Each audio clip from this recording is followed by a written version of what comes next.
Could it be? But me, your man, Louie T, welcome to the Command Post Live. You know what it is. Post up and take command. I, of course, am your Commander-in-Chief, Louie T. Thank you for joining me. Tonight, is going to be a very candid show. And I've got a lot to say on two particular topics in regards to Ron Rivera and Carson Wentz. And I think the two are somewhat tied to one another, but there's a way Ron Rivera can distance himself from Carson Wentz if this thing doesn't work out. We'll get to that a little bit later on. But Ron talked this week. We talked about that already. I put out a video a couple of days ago when Ron spoke to the media and talked about this roster and how they are looking to build it and how they're going to attack the rest of this offseason. You know, he talked about not wanting to spend a ton of money, which they don't have to begin with after the Wentz deal, obviously, but that they are interested in some guys if things don't necessarily work out via the draft.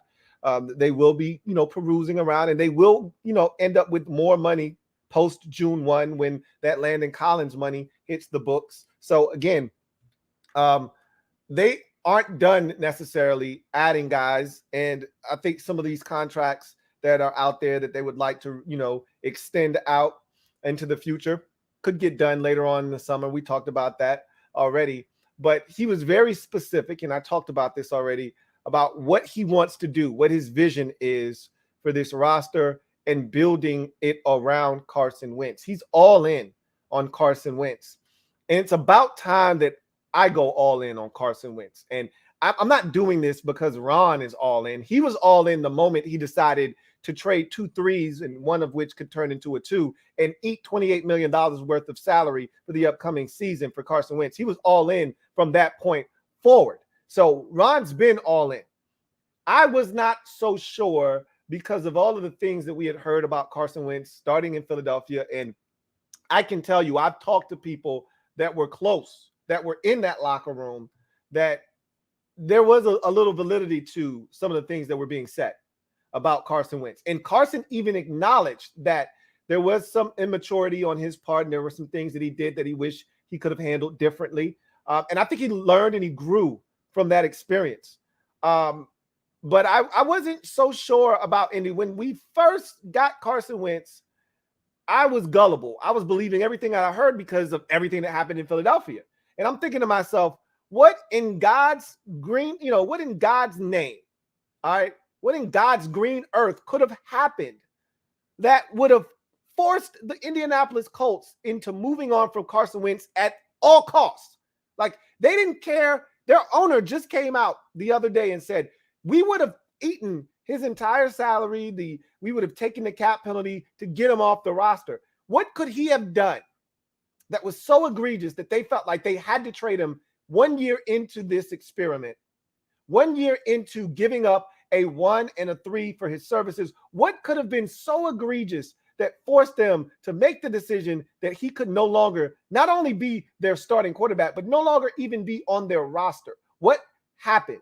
So in my mind, I said, it's got to be the same shit that was going on in Philadelphia, and they got to see it firsthand.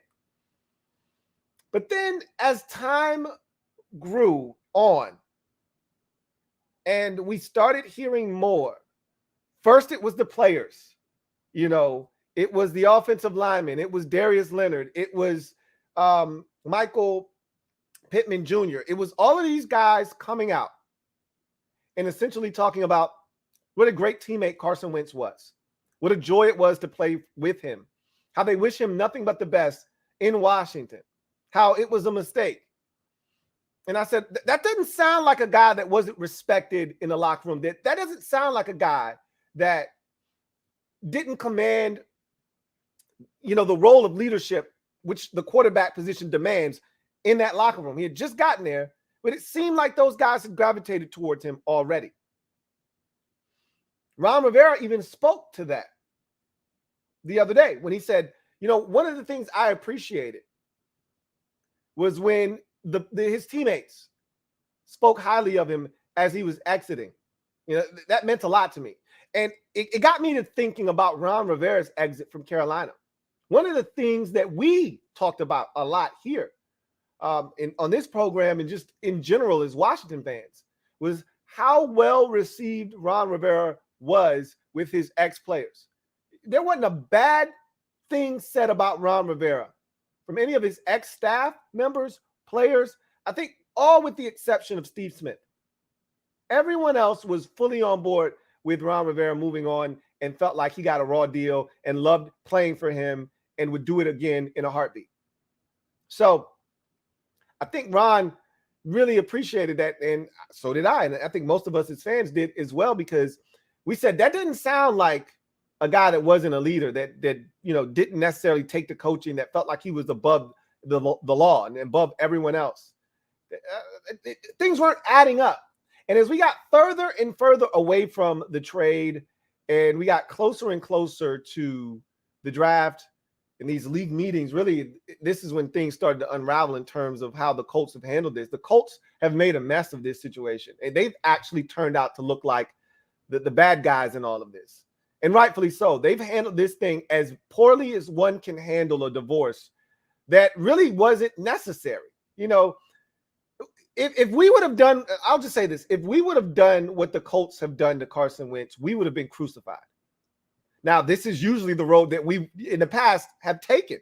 When we got rid of Scott McCloughan, what did we do? We tried to make him seem like some boozing alcoholic that, and again, he had a past, right? But we tried to make him seem like this boozing alcoholic that didn't have his shit together, that came to work drunk every single day and was toxic in the work environment, and they didn't want to pay him, and they had to get rid of him. That's the shit that we do.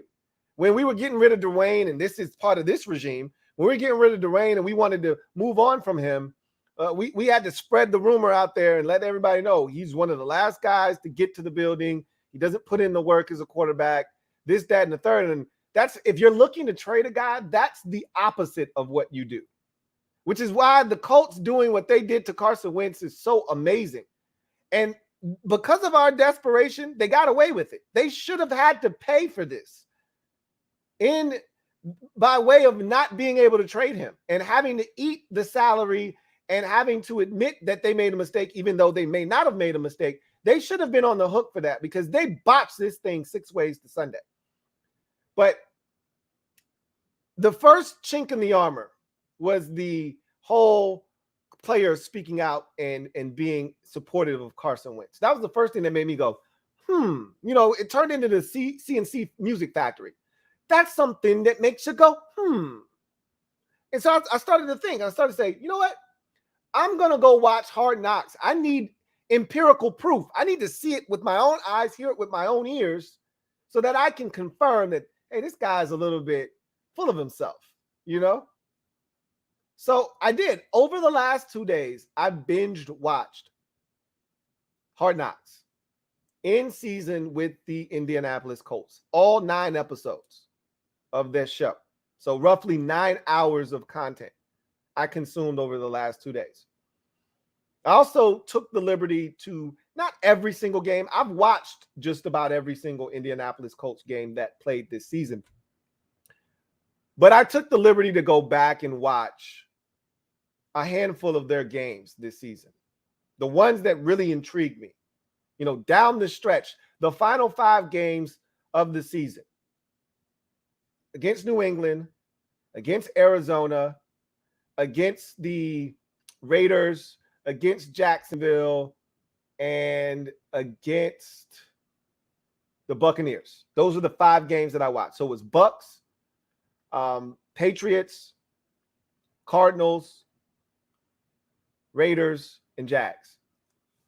And I gleaned a lot from Hard Knocks, probably more so than anything else, any game that I watched, because I know what Carson Wentz is as a football player. At least I think I do. So I have a good handle on what we're getting from a physical standpoint. I told you, it's not the physical gifts and tools that trouble me. Carson Wentz is 6'5", 235 pounds, solid arm, great athleticism and mobility. He's deadly on the move as a passer. There's nothing he can't do on the field. So as far as I'm concerned, this is the best quarterback we've had in Washington since rookie season Robert Griffin III. And it's not close. Not one single quarterback brings the physical gifts that he brings to the table. And we haven't seen a quarterback over 6'2" here in Washington in ages. So just the fact that we've got a big, strapping, hulking quarterback that comes in here and can command the position, no pun intended, that's music to my ears. I talked about in between the ears, though, was what I was concerned about. And the questions about his leadership, the questions about him not wanting to be coached hard. I watched Hard Knocks. And obviously you don't see everything. And the Colts have to sign off on everything that is shown. So clearly they're not going to show Carson Wentz in a negative light. It doesn't do anything for them. However, what I saw on Hard Knocks was a guy that went out of his way to embrace his teammates, a guy that I felt like rallied the troops, a guy that accepted his role on that team. And I get it. It's a lot easier to accept a role on a team when you're just getting there and you're coming into a situation versus you're drafted there and you're viewed as the leader and you've been there 3-4 years. It's a little bit different. But still, he came in there. And the ego that we heard about with Carson Wentz, I didn't see that one iota. This was a guy that there were games where Carson Wentz was a non-factor because the run game was so dominant with Jonathan Taylor last season. There were games where Carson Wentz had 5 completions. There were games where Carson Wentz literally was a token quarterback where his only job was to turn around and hand the football off. And people questioned him because at some point, and this was the running narrative during the season, at some point, Carson Wentz is going to have to win you a game, and is he capable of doing? I really do feel like Carson Wentz showed a lot of leadership. I thought that he was great with his teammates. And the thing that struck me as odd is how the Colts keep talking about this family narrative. They keep preaching that we're a family and it's more than just football with this organization. And during Hard Knocks, they talked about Jim Irsay and they showed his daughters and they're a part of the organization. And they talked about how it's one of the few family-run organizations left in the NFL and how it's much more than just football with that organization. And then Jim Irsay talked about it. Same thing Chris Ballard said. You can't fake it. Guys know when you're not being authentic, and you gotta care. You gotta care about more than just the transaction. These guys can't be just transactions. That's what Chris Ballard said out of his mouth. Yet, from one side of his mouth, he said that. The other side of his mouth, he's talking about how Carson Wentz had to go. And it's just funny to me because when you watch Hard Knocks, we get all the way to week 15. Carson Wentz gets a game ball. And I'll take it a step. I'll even go back a week against the New England Patriots. They win that football game. Remember, that's a big game. I don't think a lot of you realize how big of a game that was because we're not Indianapolis Colts fans, but they view the New England Patriots as one of their chief rivals. Like, that was a big game. And the Patriots, if you recall, they were one of the hottest teams in the league going into that Saturday contest in week 14. They had won like 9 in a row. So it was a big game, and the Colts were fighting for playoff positioning, and it was a massive game. And the Colts were playing hot football at that time. Although they had just lost to Tampa Bay, they probably had won 5 out of 6, something along those lines. They were playing really good football. So the game was huge, and Wentz played well. He really, truly did. And they ran the football. He made the throws when he had to make them. He did have a costly interception in that game that helped New England climb back into the game and almost win it. But when they had to have plays, when he had to have certain situations, Wentz played well enough to help them win that game. And at the end, he addressed the team. That's what leaders do. He addressed the team, talked about this is the most together team and unselfish team I've ever been a part of. Carson Wentz said that out of his mouth. And then the following week, they go to Arizona on the road. Cardinals are still one of the best teams in the NFC at the time. And COVID, that's when COVID just about started to really ravage rosters around the league. It started right around week 13. And they got hit hard, did Indianapolis. They had 8 guys out of their lineup. I think 8 starters, 4 guys that were Pro Bowlers, including their all-world linebacker, Darius Leonard, and their, all-world guard, Quentin Nelson, were out of that game. And yet Carson Wentz, Jonathan Taylor and company go over there, find a way to get it done. The defense was extraordinary, as they were pretty much all season long. And they find a way to go over there and get it done. And we've seen this clip 10,000 times, because when we first traded for Carson Wentz, this was the clip that was going around on socials. The play against Arizona where he steps up to avoid pressure, rolls to his left, squares his shoulders, and throws a dart to the back of the end zone to Desmond Patman. And everyone wants to know, how the hell did he see him and how did he pinpoint that football where he put it, where only the receiver could get it? And that was pretty much to put the game out of reach. They were up 2 at the time. That made it a 9-point game and pretty much put the Arizona Cardinals to bed. So we know he's capable. And after that game, Carson Wentz was given a game ball. And Frank Reich kept saying, I knew he was going to make a play. I knew Carson was going to make a play. So we get from that point with Frank Reich talking about Carson Wentz knowing he was going to make a play because that's what Carson does. We get from them giving him a game ball in week 15 on the road in a big win versus Arizona to then the next week. And this is when everything unraveled. Carson Wentz was not vaccinated. And a wise woman once told me, things aren't a problem until they become a problem. What does that even mean? He wasn't vaccinated. Did they want him to be vaccinated? Sure. Absolutely. Who didn't? Every coach wanted every player vaccinated if they could get it done. But you especially want your quarterback vaccinated because of what his absence in the lineup can mean. As Washington fans, we don't need to be reminded of what COVID did to our quarterback situation. We couldn't even get Kyle Allen on the field. We would have taken Kyle Allen. We might have beaten the Philadelphia Eagles the first time. And honestly, Garrett Gilbert didn't even play that bad. He didn't even play that poorly. The defense was really tragic that night, but that's nor here nor there. We had both of our quarterbacks out due to COVID. So we know what it's like. But our guys were vaccinated. It was just Omicron came and it swept up the entire nation. Well, Carson Wentz wasn't vaccinated, so it made it seem even worse. Even if he was vaccinated, he still probably would have gotten COVID. And what would they have said then? I don't know, but he wasn't vaccinated, so he was an easy target. And he wasn't able to practice that entire week leading up to the Raiders game. And then the NFL, per the CDC guidelines, changed their bylaws that stated you had to have 10 days of quarantine, and they reduced it to just 5, which allowed Carson Wentz, who hadn't practiced all week, to play in that game in week 17, against the Raiders. And this was a win and you're in situation for the Indianapolis Colts. He did not play well.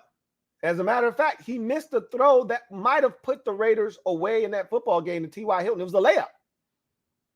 And when you talk to people, they say Carson Wentz can make the most extraordinary throw you've ever seen in your life. And that's what that Arizona Cardinals, throw was.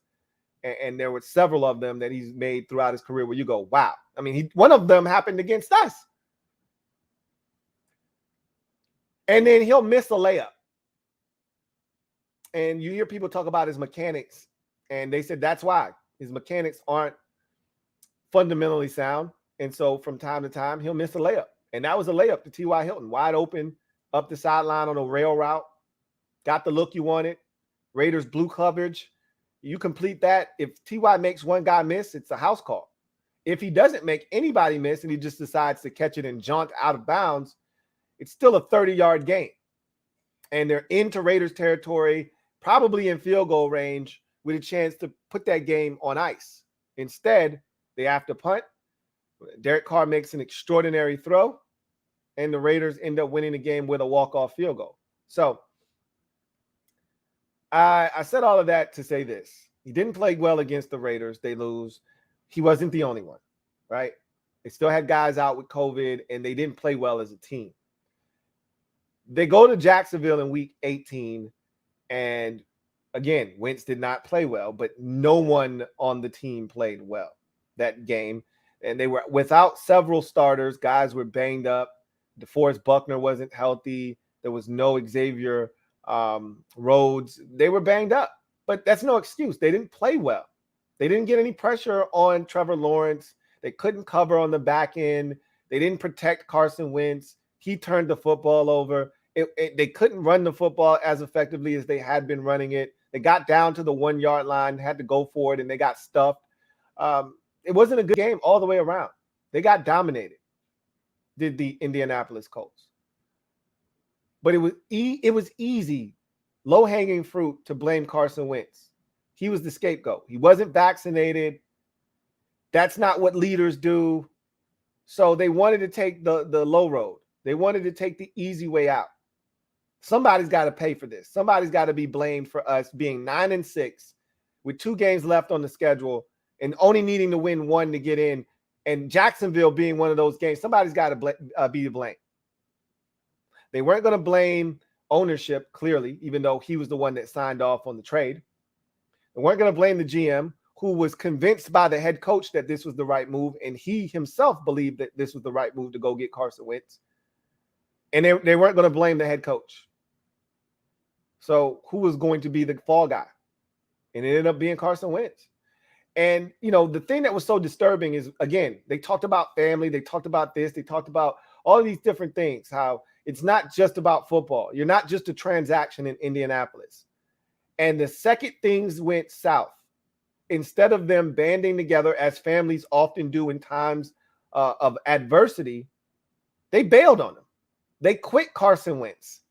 And when Wentz got wind of the fact that there was a fracture in the family, he wanted to speak to the owner, Jim Irsay. And I remember reading an article in which Carson Wentz said, I would like to sit down face-to-face with Jim Irsay and iron out whatever is wrong. Because honestly, if we're being truthful with one another, Carson Wentz was the perfect fit for the Indianapolis Colts. He truly was. He's a small-town guy. He grew up in North Dakota, went to North Dakota State. So he's not used to the big bright lights of Philadelphia or Washington. Indianapolis, Indiana is the perfect place for Carson Wentz to spend 15 years of his NFL career being the starting quarterback. Small town, small market, easy for him to just fit in, be one of the guys, which is what he was in North Dakota State, and not have to worry about the big city and all that comes with it. This guy likes to hunt. He likes the simple things in life. He's like a Brandon Sheriff type guy. Doesn't need the limelight, isn't really looking for it, would prefer to just stay to himself, spend time with his family, read his Bible, go to church, and do some hunting. That's Carson Wentz. And he was with his coach, Frank Reich, who pretty much knew Carson Wentz front and back. I mean, this was the guy that spent the most time with him pre-draft back in 2016 when he was drafted number 2 overall by the Eagles. He was the one that told the Eagles, you need to trade up to 2 with Cleveland to go get this guy. He spent all the time with him pre-draft. He spent all the time with him once they drafted him, up until he moved on. And when the opportunity became available for him to get Carson Wentz, he marched in to Chris Ballard's office and said, we got to make this happen. And I talked to you guys the other day about Frank Reich and him talking about Carson Wentz and saying, I still believe Carson Wentz could be a top 10 quarterback in this league. I truly do. Carson Wentz, Frank Reich didn't quit on Carson Wentz. I don't even think the GM, Chris Ballard, quit on Carson Wentz. I already told you what I think truly happened. I think owner Jim Irsay was pissed off that he wasn't vaccinated, that he ended up getting COVID at the end of the season, that his absence from practice that entire week leading up to the Raiders game and Sam Ehlinger having to take all of the first team reps that week cost them that ball game. And Carson wasn't sharp in that game. And maybe if he had practiced that week and didn't contract COVID, maybe he would have been in a better position to go out and execute. And maybe they do beat the Raiders. The following week against Jacksonville, that was a total team loss. Total team loss. They didn't show up. They thought Jacksonville had already packed up their U-Haul and was ready to go, and they just wanted to show up, get the game over with, and they were going to lay down for Indianapolis. And I don't know why they would have thought that, because they haven't beaten the Jacksonville Jaguars in Jacksonville since 2014. Talk about streaks. They haven't beaten Jacksonville in Jacksonville since 2014. So that tells you that no matter who the quarterback is, and they've had about 7 different starting quarterbacks since 2014, none of them have been able to go to Jacksonville and win, including Andrew Luck and Phillip Rivers, okay? Now add Carson Wentz to that list. It's a death trap, Jacksonville is for them. For whatever reason, they just can't beat the Jaguars in Jacksonville. And they couldn't beat them in week 18 when they had to have it. But they blame Carson Wentz, and I really truly believe Jim Irsay simply quit on Carson Wentz. And if you're the GM and the owner says, I want this guy gone, you're not going to stand on the table for that guy. Because in all actuality, the owner wants to blame you for that guy even being there. You were the one that came into my office and told me that this guy was going to be the savior for the quarterback position. He was going to make us forget all about Andrew Luck. And the coach is like, look, I want to remain coach here. Look, I whatever you guys want to do. Frank Reich had a gun to his head. I've already said this. If it were up to him, Carson Wentz would be in Indianapolis right now preparing for the upcoming season. If Frank Reich had his way. Clearly, he did not have his way. He had to acquiesce to the demands of the owner, and the GM had to acquiesce to the demands of the owner. And so they had to put forth a united front. Carson Wentz was a problem. He had to go. The only guy that hasn't said something along those lines is Frank Reich. He won't badmouth Carson Wentz. He won't do it. He just pretty much said, we just decided to go in a different direction. And that is essentially his way of saying, look, I got nothing to do with this.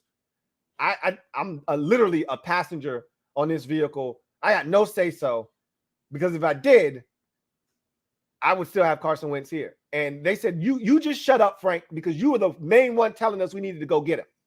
So we don't want to hear from you. Frank's like, okay, I'm not going to say anything because I want to keep my job. So long story short, what I saw in the 5 games that I watched, and I remember watching Carson Wentz against the Tampa Bay Buccaneers live. I remember me and my dad sitting down. I was at my parents' house that weekend, watched that game live. He was shredding that Tampa Bay Buccaneers defense, shredding it. Okay. And it wasn't until late in that ball game, and really the play that changed the game was their left tackle, Eric Fisher, getting beat for a sack, Shaq Barrett stripping Carson Wentz. They were inside the 20-yard line going for more points. They were already up 10, 24-14. They were going to win that football game. They had all the momentum. They were dominating the Buccaneers. They had no answer for that Colts offense. And that fumble changed everything. I watched Wentz at times last year look surgical, and I thought that he showed the ability to manage games. I watched him against the San Francisco 49ers in the rain, manage that game and lead them to a victory. I watched him early in the season when they were struggling, go to Miami against a quality Miami Dolphins defense, manage the hell out of that game, make throws when they had to be made, and win them that game on the road. And that was like the beginning of them turning their season around. Okay. I watched him do some good things. And look, 27/7 is great. And everybody wants to regurgitate that number because it's easy to remember. And to me, it's low-hanging fruit because, again, the context is everything. I need you to understand, and I'm going to talk more about realistic expectations for Carson Wentz and what I think he could be here for us in the upcoming season. I'm going to also talk about the NFC as a whole, because I look at the conference and I say, why can't we be a playoff team? We'll talk about that a little bit later on in the show. But to continue on Carson Wentz, the guy has the talent physically to get it done. And I questioned his leadership. I questioned his ability to be coached. I questioned, was he in the building first? Was he doing, when you watch Hard Knocks, there is nobody in the building but Carson Wentz. Guys are showing up 6:37 in the morning. Carson Wentz is already there. Carson Wentz was a leader on that football team. Guys looked up to Carson Wentz. Guys turned to Carson Wentz. He, I thought, really had some really good relationships, and he talked about that in his presser when he first got to Washington, about the relationships that he established with his teammates. I thought he did a tremendous job of establishing relationships with just about every guy on that team. Carson Wentz was a valued member of that Indianapolis Colts roster, and to me, he got a raw deal. So if you ask me, the mental aspect of Carson Wentz that we took into question, I think, to me, was a media-driven hit job by the Indianapolis Colts. They put all of those innuendos out there in the atmosphere to make Carson Wentz look like a guy that couldn't be trusted, that they had to absolutely move on from because they were trying to cover their ass. And at the end of the day, if the Matt Ryan situation, which I think it will work, I mean, Matt Ryan's not done. A lot of people think he's done. He's not done. He's going to go in there, and if Jonathan Taylor does what he did last season running the football, Matt Ryan will manage the hell out of the game and make some throws, and they'll be fine. But make no mistake about it, if that shit doesn't work, if Matt Ryan goes in there and he stinks it up, which I don't see happening, and Carson Wentz comes here and he tears it up, heads will roll in Indy. And I'm not telling you Carson Wentz is going to come here and be 35-7 next season and absolutely put any, issues with the quarterback position to rest. I'm not telling you that he's going to do that.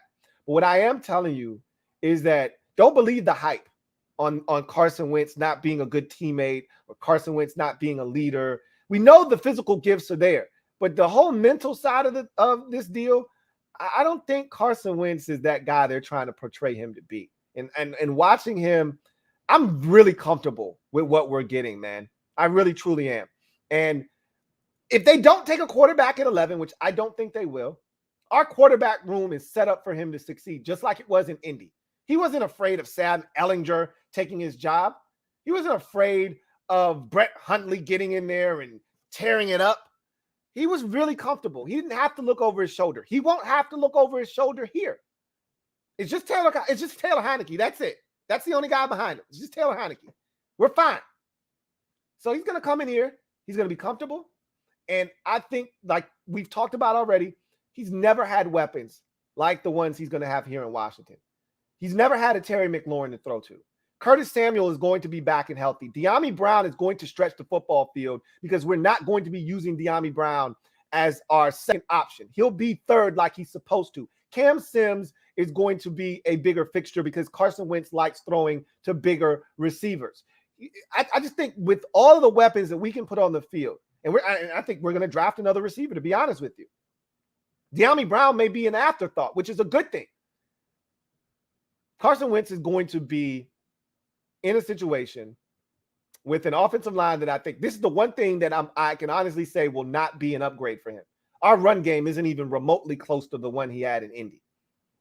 All right. So he's not going to have the luxury of turning around, handing the football off, and only having 7 completions in a game and us winning the game 24-13. He won't have the luxury of doing that.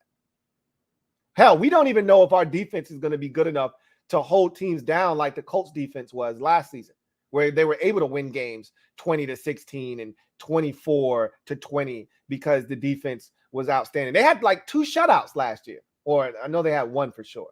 No, they had 1. But the defense was really good. I don't know if our defense is that good, and I damn sure can tell you our offensive line, they're not dogs in the run game like that Indy offensive line. But I can tell you this, our offensive line is much better in pass protection than Indy's is. So Wentz will have time back there to survey the football field.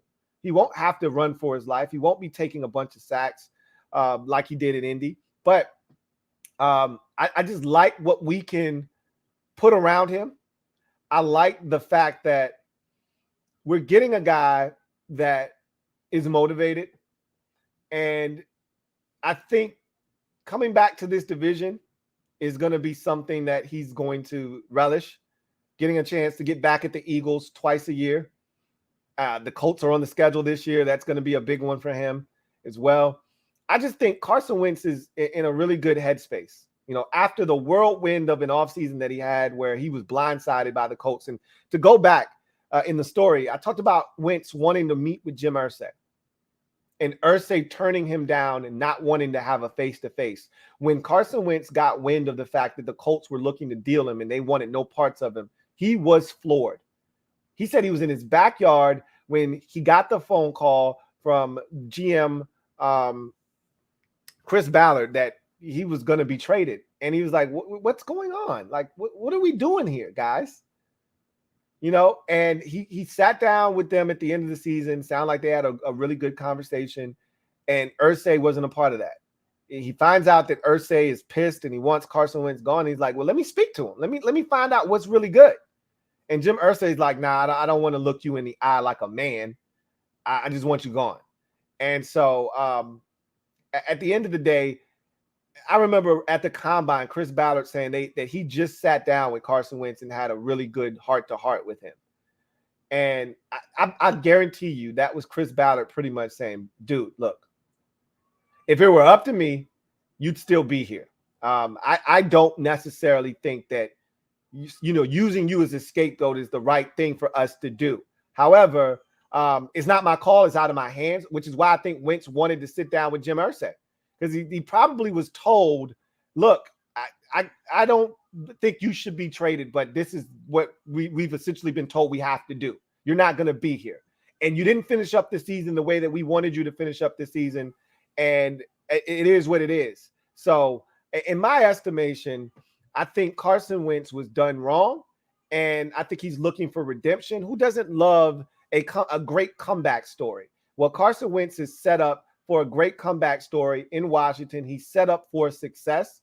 And now all we have to do is put all the pieces around him and insulate him with talent to put him in a position to win. And Ron is going to do that because Ron Rivera's job is essentially, I think, in the balance with this. Now, let me have a quick conversation about Ron Rivera's future, because even if this Carson Wentz thing goes haywire, he's not getting fired. I just want you guys to understand that.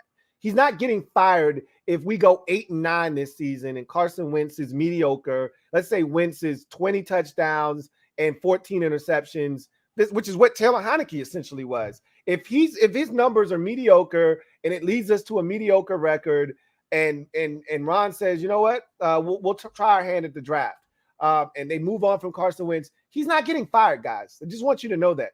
Ron Rivera is the second best thing that has ever happened to Dan Snyder as an owner. The first thing was getting Mike Shanahan, and he blew that. Really, the first thing was Joe Gibbs. You know, the first thing was Joe Gibbs. The second thing was Mike Shanahan. The third has been Ron Rivera. But really, in Dan's biggest time of need, which is right now, Ron Rivera has been his savior. He's the guy that is deflected. He's the guy that gives this organization a chance to not be viewed in the same light that they've been viewed in for the last, 5 to 7 years, really 10 years under Bruce Allen and Daniel Snyder's reign of terror together. So to me, Ron Rivera is the face of this franchise. And even if this thing does not work with Carson Wentz, there's still 3 to 4 more years of Ron Rivera, I think, or at least we never found out the specifics, the specs of his contract. I would go on record to say that it was a 5-year deal, right? So we're going into year 3.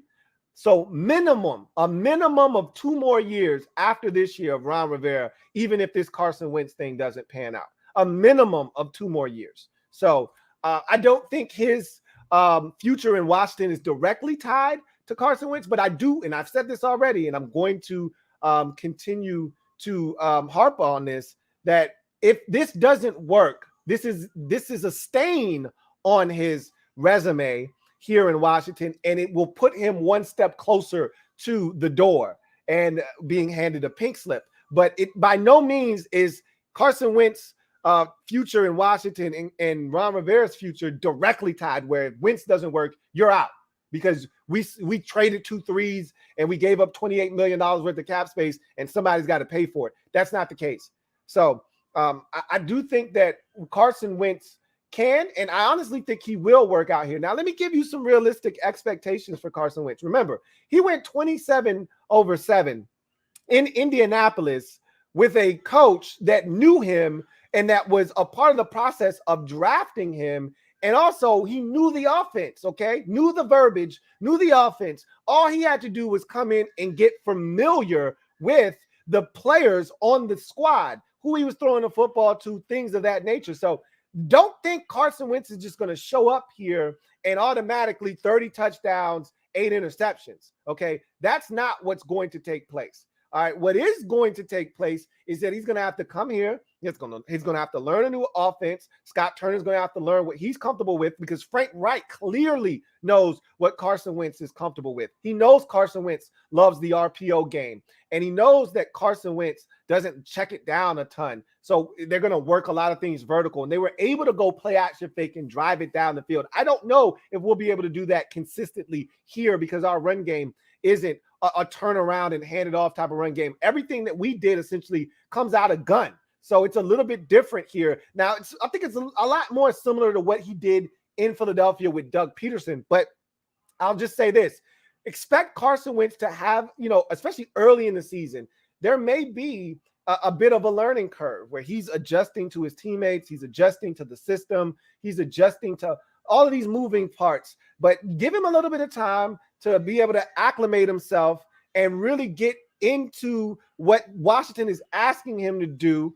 And if we're relatively healthy, and if the playmakers are able to do the things that we think they're capable of doing, we know what Terry's going to bring to the table. We still don't know what Curtis Samuel is capable of in a Washington uniform. And so when I look at everything that is set up for Carson Wentz, I think this guy can come in and be the best quarterback that we've had in Washington since 2015, 2016 Kirk Cousins. So I think that this has a chance to be an outstanding marriage for Washington. You guys give me 1 second. I got to see what's going on.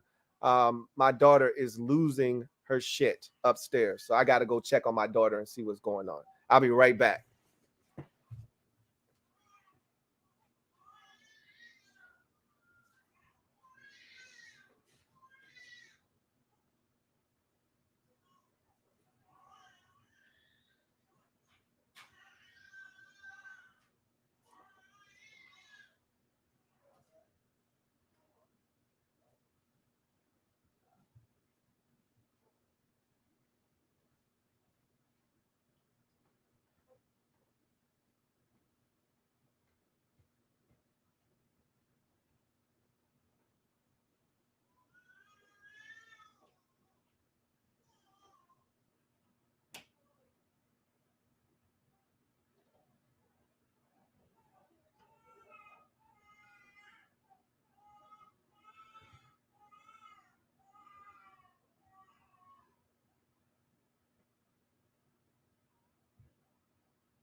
All right. Whew, twins and hungry do not go together. All right. So sorry for that. But we bat like cook crack. So I don't think that Ron has to make this work, but Ron wants to make this work because he doesn't want to keep having to look for a quarterback. That's, to me, and if you ask me, Ron feels like that's the thing that's holding this team back, is that they don't have a consistent answer at the quarterback position. I've talked about Ron's, delusion at times with this roster, because I think Ron thinks we're a quarterback away. Like, he really truly thinks if we would have gotten Matthew Stafford that we could have been in the Super Bowl last year. That's bullshit, right? I don't believe that one bit. But I can tell you that this roster is getting closer to where we need it to be. And this is a big offseason. I've said this already.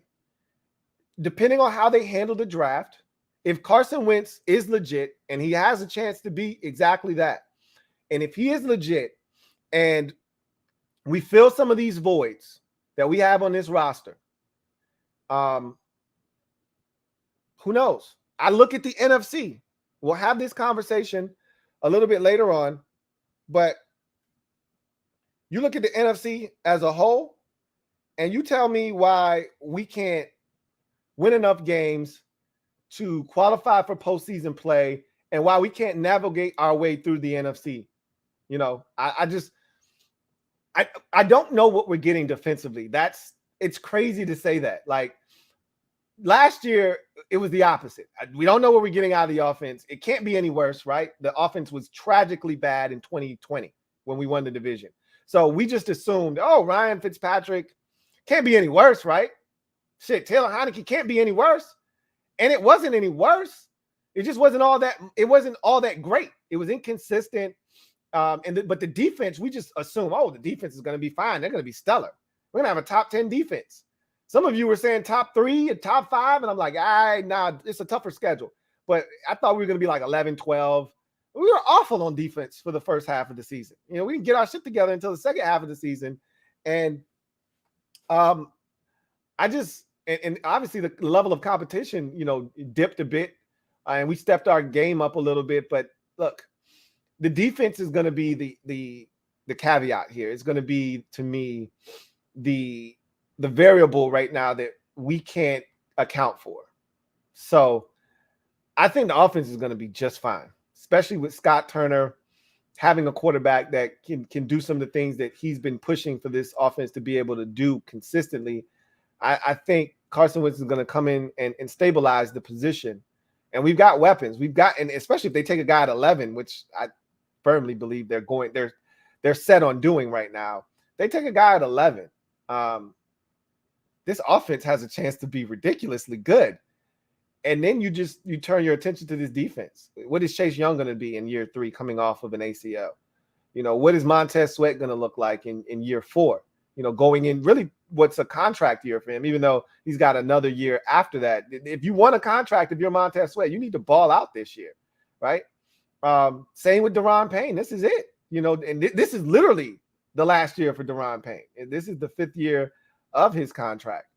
We drafted Daron Payne in 18, so 18, 19, 20, 21. This is the last year of his deal.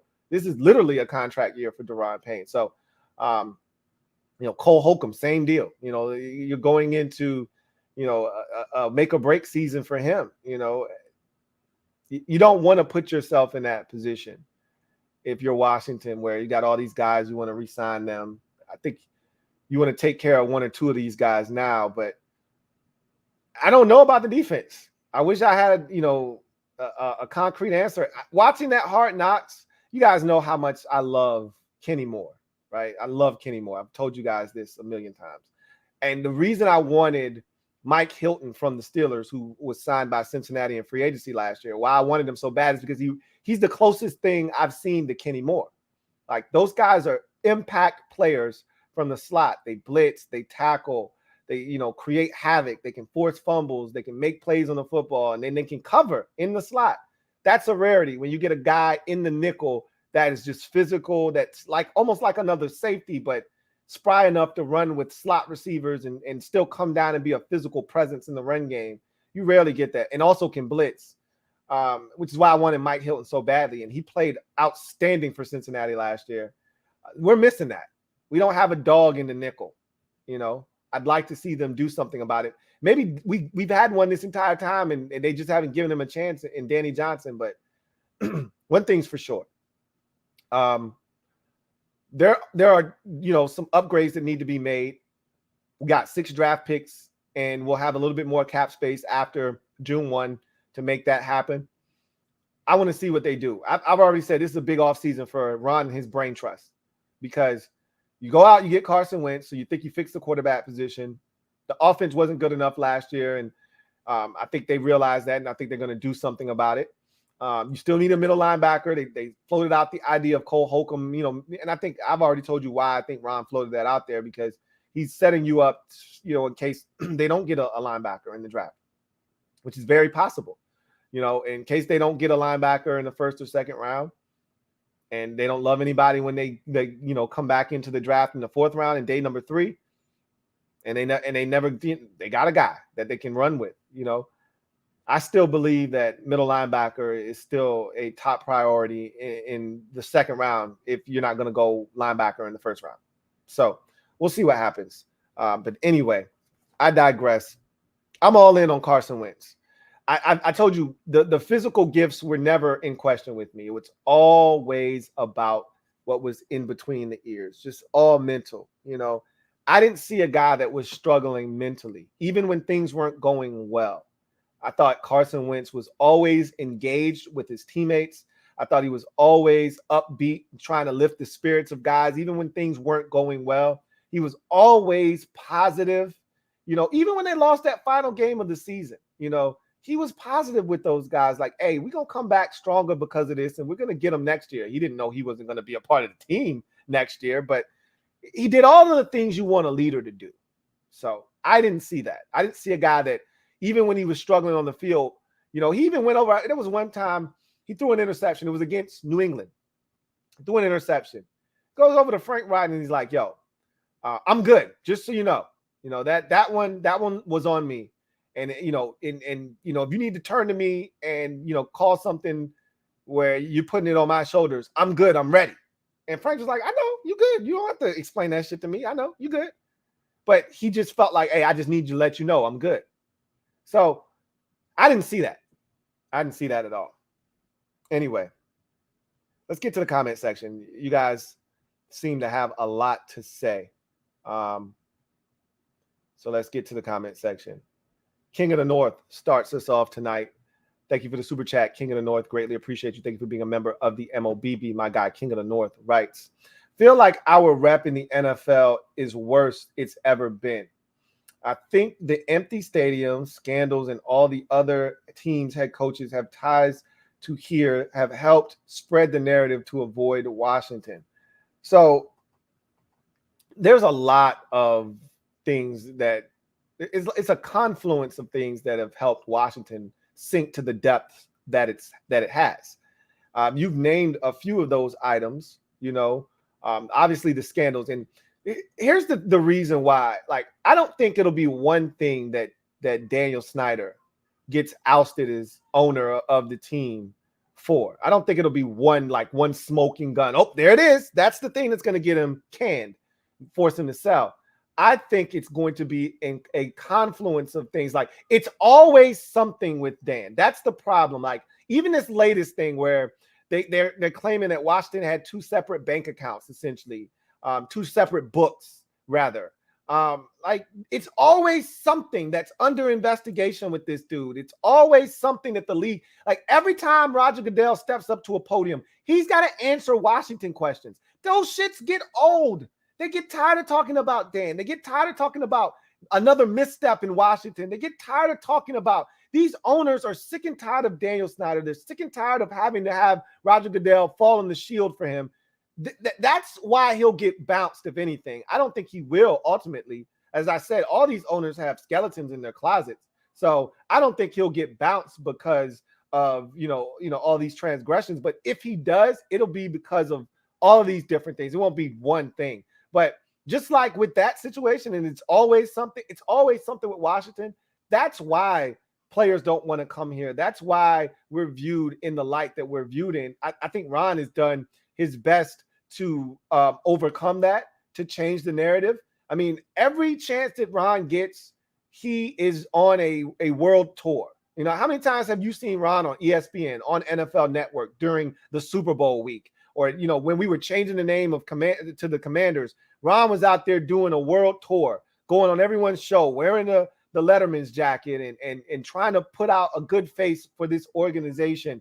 That at the end of the day, Ron Rivera is the face of this franchise, which is why I told you he's not getting fired, no matter how this Carson Wentz thing goes, because right now he's keeping this ship afloat.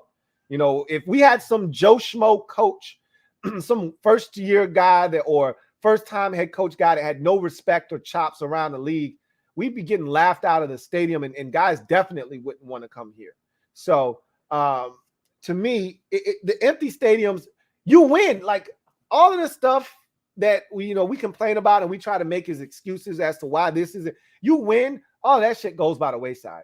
You win, people show up in the stadiums. You win, players want to come here. You win games, it changes the narrative. Our problem is we don't win games. You want people to show up? Win. No one cares about the scandal. Like, most fans tune out the Daniel Snyder shit. Right?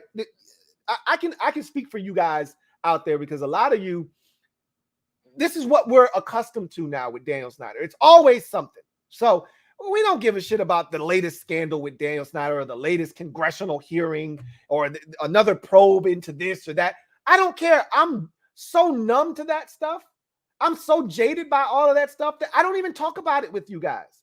Because to me, it's not a story until it becomes a real story. And like, maybe this thing has legs and it could be the reason he's ousted. And I don't think he's going anywhere. So I don't even bring that stuff to your doorstep. You want that stuff to be on the back page instead of out in the front of people's consciousness? Win games. We weren't talking about how poor of an organization this was when we won the division. And again, it was 7-9. I don't want to make that out to be, this grandiose season that we turned in and we were dominant. We won 7 games. It was a terrible division. There was no fans in the stands. There were a lot of things that were in our favor. We played a terrible schedule. There were a lot of things that fell in our favor that year. It doesn't matter. At the end of the day, you win games, people will show up. You win games, and people will want to come here. You win games, you attract a Russell Wilson or someone like that. The problem is we can't win. It's not chicken or the egg. It's very simple. The wins come first. And you say, well, you got to have a quarterback before you can win consistently. Touche. But at the end of the day, you got to figure it out. Find a way to win.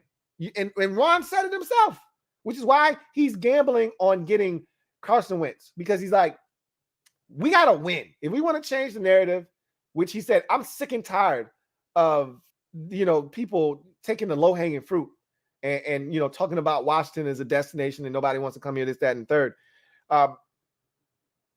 He said, but if we want to change that, we got to win. It's simple. Win.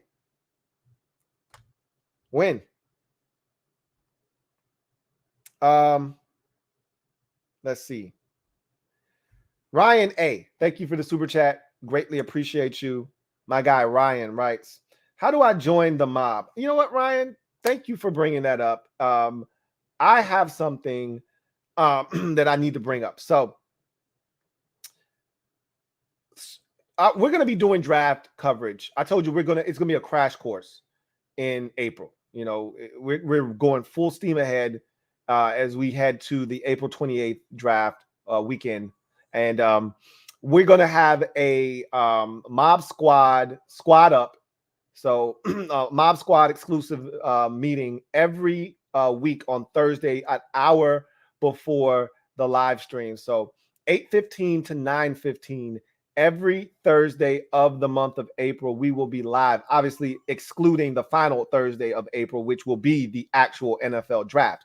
We will be live on this program on Squad Up for all Mob Squad members, and we'll be talking about a specific position in the draft. So I'm going to start the first week off because everyone continues to ask me about the receiver position, because a lot of you, like myself, feel like we're going to take a receiver at 11. So you want to talk about the receiver's position. So we're going to start with the receiver position next Thursday, 8:15 to 9:15, and then we'll be on live for the command post at 9:30, like normal. So I I put out a poll, right, for Mob Squad members. So if you're a Mob Squad member, check the wall, check the community post wall where we communicate. And there's a poll there asking you guys what should be the next position that we will focus on, that we will talk about, and we will go and have a crash course on for Squad Up the following week. So next Thursday will be the first Thursday in April. We will do wide receivers. I will close the polling for this week, which will give us our next position. And I put the poll up: linebackers, defensive line, corner, safety, tight end. You guys don't just leave a comment, okay? Actually cast a vote so I can get an accurate depiction of what you guys want to do. All right, so whatever the leader in the clubhouse is by next Thursday, I'll close that poll. I'll start a new one. The new poll will have a list of new positions, and you guys will do it all over again. And that following Thursday, we will attack that position. So next week will be wide receivers. You guys will choose what comes thereafter, and then you'll choose again after that. And we will spend an hour, and you just fire away at whatever you want to talk about. I'll have my list of guys in front of me. I'll have my draft evaluations for all these players, and we can have an open dialogue and a candid discussion on these draft prospects and what ones fit with Washington and what guys will be available and where I think they ultimately will be selected, and will we have a chance to get them in the first, second, or fourth round, or whatever the case may be. So if you're not a Mob Squad member, now is the time to make that happen. You ask, how do you join the mob? It's simple. There's a join button. If you're doing this on a mobile device, you probably will not see that join button. For whatever reason, I've had a lot of people say that it doesn't show up on your mobile device. However, if you're on a desktop, you're on a laptop, you know what you can do is, even if you're on a mobile device, you can, because you're using the YouTube app, obviously, if you're on a mobile device, what you can do is go down at the very bottom where the settings are. It'll ask you, do you want to use, what is it called?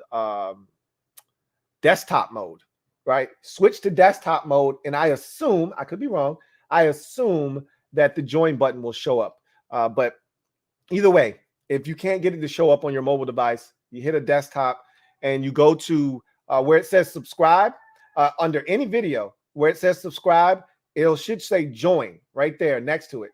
If you can't find it there, go to my YouTube homepage, and there you'll see it'll say join right at the top. So there are multiple ways to do it. But again, if you're on a mobile device, you may not see it. You'll have to go to the desktop format in order to get it to work. So thank you for that inquiry, Ryan, and I hope to see you as a member of the Mob Squad. Got another super chat. This one is from Sonny Rawson. Thank you for the super chat, Sonny. Greatly appreciate you. Thank you for being a member of the MOBB. My man Sonny writes, hey, Lou, do you think middle linebacker can be addressed in the second round? Seen some good prospects. Looks like wide receiver in the first round, but not crazy about Holcomb at middle linebacker. You're not the only person that has said to me, I hope Cole Holcomb isn't the answer at middle linebacker. I don't know why you guys aren't sold on Cole Holcomb at middle linebacker, but that's fine. I mean, I would love for Holcomb to just stay at strong side linebacker, put Jamin Davis at weak side, and find a new middle linebacker. I think that's what we all would like to have happen. But if they can't do that, and Holcomb has to go inside and they have to draft a strong side linebacker, or they have to sign someone in free agency, I wouldn't be opposed to that. Anyway, you asked, do you think middle linebacker can be dressed? Heck yeah, there are going to be a ton of quality middle linebacker options in the second round. To me, that's the sweet spot, not at 11. Obviously, if you're drafting at 11 and you're thinking about taking a linebacker, then there are only two guys that you're really considering: Nakobe Dean of Georgia and Devin Lloyd of Utah. Outside of those two, there won't be any other first-round linebackers, I don't think. Again, you could get a team that's a little thirsty at the back end of the first round. They decide to pull the trigger on one of these other linebackers. But I think the sweet spot for this draft at middle linebacker is going to be the second round. I think you're going to start seeing these guys fly off the board like hotcakes in the second round. And I think it's going to be right around where we are, because I think you're going to see a spillage of the receiver position into the second round, as we often do. Guys that don't quite make the cut at receiver, like A.J. Brown, for instance, or T. Higgins and Michael Pittman Jr. These are all guys that were drafted relatively high in the second round. That's the spillage from the first round. Everybody can't be a first-round draft pick. Only 32 guys are going to ultimately hear their names called on day one of the draft. So you're going to see some spillage. I think the first, guys that are going to be hear their names called on day two are going to be receivers and maybe a quarterback or two. But then I think after that, that's when we're going to start to get into these linebackers. And I think there'll be 2 or 3 guys that will be intriguing when we hit the clock at 47. So I think there's definitely an opportunity for Washington to get a middle linebacker in the second round of this draft. Thank you for the super chat, Sonny Rawson. John Perez, my guy, JP, thank you for the super chat. Greatly appreciate you, my guy, JP, writes, what it do, Commander Lou? What's good with you, JP? Says, just returned from the gym. I'm optimistic about the season because our schedule in the NFC in general is weak. I'm also all in on Wentz, and Olave is the guy I want at 11. I'm going to tell you, if I'm doing a mock draft, which I am going to do a mock draft, my pick for Washington at 11, you don't have to be in suspense. It's going to be Chris Olave. Like, I truly believe Ron Rivera is in love with Chris Olave. No one's going to take him before we would decide to take him at 11. So he'll definitely be there. So in my mind, unless, a team like the Jets, who have multiple first top 10 picks, unless the Jets decide they want to pop the top on the receiver, because they're the only team that I look at and say they're going to draft, they have a chance to draft a receiver. If the Jets decide to pop the top, they could go Olave over Wilson. It's possible. In that case, maybe Ron, decides to go in a different direction. But to me, I think Garrett Wilson would go before Chris Olave. But I think we all thought that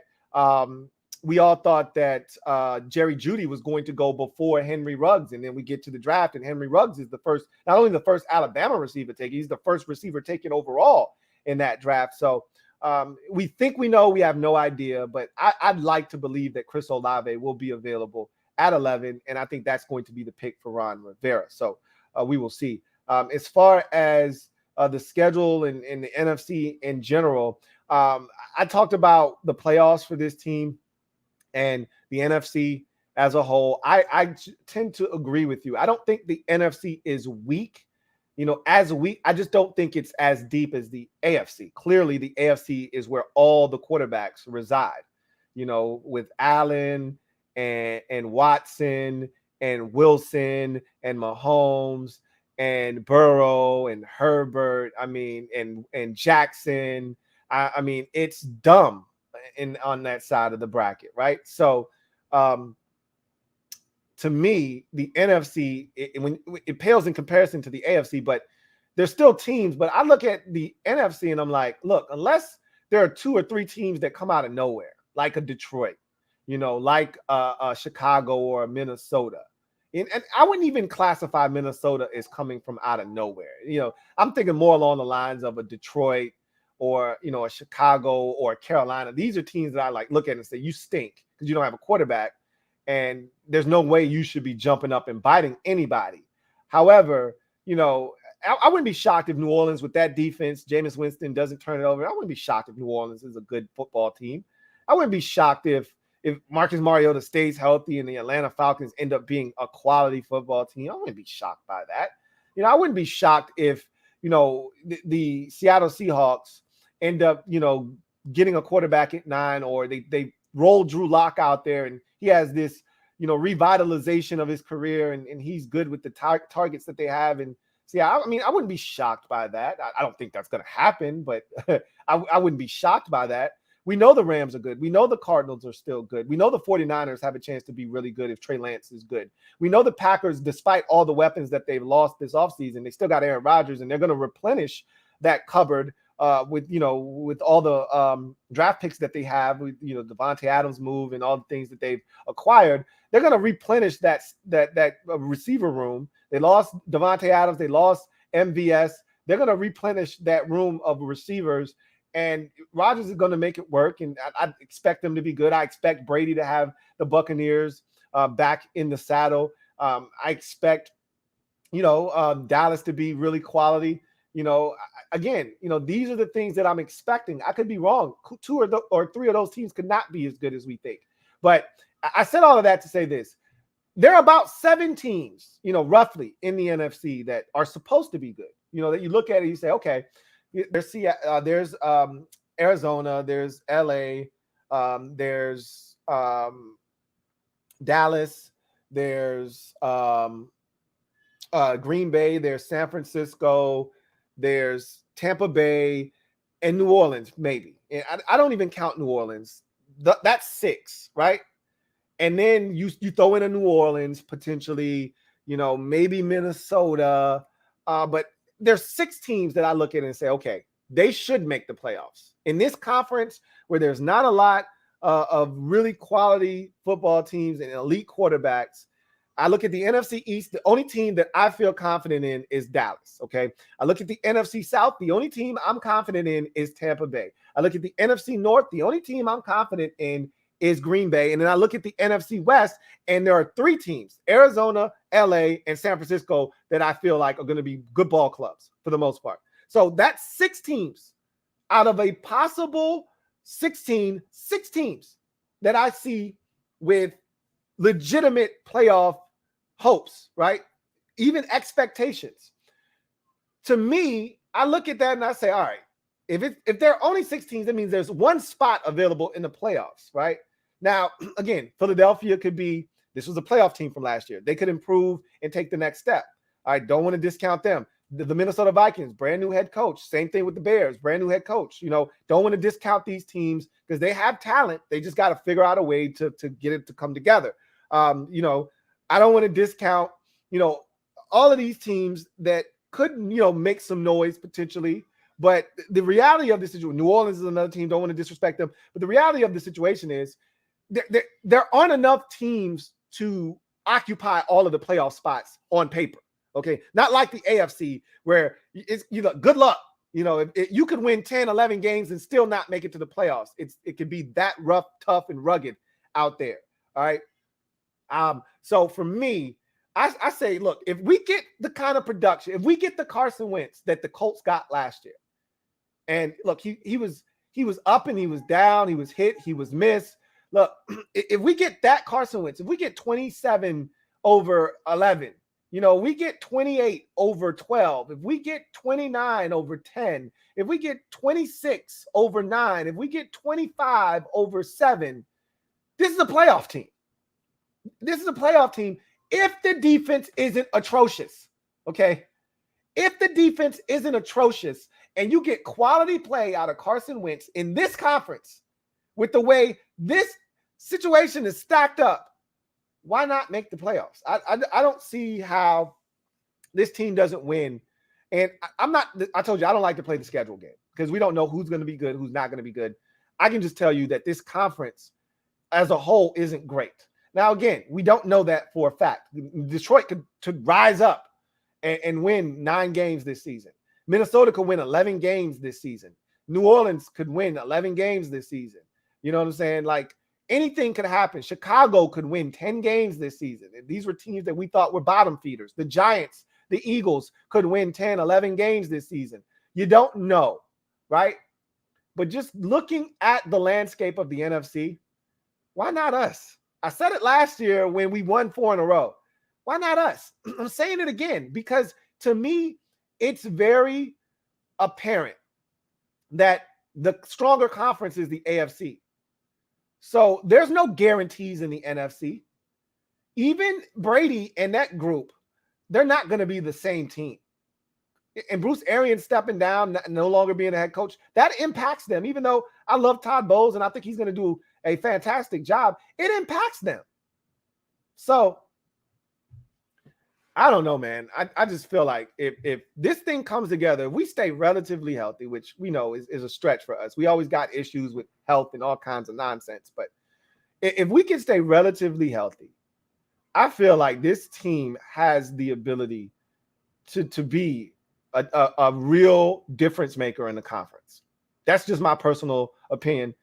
And I don't think I'm being biased when I say this, because the conference, if you're an Eagles fan, you should feel the same way. If you're a Giants fan, you should say, why not us? We got a brand new coach in Brian Daboll. We got talent. Why not us? You know, if you're Chicago, why not us?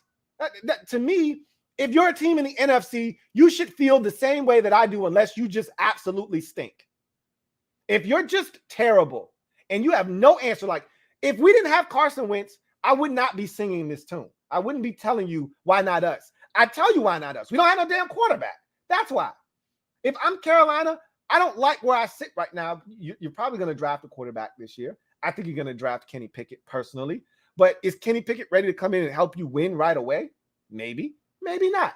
Okay, but I don't like my situation if I'm Carolina right now. I don't like my situation if I'm Detroit right now. I don't like my situation if I'm Seattle right now. Like, there are teams in this conference where I look at that and say, your situation stinks. We're not one of them.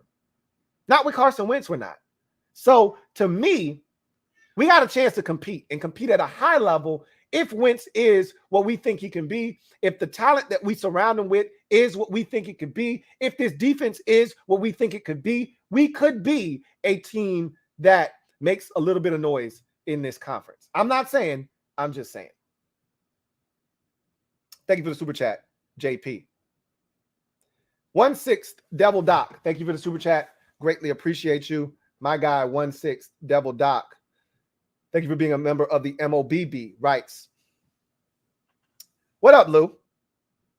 What's up, 1/6 Devil Doc? Hope you and the fam are doing well. Yeah, you know, besides the babies screaming at Thieber pitch. Yes, we're doing really well. He says, just wondering if you see any complete tight ends in the draft that are good in line and a threat in the pass game. There's several guys that have that ability. I don't see any elite athletes, though. That's the difference. There are plenty of guys, and let me pull out my book, because there are a number of guys that have a chance to really be good. And again, I hate that I do this, because I'm a big athletic guy, because I look around the league and I see Darren Waller's and I see Mark Andrews and I see Travis Kelce's, and I want that. That's what I want. But you can be Zach Ertz and get open. You know what I'm saying? Not be the best athlete in the world and get open and make plays and be dynamic. But I want something that looks like, you know, Darren Waller's a unicorn. So I don't expect to, you know, and Kyle Pitts is a unicorn. Those guys don't come around often. That's why you take a Kyle Pitts with the top 5 pick. But I'm like, why I can't find a Mark Andrews? You know, why I can't find I was a big Foster Moreau guy that's, you know, second on that Raiders roster at the tight end position. Anyway, I digress. Let me get to my tight ends, and I'll run off a list of guys, but they're not tremendous athletes. Like I'll give you a great example of the tight end group. So a great example of a tight end that has a chance to be really good is Trey McBride out of Colorado State. You know, physical inline blocker. You know, he has strong hands, but he doesn't separate. You know, a lot of his catches, he has to have strong hands because he has to catch it in traffic because he doesn't separate.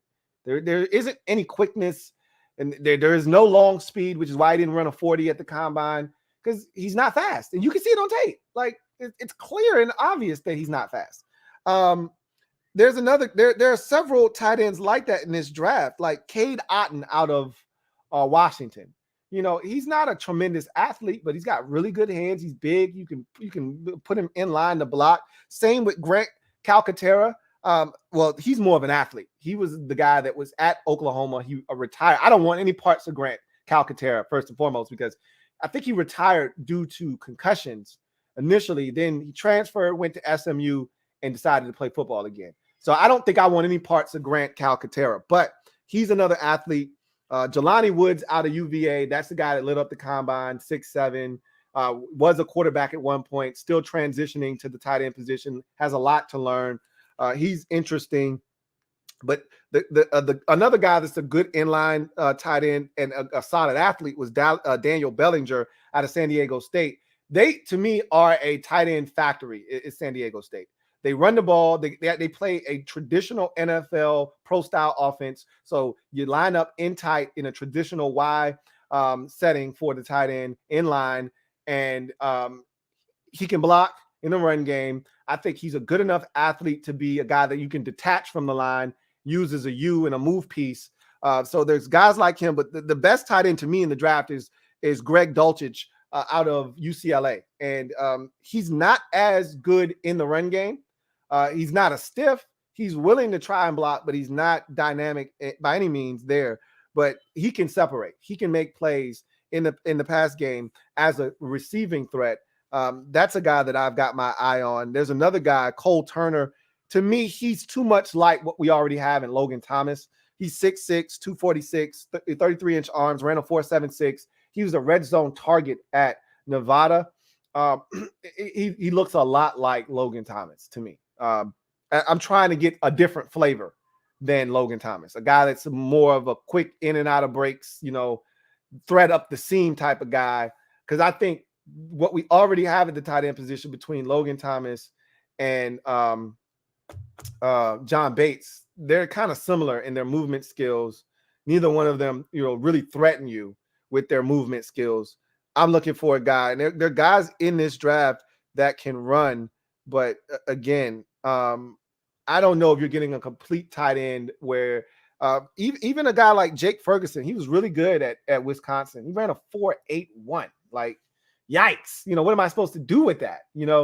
That said, I mean, he's a good inline blocker because that's what they do at Wisconsin. They run block, and he can catch the football. So, Jaden Wademeyer, it's to me one of the X factors because here's a guy, big, long target you can throw the football to, but he's got so many drops on tape. When you watch him, man, he's so talented, but he's so inconsistent. Is Jaden Wademeyer, the Texas A&M tight end? Like 1 minute you're falling in love with this guy and the skill set. Like I remember watching him, 2 years ago, and I'm saying, who is this guy? And realizing he was a freshman. I told you, I don't look at minors. Okay, I stay away from minors. So I was like, I just need to leave this guy alone. He's not even close to coming out. But you watched him, last year. You watch Kellen Mond tape, and you see Jaden Wademeyer, and you're like, man, this guy's talented. But you also see the drops, and that's frustrating because guess how, the Giants will tell you, man, Evan Ingram, talented as it gets at the tight end position. Those drops are killers. They're killers. They're backbreakers. So anyway, I digress. Derek B, thank you for the super chat. Greatly appreciate you. Thank you for being a member of the MOBB. My guy, Derek B, writes, bad Wentz equals Taylor TLH light. So Taylor Heineke light. Good Wentz equals Taylor Heineke ultra. Ultra. He says with an infinity gauntlet. so it's a little spiked, is what he's saying. He said he puts up a lot of 50-50 balls, need to draft a beast receiver that will make him right. Or we need Cam Sims to be that guy. I don't know if Cam Sims, we've seen that dog come out of Cam Sims every now and again. Can we consistently see that dog come out of Cam Sims? I don't know, because Chris Olave isn't that dog. He's not going up, climbing the ladder and snagging 50-50 balls. That's not his game. So I don't know if Ron is interested in drafting the guy that you want him to at 11. That would be more of a London from USC or a Burks from Arkansas. Those are the kinds of guys that you're looking for. If you're looking for a 50-50 go up and get it type of guy at 11, I just don't think Ron's interested in that. I think he's interested more in the guy that's going to break you off, get open, and win immediately, which is what Chris Olave has shown to be at the collegiate level. So we'll see what happens. Rob Yu, thank you for the super chat. Greatly appreciate you. Thank you for being a member of the MOBB, who writes, Lou, I'm praying this thing with Wentz works. We are long overdue for competent QB play. All of us are. And none of us want to continue to fail at the quarterback position. Even if you thought this trade was terrible, you got some fans that with everything, you're going to have fans that want to be right. And they want to be right more than they want to root for the team and want them to do well. So the people that hated the Carson Wentz trade, think he stinks, we shouldn't have done it. It was a waste of money and draft picks. That's the same crowd that didn't like Dwayne, wanted him to fail so they could say, I told you so, he's trash. There are far more fans like yourself and myself that we just want this answer at quarterback. We're sick and tired of doing this song and dance. We're sick and tired of wandering aimlessly through the quarterback wilderness. We want an answer once and for all, and we want to give ourselves a chance each and every single year to have an opportunity to make some noise. And the only way you're going to consistently have a chance to do that is with competent quarterback play, which we haven't had consistently here in Washington for damn near 4 decades. So, yes. I'm with you. I'm praying that this works for us, and I think that it will. I'm all in, man. I really think that this has a chance to work out for us. You know, he's gonna do some things. He's not on that Ryan Fitzpatrick level where you like, look, you're gonna get some frustrating moments. Like he's gonna piss you off because he's gonna do something great and then he's gonna do something stupid. But you are going to get those moments with Wentz. I just don't think they're going to be as many of them, especially if we can protect him. Chilled Dude, thank you for the super chat. Greatly appreciate you. Thank you for being a member of the MOBB who writes, hey, Lou. Hey, what's up, Chilled Dude? He says, looking forward to pick 11, new shiny wide receiver. I'm hoping for Wilson. He's going to be this year's Jefferson. Carson release comes down to Irsay. Love you. It does. It really, truly does come down to Jim Irsay, who said he doesn't know why they needed to get rid of Wentz the way that they did. Maybe he didn't want to be that guy that talked about, not getting vaccinated. He didn't want to be one of those guys, but he said, I don't know why. Stop asking, essentially. So everybody likes the new shiny toy, at receiver. Anything that is a skill guy people fall in love with. It's not sexy to draft an interior defensive lineman or an offensive lineman. You can't quantify what those guys do. That's not sexy. It's easy to talk about a running back that rushed for 2,000 yards and 21 touchdowns in his final year in college.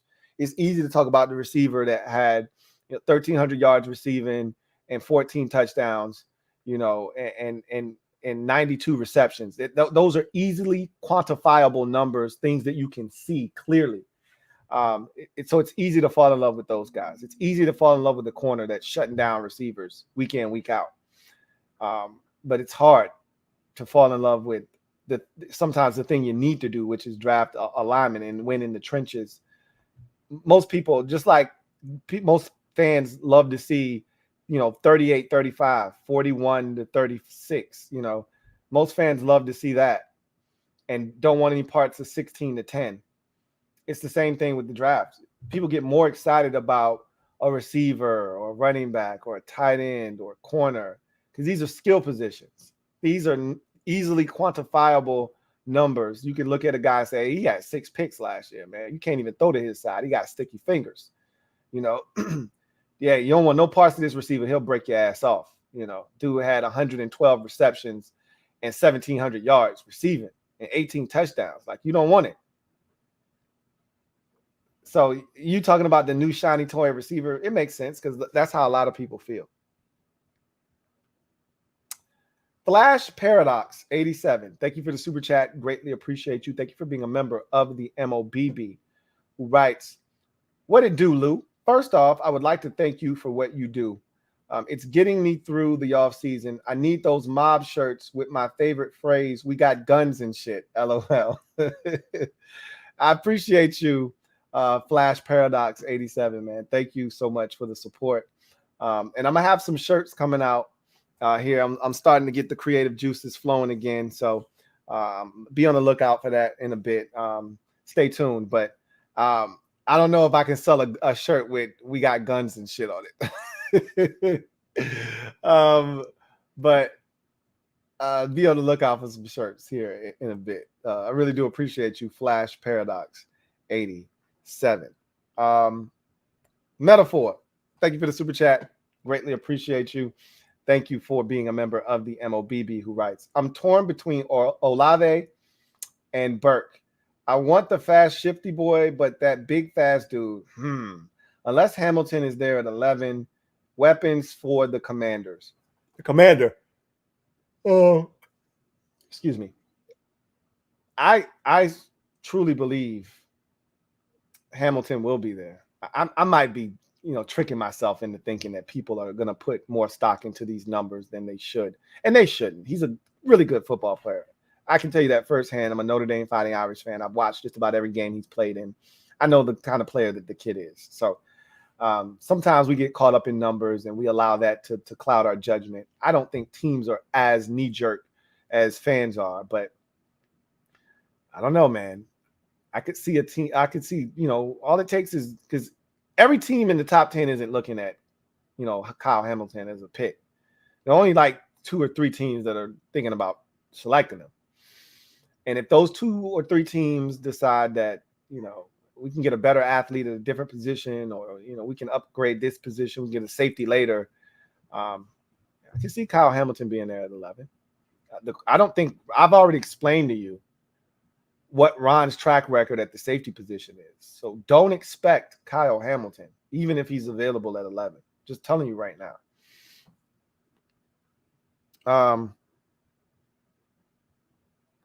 Rob, thank you for the super chat. Greatly appreciate you. Double up. Thank you for doubling up. Rob, who writes, Jayon Brown signed for $1.25 million and OJ Howard for $3.5 million. Very low risk, high reward deals. Why not us? I've already talked about this. I knew we weren't going to do it when, first of all, those players have to want to come here, right? So let's start with that. Now, again, I don't know if those players didn't want to come here or not. But for instance, I can't speak to Jayon Brown. I don't think we were ever interested in him. I don't know if we were ever interested in OJ Howard. But let's just assume that we were. And you're OJ Howard. And you have a chance to play with, I don't know at quarterback, because we hadn't traded for Carson Wentz yet.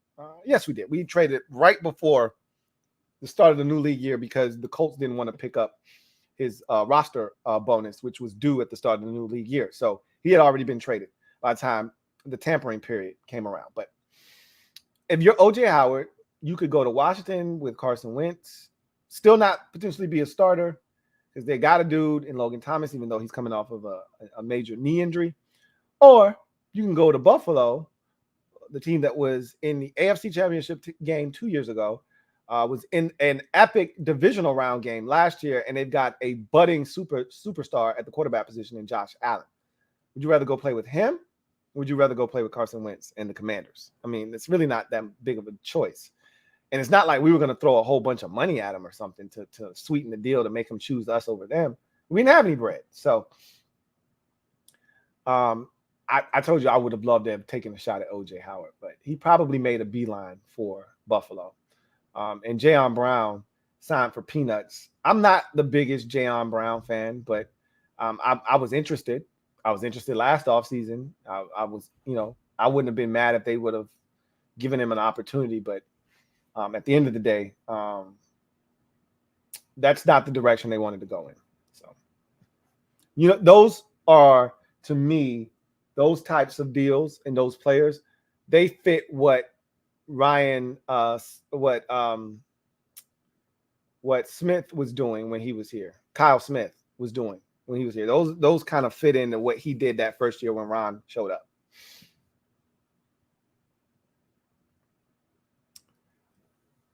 Alex, thank you for the super chat. Greatly appreciate you. My guy Alex writes, you're deluding yourself about Wentz. Hate to see it. You may be right. You may be right. But this is what I always say. Eagles fans didn't feel that way in 17, 18, hell, even 19. They didn't feel that way. They didn't start to sour on Carson Wentz until he kept getting injured and they kept finishing seasons with different quarterbacks. And then he had to flame out in 2020. But you weren't saying that when you drafted him in 16. You weren't saying that in 2017 when he was an MVP candidate before he got injured. You weren't saying that in 18 when he took you back to the playoffs, essentially got injured. And then you had to, take Nicholas Foles into the postseason again.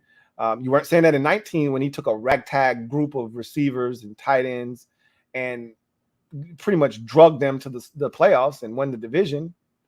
You didn't really start feeling that way until 2020. So I beg to differ. We'll see. You might be right, you know, but the guy's talented.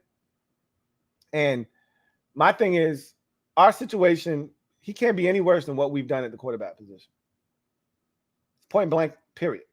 He can't be any worse than what Taylor Heineke was last year. Can't be any worse than what Alex Smith and Dwayne Haskins were before that. He can't be any worse than Kyle Allen or Colt McCoy or the bevy of quarterbacks that we've gone through on this team over the years. He can't be any worse. So why not?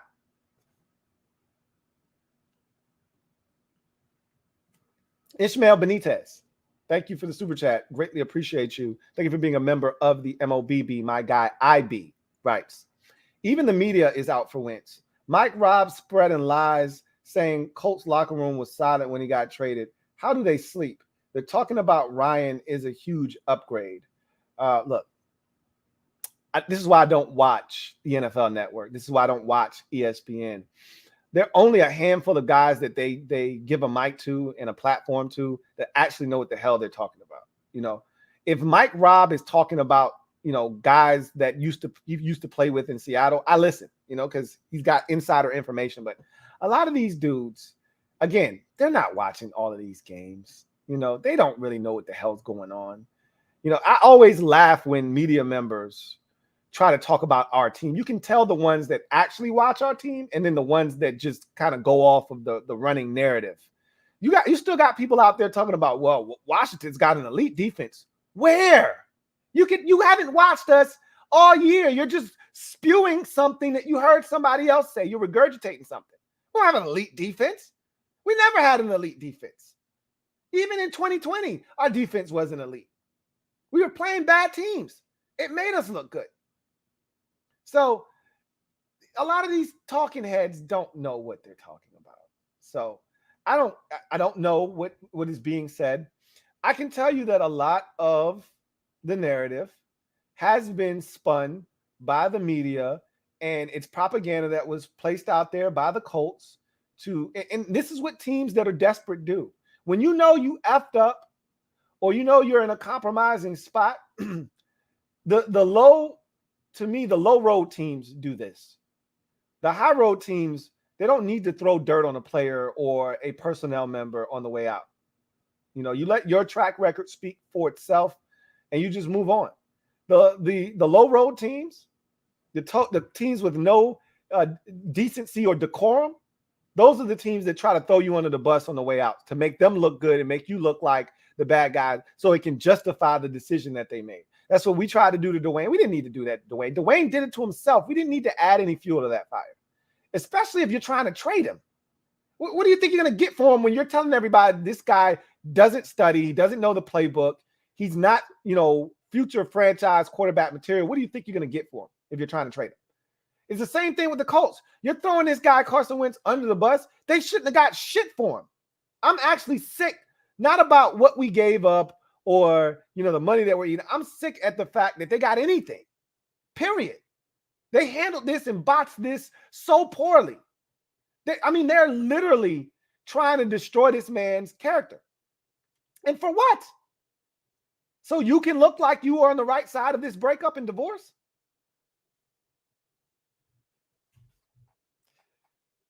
Flash Paradox 87. Thank you for the super chat. Greatly appreciate you. Double up. Thank you for doubling up. Greatly appreciate you, Flash Paradox 87, who writes, 2021 ending season, Wentz.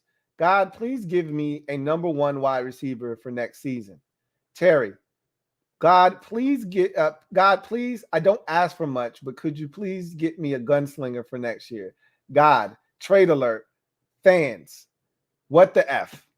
So essentially what he's saying is Carson Wentz is begging for the number one he's never had in his career at the end of last season. I think he was cool with Michael Pittman Jr., but and they you know, drafted Paris Campbell a couple years ago, and he's shown talent, just never able to stay healthy. But He's like, yeah, I need a number one. It'd be nice.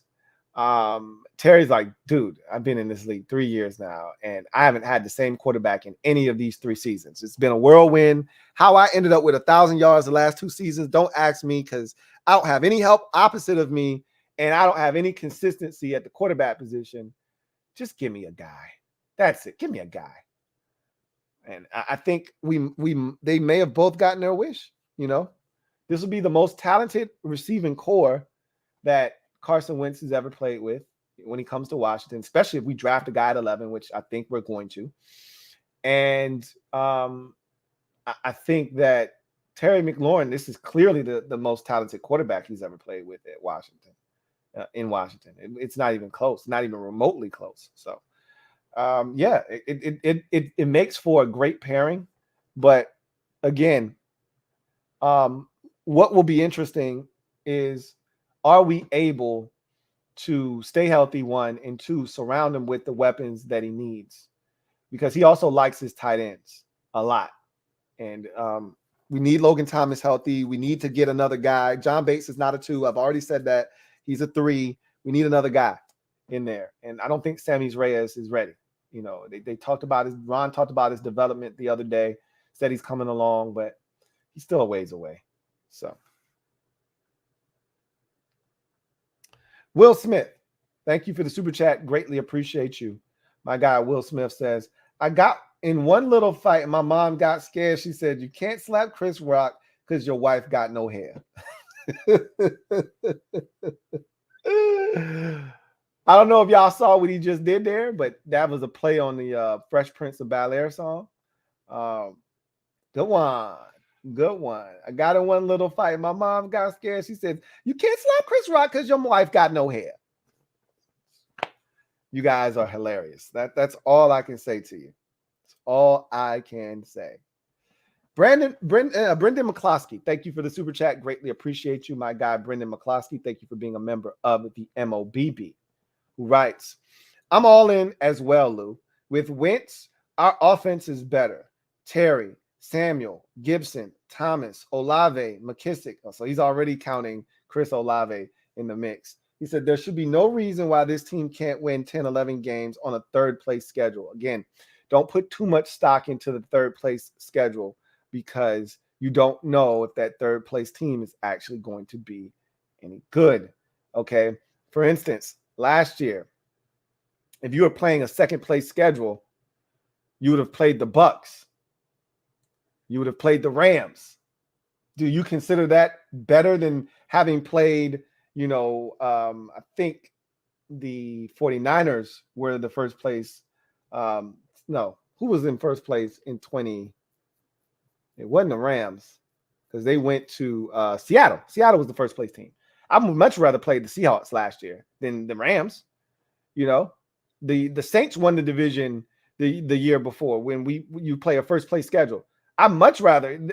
It just so happened that our entire division played the NFC South, so we didn't get just New Orleans. And the second place team, which would have been the Giants, would have gotten Tampa. I would much rather play New Orleans than Tampa. So you can't just go and say, well, there's third place schedule, we should be fine. You don't know what that third place team is going to be. For instance, Minnesota could be the third place team, which they're not. They came in second. But let's just go with the premise that Chicago is your third place team in the NFC South or North, excuse me. What if Justin Fields lights it up in year two with a brand new head coach, and their defense is, terrific under Matt Eberflus, and they're a juggernaut, and now they're on your schedule? Like, you're not excited about that, Third place team in the NFC West is probably the 49ers. Are you excited about playing the 49ers? I'm not. I mean, I know the Rams are a tough out, and Arizona's going to be a tough out, but I take my chances with Arizona. You know what I'm saying? Like, I don't want any parts of San Francisco. So I don't know if the third place schedule thing is all it's cracked up to be. I just know that I think 10 games is not unreasonable if we're healthy and guys play up to their full potential. But we said the same shit last year. I wasn't as gung-ho last year because I told you guys the ceiling for me was 10, and we would everything. I mean, absolutely everything would have had to have gone right. And I told you the floor was 7. We won 7 games. Like, I really told you I thought it was between 7 and 9, but I said we could get to 10. 10 is the absolute best case scenario for last year. I don't think that 10 is the absolute best case scenario this year. You know, if everything goes right, we stay healthy, Wentz balls out, the defense comes back to the table with a different attitude, and they're invigorated. Why not win 11 games? You know, why not win 12 games? Who knows? We'll see. But I think our offense has no choice but to be better. You know, in 2020, we were anemic offensively. Last year, we were better, but if you're comparing it to the year prior, what were we going to do? We weren't going to be any worse than we were in 2020. I thought there were moments with Heineke where we were like, man, this is awesome. You know, obviously the Giants game, the first Giants game, the Falcons game are games that stand out. He was good against Tampa Bay. He was probably one of his best games, most efficient for sure, was Carolina. But then there were other games, like the Saints game, like the Chiefs game, like the Broncos game. You know, there are games in there where you go, like the Cowboys game, you go, that's nasty. So you got no choice, I think, but to be better. With a better quarterback in Wentz, with better weapons around him. We assume Curtis Samuel, never, ever trust a man with 2 first names, will be back this year. We assume we're going to add another weapon at receiver. I assume that you're going to get some good Diami in year 2. I assume that, you know, the young fella, Dax Milne, is ready to step into the Adam Humphries role and be effective. I assume that Cam Sims is going to be, you know, a difference maker when he gets his opportunities. There are a lot of guys here. There really truly are. If we draft a receiver, particularly at 11. So Barry Curtis, thank you for the super chat. Greatly appreciate you. My guy, Barry Curtis, writes, Cooper Kupp, 4.6, Keenan Allen, 4.7, Devontae Adams, 4.5, Michael Thomas, 4.6, Mike Evans, 4.5, CeeDee Lamb, 4.5. Can we stop overvaluing speed at the receiver spot? You can if you want to, but there are a lot of guys that you didn't list that are studs, that are super fast, like Tyreek Hill, you know, like Justin Jefferson, like Jamar Chase. I mean, it goes both ways. We could talk about the guys that aren't fast to make a point, but then there are guys that are fast that you could have thrown DeAndre Hopkins in that conversation. I'm pretty sure he's a 4.6, 4.5 guy as well. But there are a number of guys that are blazers that are in that conversation, you know, that we talk about that are just machines at the receiver position, like Brandon Cooks, for instance. Wherever he goes, he's a walking 1,000-yard wide receiver, you know. So you can look at it both ways. At the end of the day, Cooper Kupp plays faster than the 4.6 he runs, right? Keenan Allen is a legit 4.6 dude. You know, he's not fast, 4.6, 4.5, whatever. Devontae Adams, same thing. He's not a blazer. You know, Devontae Adams isn't smoking anybody. Michael Thomas, same thing. He's a you know, to me, 20 to 20 dude. To me, he's an intermediate, a short to intermediate guy. He's not a deep threat. Mike Evans, that 4.5 is deceptive because he's got long strides, so he gets on you quick, and then that 4.5 turns into a 4.4 because he's on you so fast, and then he's got that length. So if that ball's put out there, he can go and get it. CeeDee Lamb, the 4.5, we knew he wasn't a 4.4 dude, but it doesn't matter because he's so physical, right? So to me, there is a bit of overvaluing speed to a degree. This is when I think speed gets you into trouble. When you ignore what a player does or doesn't do, and you just look at their speed, like the Cincinnati Bengals did with John Ross. John Ross was not a polished receiver that deserved to be the first receiver off the board in that draft class, okay? But they were mesmerized by the speed he ran at the combine, and they took him. That's when you overvalue speed, and it gets you into trouble. I think that you got to take the full package into consideration. Like, for instance, with Chris Olave, the dude is a technician. and he just happens to be fast. That's a hell of a package to put together, you know. But then you get guys like the Baylor receiver that had the blazing time at the combine. He's not a complete receiver. He's fast, but he's not a complete receiver. So if you get mesmerized by his speed, you could be overvaluing that trait, and it could get you into trouble. At the end of the day, beauty is in the eye of the beholder. I could have told anybody that, you know, wanted to listen that Cooper Kupp was going to be a beast in this league. You could see it. Watching him at Eastern Washington, you could see it. He was a beast. And you're like, yeah, this dude's got it. You know, Keenan Allen, I didn't know he was going to be as good as he ended up being. I knew he was a technician in college. Didn't know he was going to be as good as he turned out to be. Devontae Adams, you could see that he had some juice to him, but I didn't expect him to turn into what he turned into. I'm not going to lie to you. Neither did the rest of the league. That's why he was drafted in the second round. Michael Thomas, you could see he was a physical receiver, you know, but I think playing with Drew Brees really helped him. We'll see if he's that same dude, you know, when he comes back, if he's healthy this upcoming year. But look, yeah, there's times where overvaluing speed can get you into trouble, but there's also times where you just flat out want speed on your team. So it can go both ways. Landry Balbin, thank you for the super chat. Greatly appreciate you. My guy Landry writes, hey, Louie. What's up, Landry? He says, we love when you say double up, when you going to come up with the triple up slogan. Love the show, my guy. I don't know if there is a triple up, you know. I don't know if there is a triple up slogan, but I enjoy saying double up. Double up, because that means you've super chatted, you know, multiple times clearly, but I just like saying it. It's fun. That's why you like to hear it. More likely than not. Let's see. Metaphor. Thank you for the super chat. Greatly appreciate you. Double up. Thank you for doubling up, Metaphor. Who writes, keep my QB's name out your effing mouth, Ursay. At this point, I think that is an apt statement. Like, at this point, stop talking about the man. All right. You've already moved on. You got Matt Ryan. It is what it is. All right. Let's let bygones be bygones. Clearly, you didn't want Carson Wentz. You don't even know why you didn't want him outside of the fact that he wasn't vaccinated. All right. That's fine. You traded him. All right. Keep my quarterback's name out your mouth. I think that's a fair statement to make at this point. I'm with you on that. Dejan Bell, thank you for the super chat. Greatly appreciate you. Dejan writes, what up, Lou? Buns, LOL. What up, Lou? You buns, LOL.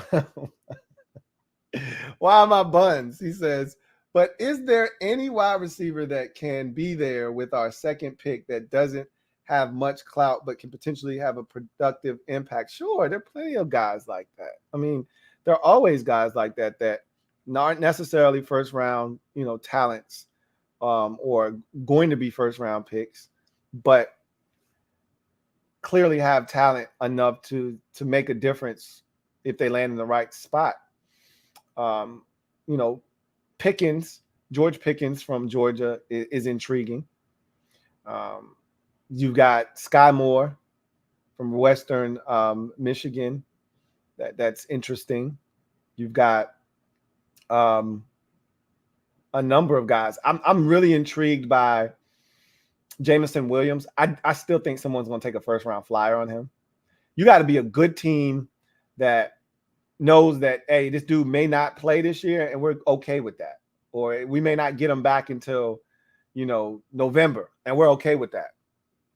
You got to be in a position where you may not get him back until October, and you got to be okay with that. We're not in that position, I don't think, personally. But Jameson Williams out of Alabama is injured. He injured himself at the very end. Same with the other Alabama wide receiver, John Mechie. These are two guys that injured themselves right at the very end of the college football season.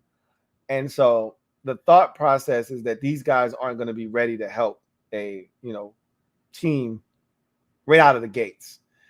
Again, you know, you get injured in January, as I think Jameson Williams did. If not January, late December. ACLs are usually 6 to 8 months of recovery. I mean, guys are coming back faster and faster from these injuries. So, I mean, that would put him in a time frame to be back, you know, not necessarily 100% ready to go right around camp, but, you know, you're getting close around that time. He's interesting to me, nonetheless. I don't know if he slides all the way to the second round or not, but guys like him are very intriguing. And there's a ton of receivers. This draft class is loaded with receivers. So, yes, there are some guys that you could take. I got my list right here. Christian Watson is a name that we keep throwing out there. I think he's a guy that could easily end up being a first-round pick, especially with the Chiefs trading Tyreek Hill and the Packers needing a receiver and the Jets. Like, all of a sudden, back into the first round, some of these teams may value a guy like Christian Watson. You know, but you look at some of these other guys like Alec Pierce out of Cincinnati, you know, big 6'3", 211-pound receiver, ran a lot faster than I thought he was going to run. Ran a 4.41, had a 40.5-inch vert. He's got second-round talent, you know, played with Desmond Ridder at Cincinnati. So Jahan Dotson out of Penn State is another guy that will probably – he could end up being a late first. I think he'll end up being a late first, but he could easily end up being spillage into the second round, you know. A guy that's gaining a lot of traction he's like a hybrid, like a running back type receiver, you know, guy is Wan'Dale Robinson out of Kentucky. You know, this dude is stupid fast. And, you know, I think he is one of these guys that people look at and say he can be like a Deebo Samuel type. You can give it to him out of the backfield. You can turn him into a receiver, and he can do a little bit of everything. So, man, there's a ton of receivers, dude. This draft is ridiculously loaded. So, yeah, there'll be some guys in the second round if they want to go that route. I just don't know if that's what they're looking to do. I don't know if they're looking to pass up on somebody at 11 and wait till 47. So we'll see what happens.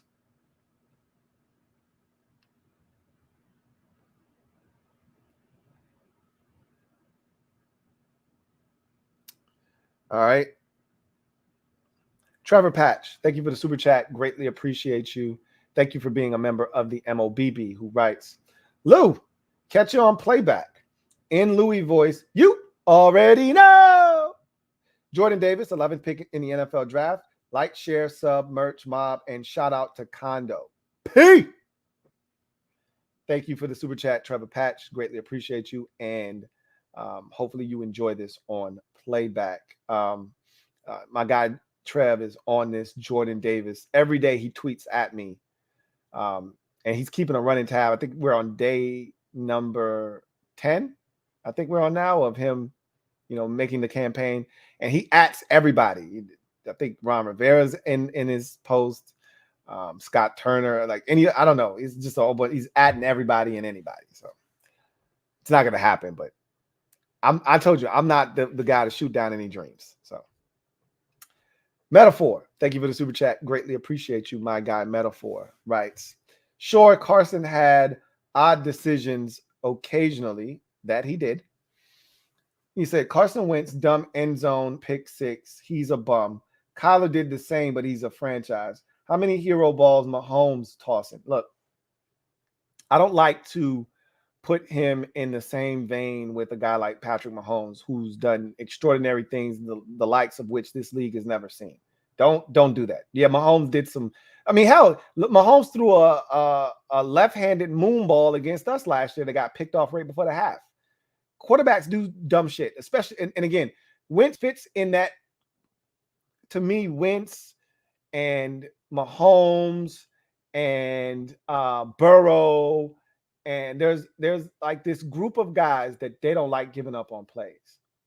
Murray is another one of these dudes where they think they can make a play out of anything. And so with these guys, you get 17-yard sacks because they're running backwards, zigzagging around, thinking I can outrun this dude, and then you get tripped up and it's a 17-yard loss.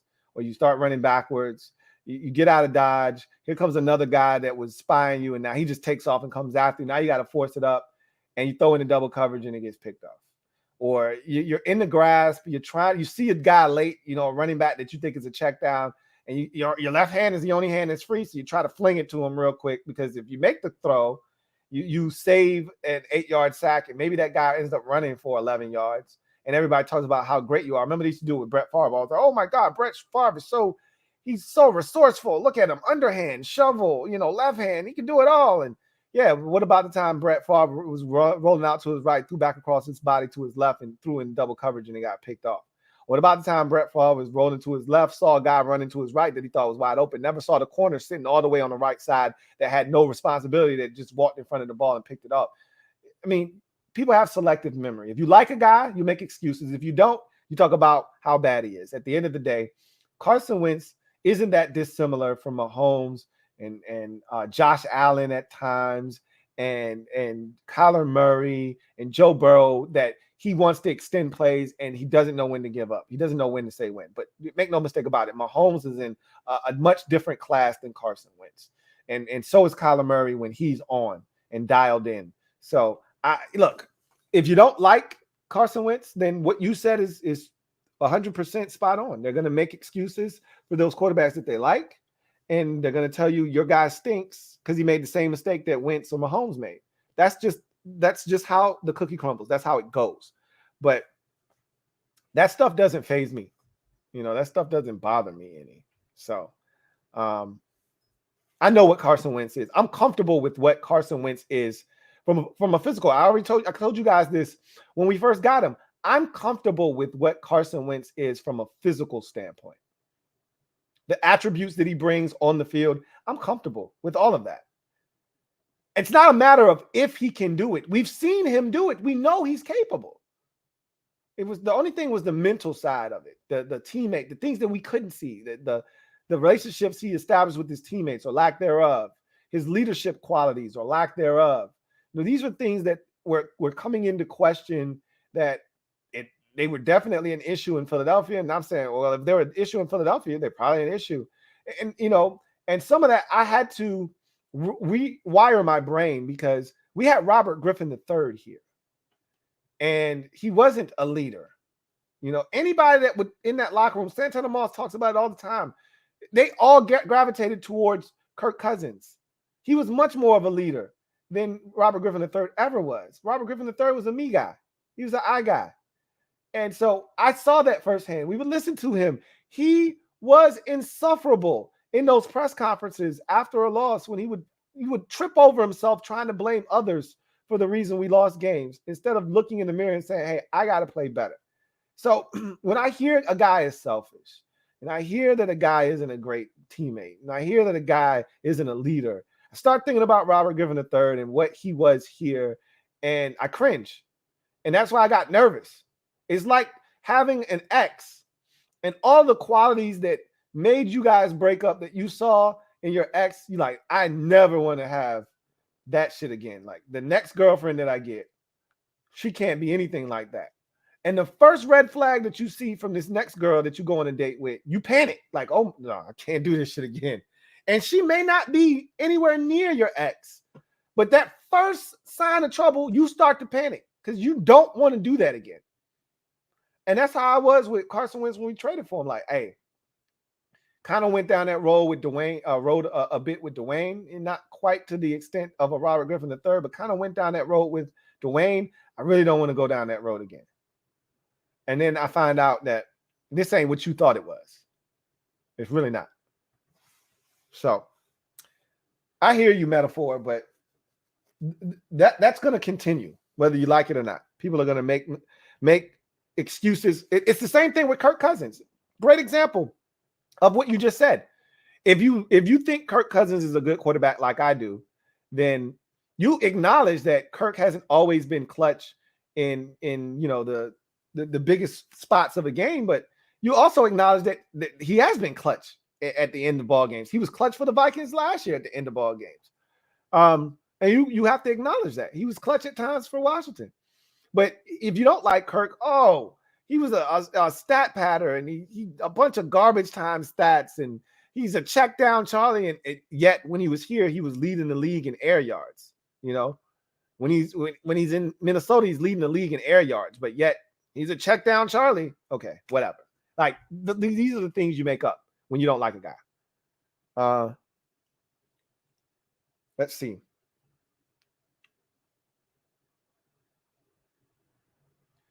Got another super chat. This next one is from Luck. Thank you for the super chat. Greatly appreciate you. My guy Luck writes, Baby Lou heard about Wagner going to LA. She's pissed. Both of them were going apeshit at that time.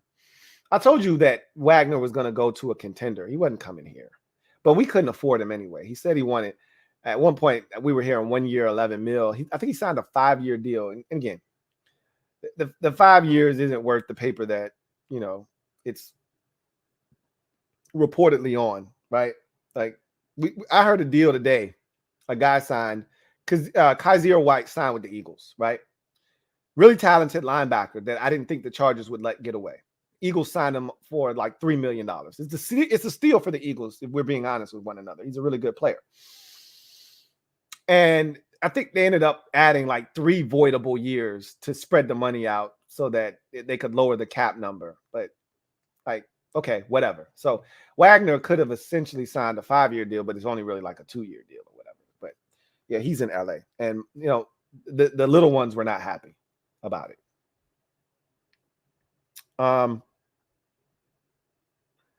Let's see.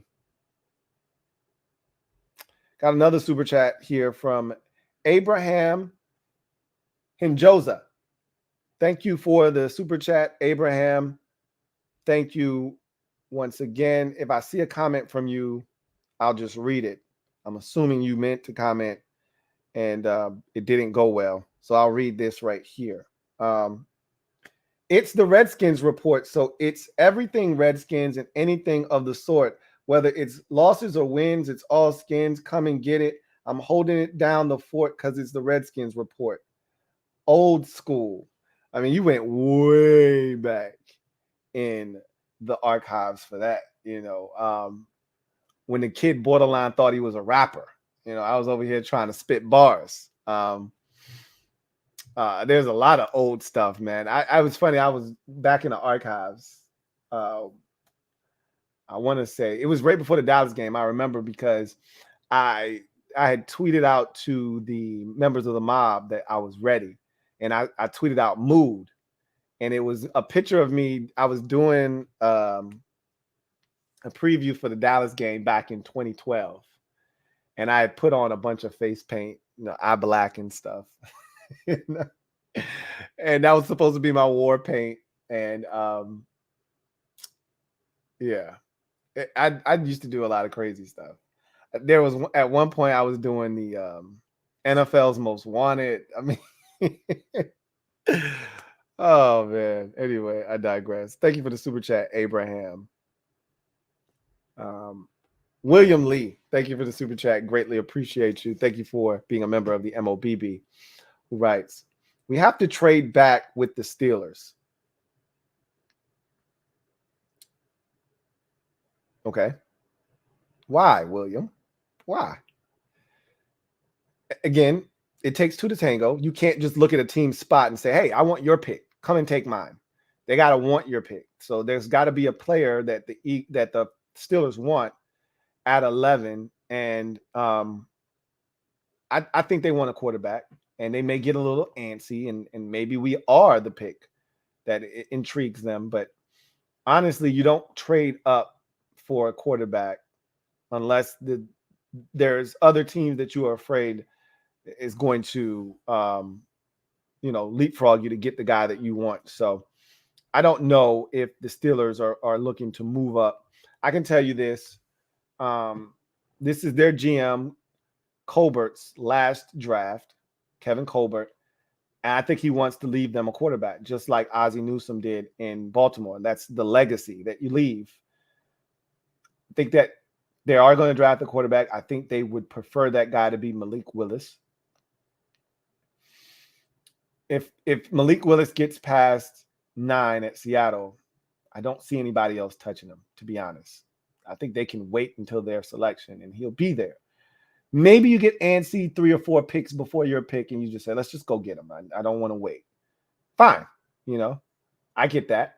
But I don't know if you got to come all the way up to 11 to make it happen. The thing you don't want to do is you don't want to get cute. And if you really, truly believe in a guy, you don't want to get cute and say, oh, he'll fall to us at 21, 22, and then somebody else snatches him up, and now you got egg on your face. I don't see the Steelers trading up to 11, though. We'll see. Fat Mother Ucka. Thank you for the super chat. Greatly appreciate you. Who writes, Rams out here playing Madden and getting rings, shaking my head. Well, it's not rings with an S. It's just ring. But no, I mean, the Rams, they've shown that you don't have to value early round draft picks to have success. Now, this model is unsustainable for, a decade, which is why we heard Sean McVay potentially thinking about retiring and Aaron Donald thinking about retiring. Aaron Donald was never going to retire. I think that was all a play to just have leverage and leverage that into a new contract. But McVay is interesting that he brought up retirement because he knows that eventually this shit is going to blow up. You can't, they're putting off what is inevitable, which is there's a collapse where you fall off of a cliff and you're no longer a competitive team because at some point, not having a first or a second round pick and starting your draft in the third round, eventually that shit catches up with you. Now, if you continue to draft really well and you hit on third and fourth, which they've done a really good job of hitting on third and fourth and fifth and sixth and seventh round picks, if you do that consistently enough, you'll end up being just fine.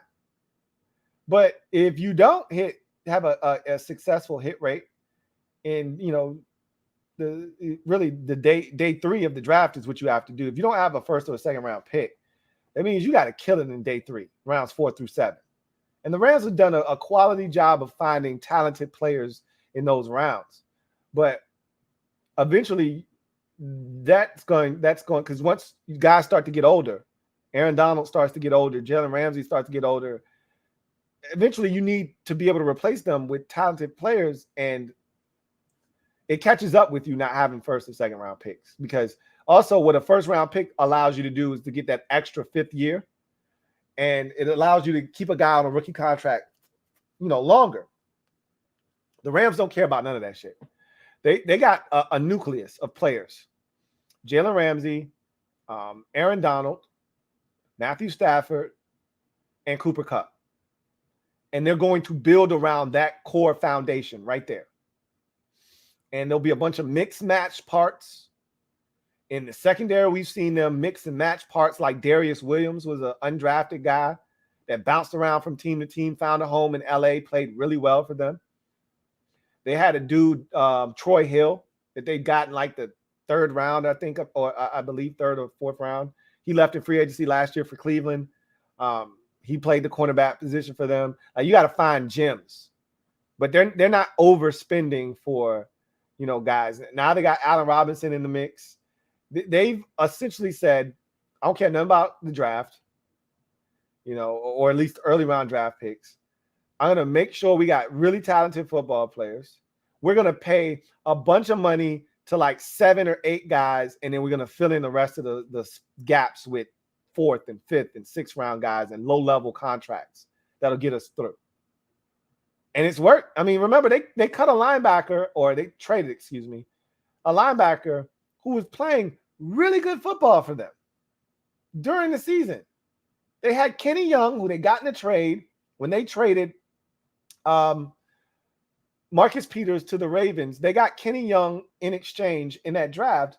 He was playing phenomenal football for the Rams. And they traded him to the Broncos in season because they didn't have enough money to pay him. They didn't want to pay him. They're very tactful in who they pay, and they're only paying elite dudes, elite money. Everybody else, we fill in the gaps.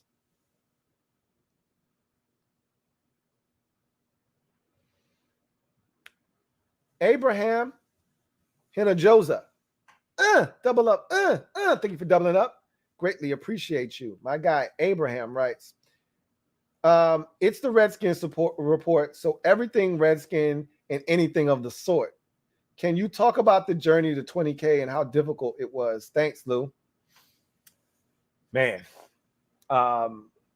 yeah, it was difficult, man. I've been at this for August will be 10 years. Okay. So I'll just say this. I don't want to give you the long-winded version because we'll be here for a while. I don't want to do that.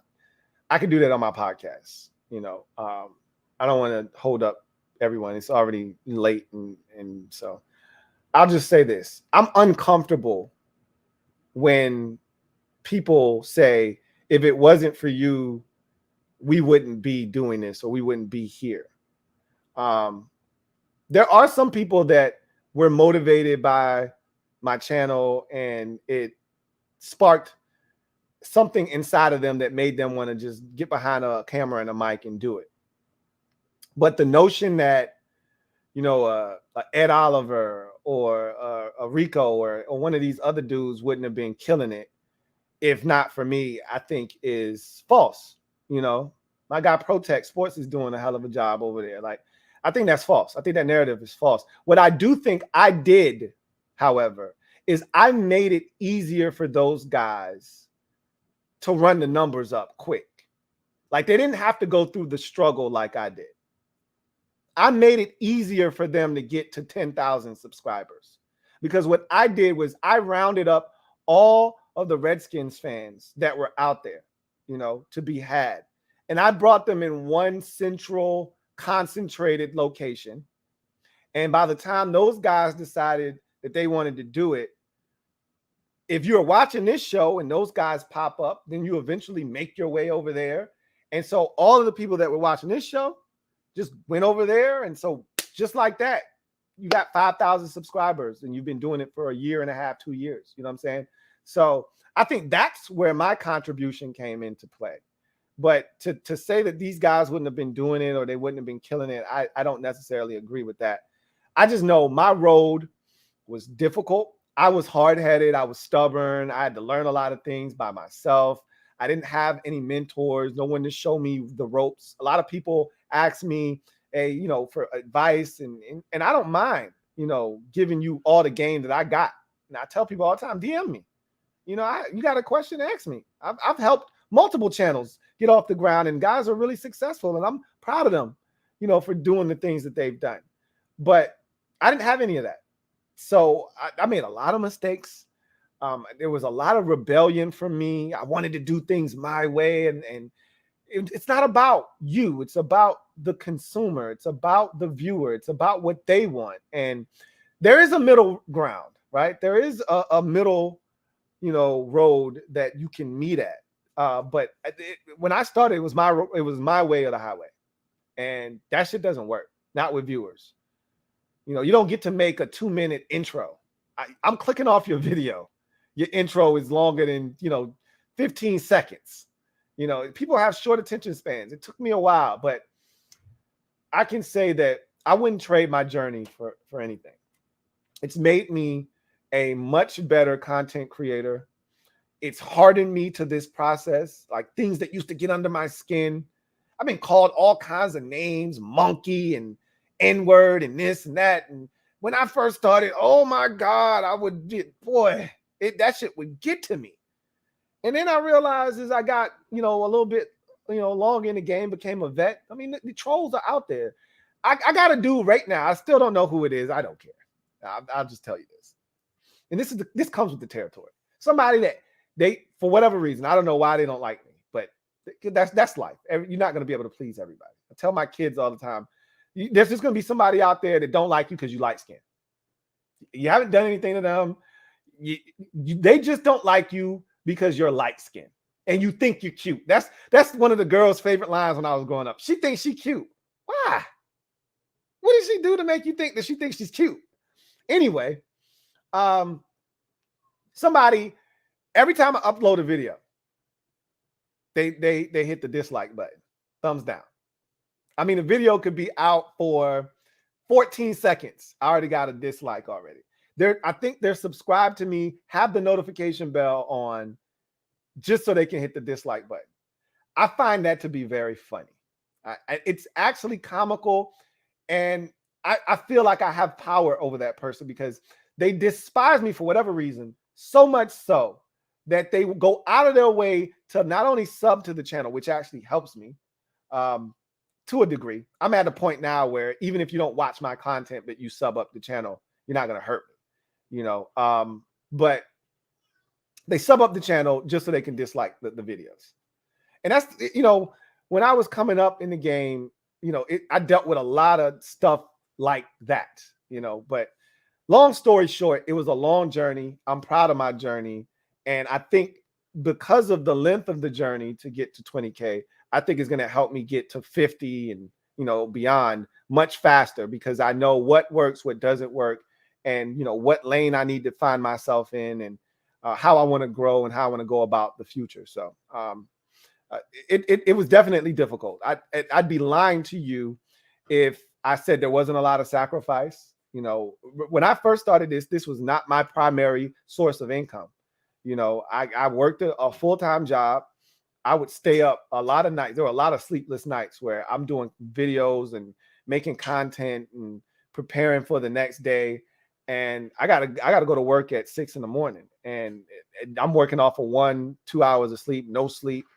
And, you know, it just was what it was. So I can tell you it was definitely difficult, but I wouldn't trade it for anything. Thank you for that super chat, Abraham. Red Wings 01. Thank you for the super chat. Greatly appreciate you. My guy, Red Wings 01 writes, speaking of rep, it doesn't help that Alex Smith is making a career out of bashing us. He's right, but he's being petty for how it ended, and everyone outside of our fan base will listen to him. Well, you knew that was going to happen. The minute he got a job at ESPN, I said he is going to go on a I said he's going to go on a crusade. That was the word I used. A mini crusade to make sure that everyone is aware that this organization doesn't have their shit together. He's not wrong, as you mentioned, he's not wrong, but like you said, it's petty. But that's remember, he was not happy with the way things ended here in Washington. He was not happy about it. So he's got a story to tell, and that's fine. Again, I don't subscribe to any of that. Listen, let me just tell you something. Some of you are too wrapped up in what other people think, what the outside narrative is.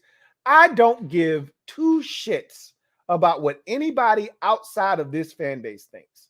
I'm more impacted by a disgruntled fan within the fan base than I am anybody that is outside of this fan base that thinks less of us. Okay, if you're in the fan base and you feel a way, let's talk about it. You know, let's chop it up. Let's talk about it. I may not be able to change your mind. And again, I've always said, anybody that feels a type of way about this organization or about their fandom, about this team, I don't try to tell them how to feel because we've been beaten up for so long that a lot of us don't even know how to feel or don't even know the emotions that we feel. So I never try to tell someone how they should or shouldn't feel.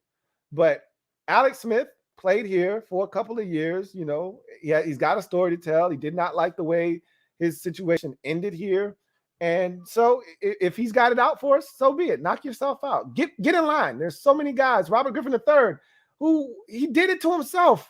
You know, I mean, clearly there was help. You know, I'm not saying Kyle and Mike and all those guys were innocent because they weren't. They took some low blow shots as well. They should have been the adults in the situation, and they weren't. They went tit for tat with Robert Griffin III.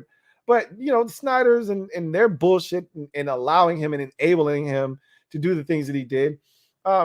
He's talking about surviving Washington. Are you kidding me? Like, I mean, this is the kind of stuff where I go, okay, whatever, dude. Seriously. Like, you can't let that stuff get to you.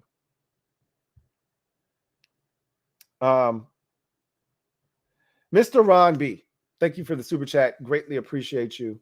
My guy, Mr. Ron B writes, to paraphrase a line from the Gladiator movie, Frank Wright believed in Wentz. Louie believes in Wentz. I will trust in Wentz. Frank Wright still believes in Carson Wentz. Told you what he said the other day.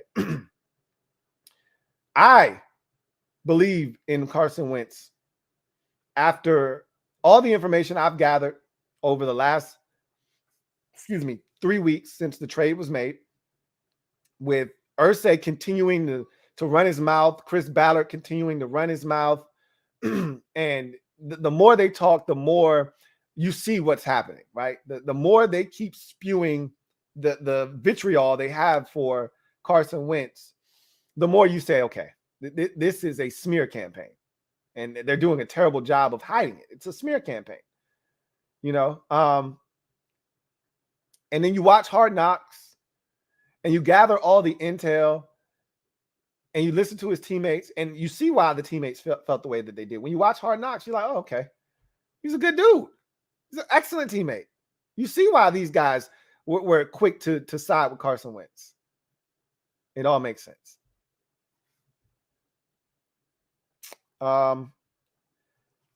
That mother offer. Thank you for the super chat.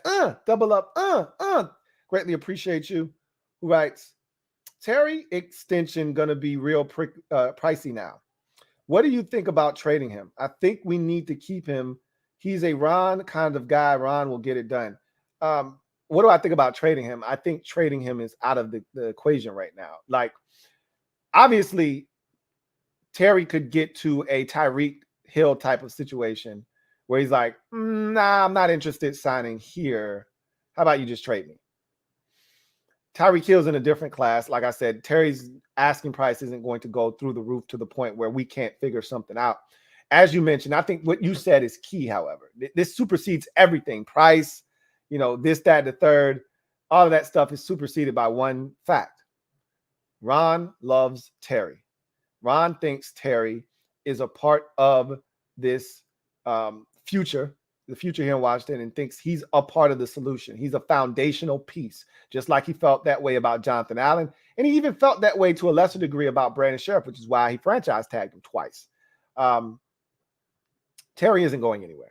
They're going to find a way to make it work. They're going to give Terry his money, and he'll be in Washington for many years to come. He's the consummate professional, the type of guy you want on your football team. He's a Ron Rivera guy. Terry's not going anywhere.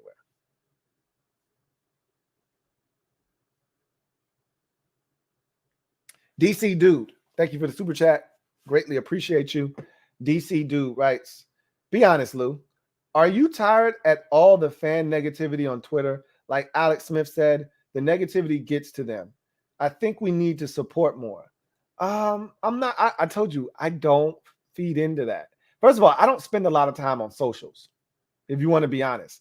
I spend more time on socials for my card endeavor than I do for the Washington football team or the NFL for that matter. Because honestly, I only care about our fans, and our fans can be negative. But again, can you blame them? Like, I'm not one of those people that want you to be blindly positive about something just because positivity in the environment helps. Nah, F that. I pay my hard-earned money, or I spend my look. Money is, to me, a renewable resource. You can get more of that. You can't get back time. I waste 3 hours of my Sunday, watching this team lay a big, fat, stinking, nasty egg. That shit pisses me off. I can't get those 3 hours back. I could really use those 3 hours. I watched them do it again the following Sunday. That shit gets old. That's 6 hours. Okay? They do it again. That's 9 hours, so forth and so forth. Okay? You stack those up on top of each other, and after a while, it gets old. And now you're no longer positive. You're now negative. And when you want to believe in something, and every time you try to believe something negative happens, you start to believe something negative is going to happen, because it always happens. And again, like Ron Rivera said, and I think he said it perfectly, and this is why I don't have a problem with anybody being negative. You want to change the narrative, win. That is the way you change the narrative. You're tired of people bashing the organization. You're tired of the fans not. Ron keeps saying, we need the fans to get on board. Give us a reason. You weren't here with Bruce Allen. You weren't here through Vinny Serrato. You haven't been through the lean years. So you don't get to tell us what you want us to do. You can ask us, which he has. And I'm not mad at Ron for that. He keeps saying, hey, it's a new day. We got a new name. We've rebranded. Let's leave that Redskin stuff in the past.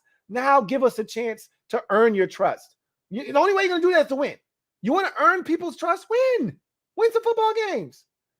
That's why this Carson Wentz deal is so big, because this is the first real chance that we've been given to win on a consistent basis, because the quarterback that we have gives us a chance.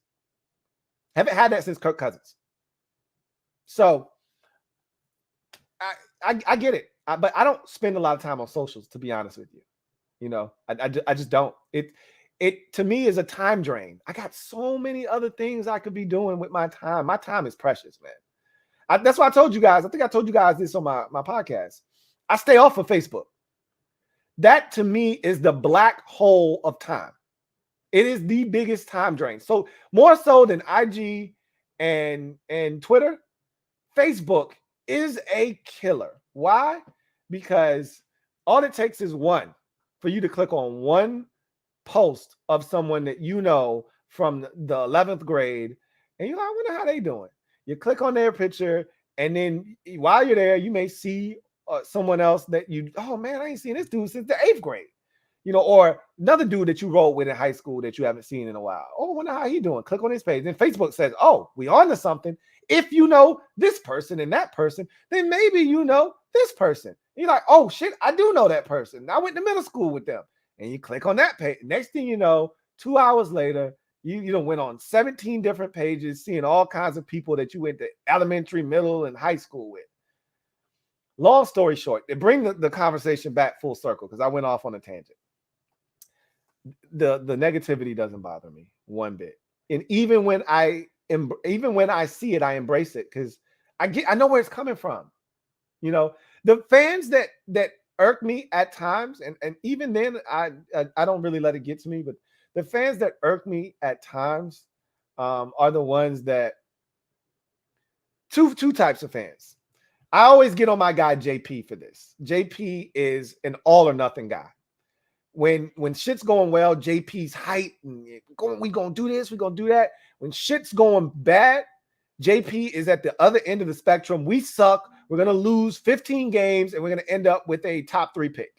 And like, come on, JP, you know better than that. That gets to me sometimes, but I know enough of those types of fans to know that they don't mean any ill will. They're just frustrated, and that's the way they take it out, right? That's their way of venting. Then you got the fan that wants to be right at any cost, no matter the cost. And a lot of times, them being right will have to come at the expense of the team. Look, I say a lot of shit on this channel that turns out to be wrong, you know? And I always say, I want to be wrong. Prove me wrong. Because if that means we're better because of it, I will take the L gladly, okay? I used to shoot down anybody that wanted to talk about Cam Sims. I'm like, bro, he's not it. Stop talking to me about Cam Sims. He's been a lot better than I gave him credit for. That's good. That helps us. The people that wanted Dwayne Haskins to fail just so they could say, I told you he sucked. That's not helping this team. Anything that doesn't help the team, I'm like, why would you root for something like that? You know, you get the people, well, there's no way we're going to win consistently until we suck. We just need to lose 15 games and get a quarterback. Well, we tried that. We lost 13 games, and we ended up with Chase Young. We could have had Justin Herbert. Could have had Tua. We took Chase Young. Still didn't have a quarterback. So I don't want to go down that road.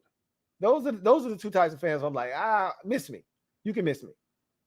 But at the end of the day, that stuff doesn't get to me, man. Negativity doesn't bother me because it's coming from a place of hurt. That's all it is. It's not like they want this team to win, just like you do, just like I do. The problem is everyone handles losing and disappointment differently. Some are able to compartmentalize it. Some are able to better rationalize why things happen. Others just lash out. And I'm cool with any way you decide to deal with it, because I get it. I've been a part of it as a fan. I've seen it. I've lived it. So I get it. Thank you for the super chat. Rob Yu, thank you for the super chat. Greatly appreciate you. My guy Rob Yu writes, Lou, Holcomb at middle linebacker would be a solution to a huge problem. He's fast, he's instinctive, and has improved in pass coverage. I don't have a problem with him, but there are a lot of people out there that don't want him at middle linebacker. I think they just don't want him at middle linebacker because they want a new shiny toy. They want to be able to grab something new and stick inside. Pause. And I think that's why they would prefer him to just stay at strong side, because they want something new. Whereas if he moves to middle linebacker, they may try to, solve the other linebacker position. Because really, a lot of times we don't even have 3 linebackers on the field. A lot of times we only got 2 of them boys on the field, or 1. But if we go to a 3 linebacker base, they may try to handle that with like a Khaleke Hudson or something like that, and I think a lot of fans are like, nah, I'm good. Give me a new linebacker. We need depth either way. Whether they slide Cole Holcomb over or not, we still need depth. John Bostic is no longer under contract. I don't know if they're going to bring back the glob of mayo that we had last year, but I'm good. Like, I would really prefer to go in a different direction. Truly, So I don't know. We'll see what happens.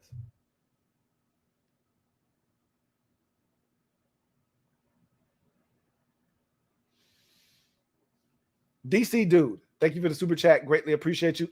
Double up. Thank you for doubling up. DC Dude writes, Olave at 11 is a need and a great move, but it also keeps Terry in Washington for years to come. Can't see him leaving with 2 other OSU ex-teammates on the roster. I don't think that is of any concern to Terry, to be honest with you. I've already made the case that most guys honestly want to stay where they're drafted. If they had a choice, if the money's good and everything is going well, they don't want to leave. Like Terry, for all that you guys think is negative here, Terry, like a lot of times, I think this is where you guys, a lot of you out there at least, I think there's a disconnect. These players, they don't feel the way we do as fans. Okay, they don't. They know that the noise exists. They don't hear a lot of the shit that we do. We follow this. Like, for instance, you talk to a player, they can't even tell you who we're playing in 2 weeks. Like a lot of these guys, they got one-track minds, man. They're focused on the task at hand. That is it. A lot of these dudes can't even tell you who they're playing next week, let alone what's going on with the organization. They may have an inkling. They might have heard this. They might have heard that, but they're not digging into the shit like we do. They don't live it every single day like we do. These dudes just out here to play ball, man. That's all they're trying to do. They're just trying to play ball. And if you're going to pay me, I'd like to stay where I'm at. Like J.D. McKissick, that's why he didn't want to leave. He could have left. J.D.'s like, yo, this is home. He said, we're building something here. You ask most fans, building what? What are we building here? J.D.'s like, we building something here. This is home. I don't want to leave. Terry feels the same way. Most guys don't want to leave. And even if Curtis Samuel didn't come here and we don't draft Chris Olave, Terry would still want to stay here. As long as they're showing him the money, he'll be back.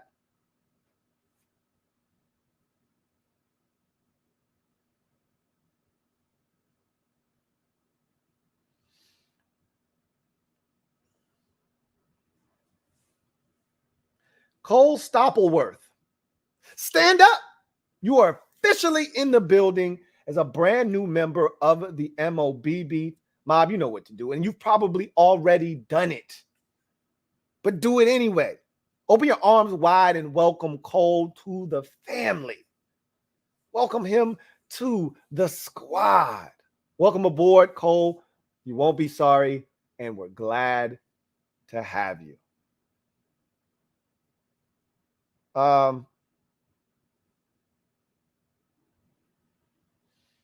Let's see. John Craig, thank you for the super chat. Greatly appreciate, or excuse me, thank you for becoming a member of the MOBB. Stand up. Y'all know what it is. We in the building. We always in the building. And now John is in the building with us. Mob, welcome, John, the way you welcome all the other Mob Squad members. Show him some love. Show him love. Show him love.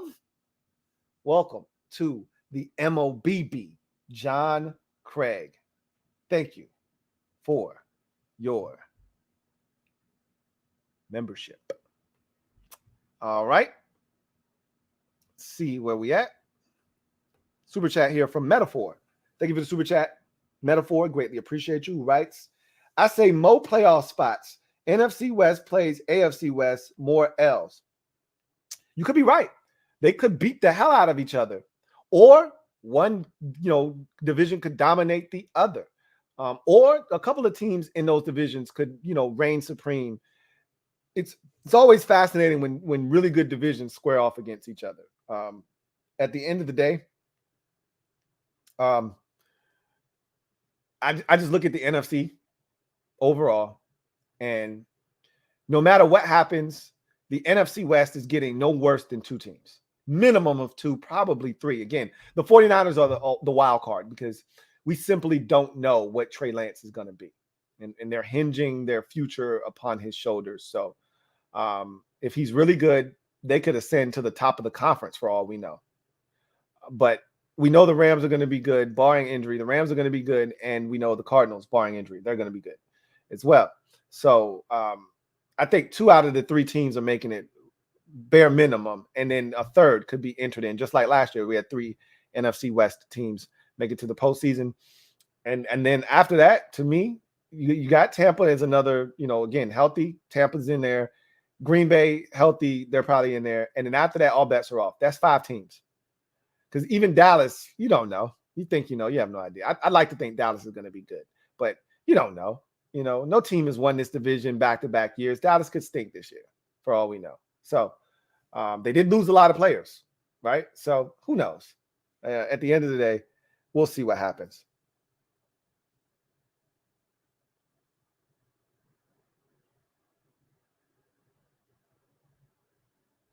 Let's see. Melvin Gloson, thank you for the super chat. Greatly appreciate you. My guy Melvin writes, did you hear Alex Smith talking shit about us? I actually did not. I actually heard, I saw like a little heading, like if you're on ESPN.com and they got a bunch of lead stories, and I think his was one of them. I didn't click on it though, because I didn't care. That's not why I was there. I was there for some Memphis Grizzlies shit.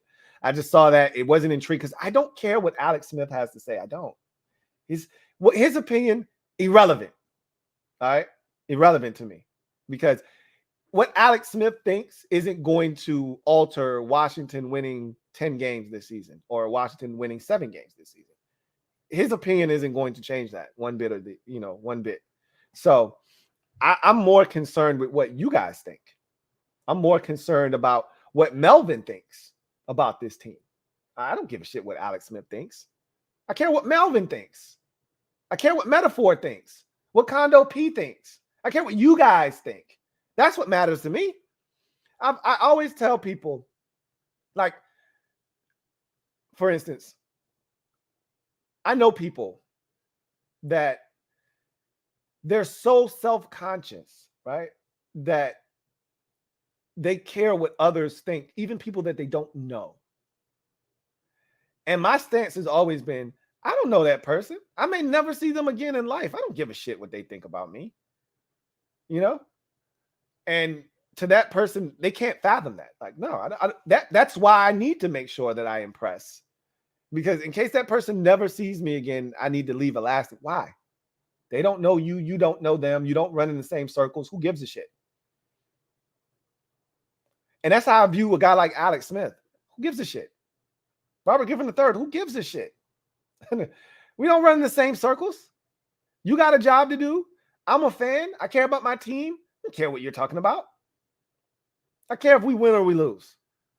So I don't care about what those guys are talking about, man. No, I didn't hear what he said. Benjamin Slade, thank you for the super chat. Greatly appreciate you. My guy Benjamin writes, be wary of wide receiver or quarterback in the first. We absolutely suck at drafting them in the first in my lifetime. LOL. Take BPA. You're not wrong about that. I've gone through any, first or even second day picks at either, quarterback or wide receiver, specifically receiver. We've been terrible at drafting receivers. We got lucky with Terry. Let's call it what it is. I think we just got lucky with Terry. Because we tried the shit again with AGG, did not work. Diami, the jury's still out on Diami. We'll see how that goes. And then we could just keep going back, whether it's Josh Doxson or it's Ryan Grant or it's Trey Quinn. Again, I get it. Trey Quinn's Mr. Irrelevant, very last pick in the draft, still was on his team, and we could just keep going back and back until we get to that infamous 2008 draft with Malcolm Kelly, Devin Thomas, and Fred Davis all in the second round. So, I mean,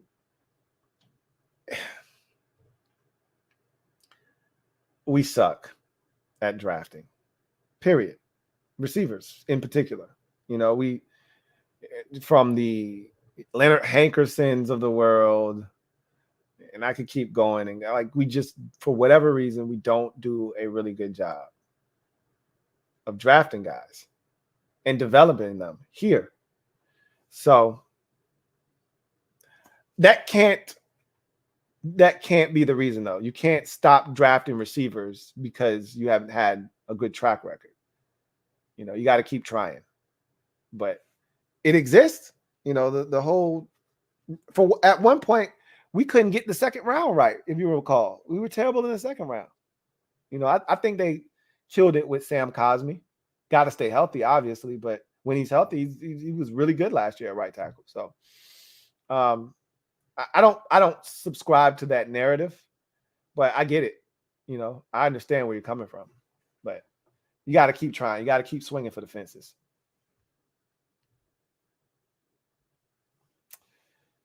Ron Rivera, thank you for the super chat. Greatly appreciate you. My guy, Ron Rizzi, writes, we already have our middle linebacker. His name is John Bostic. That's just the truth. You should have said the truth of the matter. He's our guy, and that's the truth of the matter. Oh, you didn't come with the truth of the matter.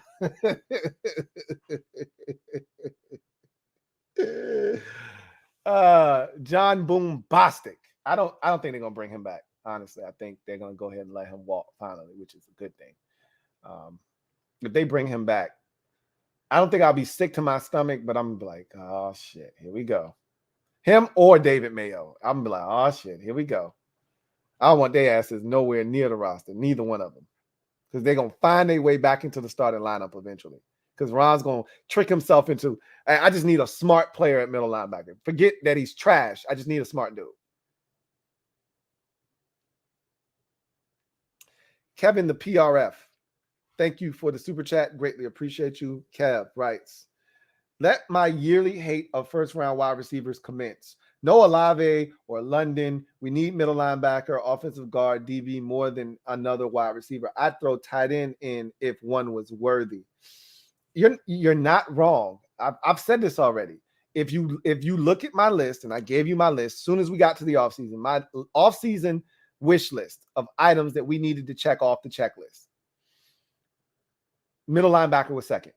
Finding an answer at middle linebacker. What if Cole Holcomb's the answer? I didn't say we had to draft one. I said find an answer. That was my exact wording. Find an answer at middle linebacker. Cole Holcomb may be your answer.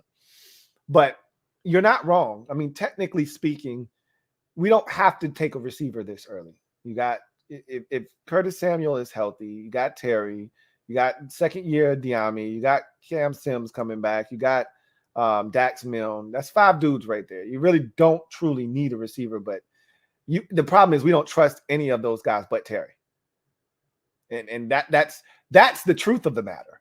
Is that we don't trust any of those dudes to A, stay healthy, and B, produce at a high level. And so you look around the league, and the elite NFL offenses have like 3 dudes that are studs at receiver. Unless you're a dominant run team and you can rush it, like the Colts could, like the Titans when Derrick Henry, was healthy, and they really still ran it a little bit even when he was out. Like the Browns. These are teams that don't need to have 2, 3, receivers that are studs. They can run the football, But if your run game isn't on point like that, you better have 2 or 3 of them things. The 49ers don't have 2 or 3 of them things. They do have a dominant run game, so they can get away with that. But if you don't, if you're Cincinnati and they got a quality run game with Joe Mixon, but you still want a dominant pass game, because that's how you win in this league. You need 3 of them things. So we'll see. We'll see what happens. I think they're going to take a receiver, though. And I know you are one of those people that are like, look, it's not worth it. First round receiver is not worth it. That's your thing. I think it's coming, whether you like it or you don't. I think it's coming.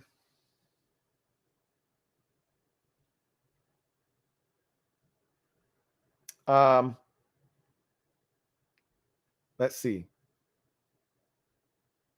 Make sure. I thought I just missed one. No, I didn't miss one. Here we go, right here. King of the North. Thank you for the super chat. Greatly appreciate you. Double up. Thank you for doubling up. King of the North, who writes, what's CY got to do this season to prevent the draft bust talk about him? Now, see, this is when our fan base can be super negative. Last year, I remember my guy Derek B and several others, like, look, and Derek B wasn't looking to be malicious with Chase. He was just like, look, I don't think he's as good as y'all saying. He out here getting his ass whooped by tight ends, one-on-one, and pass blocking. And, this ain't the shit that y'all was selling me on. Like, he ain't all that. And I'm like, you're not wrong in saying that. But the people that were like, this defense is better without Chase Young and Montez Sweat. We don't need those guys. Like, come on, man, stop. You really want to trot Casey Toohill and Jay Smith-Williams out there every game? You really want to do that because they're more disciplined? Really? Come on, man. Stop the nonsense. So, yeah. No, I get it. I understand how this works. I get where you guys are coming from, the people that weren't pleased. I wasn't pleased with Chase Young last year. Ron wasn't pleased. You heard what he said. And he went after, Chase Young, and he should have. I was disappointed in Chase last year. What he has to do is he just got to play his game. And if he comes back and he has 7.5 sacks this year, and he forces 3 fumbles, and he's dominant against the run like he was, that's the one thing he was always doing, no matter what was going on in the sack department. He's always dominant against the run. If he continues to be that, and he gets 7.5 sacks, and he forces 3 fumbles, and he's drawing double teams, and he's being impactful, he's back. He's good, But I think anything south of 5 sacks is a disappointment, because I could talk myself into a 5.5 sack season, but hey, he was coming off of an injury. We started to see him rev it up towards the end of the year. He almost got there a bunch. He had a high pressure rate. He just didn't get to him. I can talk myself into 5.5 sacks being okay. If he comes back and it's 3.5, I'm gonna have a problem with that. I'm like, and Montez finally breaks that threshold of double digits, and he has 10. I'm like, look, sign Montez, and we'll leave Chase, blowing in the wind. Like, bro, if you don't show me nothing, by the time you become a free agent, you gone. So I think Chase is gonna live up to the hype. He's a really good player. I think he's gonna be super motivated this year. I think he was smelling himself, and that happens from time to time. I remember, I want to see what Micah Parsons does for an encore, because he was smelling himself after his rookie season. Like, this shit too easy. He said, like, this shit ain't no different in college. I was like, oh, it's like that, huh? Okay. Like, teams, and the thing that makes him so tough is that he's not a defensive end. He's not lining up at left defensive end or right defensive end. Michael Parsons could be outside. He could be in a 9 technique. You know, he could be lined up, mugging the A gap. He can blitz and through the B gap. Like, he can come from anywhere. That's what makes him so hard to account for, because you can isolate a matchup and get him one-on-one with a running back, and you're like, yeah, I take my chances with that.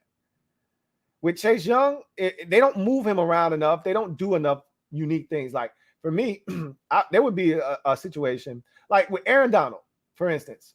They take Aaron Donald and they overload his side, meaning at times I've seen them take the other defensive tackle, put him on the opposite side of Aaron Donald. So normally that tackle is in the opposite A gap, sometimes in the opposite B gap, right? They will take that tackle and put him in the opposite gap of Aaron Donald. So they will put him in the C gap.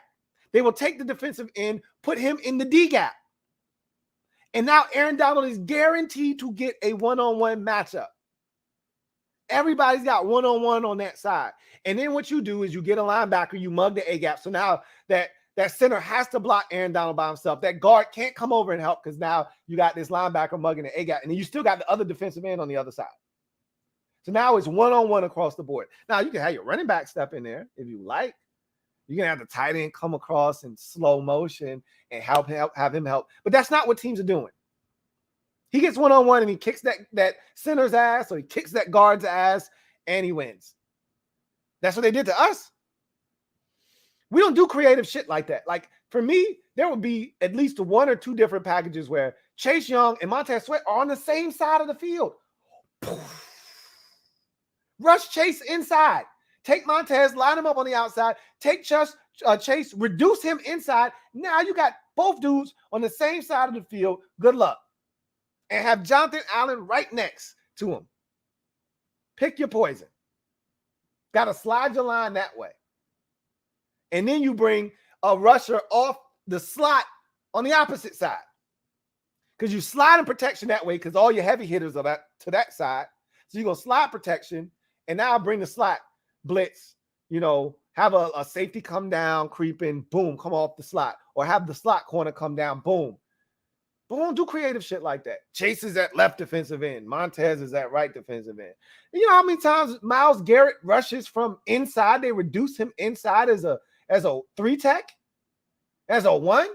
You know how many other times he rushes like that during a game and kicks ass? Yet we never rush Chase inside. Anyway, I digress. He says, would 6 or 7 sacks and a couple of forced fumbles be enough for you, or are you expecting much more from our number 2 overall pick? Yeah, so you pretty much said what I just said, which is 7 sacks and 2 or 3 forced fumbles, and I'd say he's on his way back. Yeah, he about to kick ass. We get to 4.5, 3.5. And he's getting stonewalled, and there's games where we don't even know he's on the field, like last year. I got a problem. Even coming off of an injury, I got a problem with that. Because Nick Bosa just came off an injury, and he was whooping ass this past year. And I know it's 2 different dudes. Everybody's different. I hate to do that, but they both went to Ohio State. I'm comparing them. Nick Bosa came off an injury, and he came back and he whooped some ass. He was in the discussion for defensive MVP last year. Nick Bosa was. How many sacks did he have last year? I bet you it was like 14 or 15 of them things for Nick Bosa last year, coming off of an ACL. So I don't really want to hear that shit. But Chase Young isn't Nick Bosa. I had to come to the cold, hard reality that that's not who he is. 15.5 sacks last year after tearing his ACL and having no sacks in 2020. Nick Bosa came back with 15.5 sacks. Chase Young ain't doing that shit. I can assure you of that. He ain't doing that shit. But what he can do is he can come back and he can give us something similar to what he gave us in his rookie season, and we'll take that. Yeah, not what he'd have. 9.5 sacks. What is it, 7.5 sacks his rookie season? A bunch of forced fumbles, a bunch of impactful plays. When we needed to play, Chase stepped up and made it for us in his rookie season. That's what I'm looking for.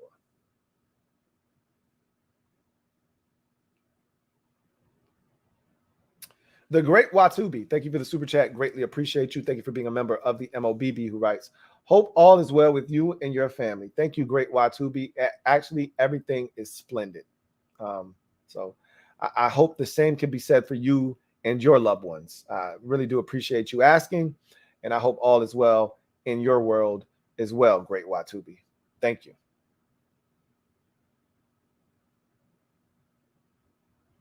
Derek Williams, thank you for the super chat. Greatly appreciate you. My guy Derek writes, what's good, Lou? Rarely get to catch you live because of work. Had to hit boss with a fast one tonight. Hey, look, I always tell y'all, don't be trying no fast, don't be pulling no fast ones at work, man. Get your bread while it's there to be got. He says, nevertheless, I watch every show. Question. I love Olave at 11, but could you see Ron wanting Jameson Williams more despite injury? No, here's why. Ron wants an impact player right out of the gate, a guy that can help as soon as the season starts. I don't think Jameson Williams is that guy, truly, because of his injury and how late it happened in the college football season. I think he's a start the year on the pup list type of player. I just don't think that that's what they're looking for, but I could be wrong. Nobody's talking about Jameson Williams going this early. I don't think. I think he'll go in the first round, though, because he's just too much of a talent. Like, had he been healthy, you could argue he'd be the number one receiver in this draft class. He's really good. So it's hard to reconcile in my brain spending the 11th pick on a dude that may not be able to play. Like I said, if you made the playoffs last year and you're a triple P, you can spend the 11th pick that you acquired from somebody else, because obviously if you in the playoffs, you ain't selecting 11th in the draft. So, if you got the 11th pick in the draft because you acquired it from someone else, you made a trade 2 years ago and now you're reaping the benefits of it, or you made a trade last year and you're reaping the benefits of it, you can afford to draft a guy and stash him. No worries. You just got a supremely gifted talent and he's on ice. We're not that team. We don't have that luxury of drafting a dude and not knowing exactly when he's going to be able to help. We need help right now. So I don't see Ron passing on a perfectly healthy Chris Olave for a guy coming off of an ACL injury. Don't see him doing that.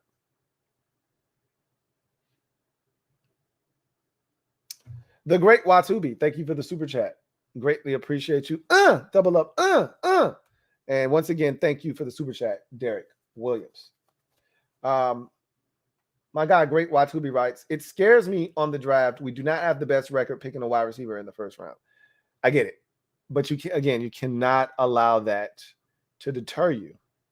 At some point, it's just like saying, man, we lost to the Eagles 6 games in a row, before we beat them at the start of the 2020 season. You're like, shit, man. We keep losing to the Eagles. How about we just not play the Eagles because we can't beat them? No, that's not your attitude. You're like, man, bring the Eagles ass here, man. We're going to dust them. We do for a win at some point. That's how the Rams felt about San Francisco. Like, man, they beat us 6 times in a row. We do for a win. It can't be 7, right? It almost was 7. But in their mind, they're like, we do for a win. We do for a hit in the first round at receiver. Eventually, we go hit.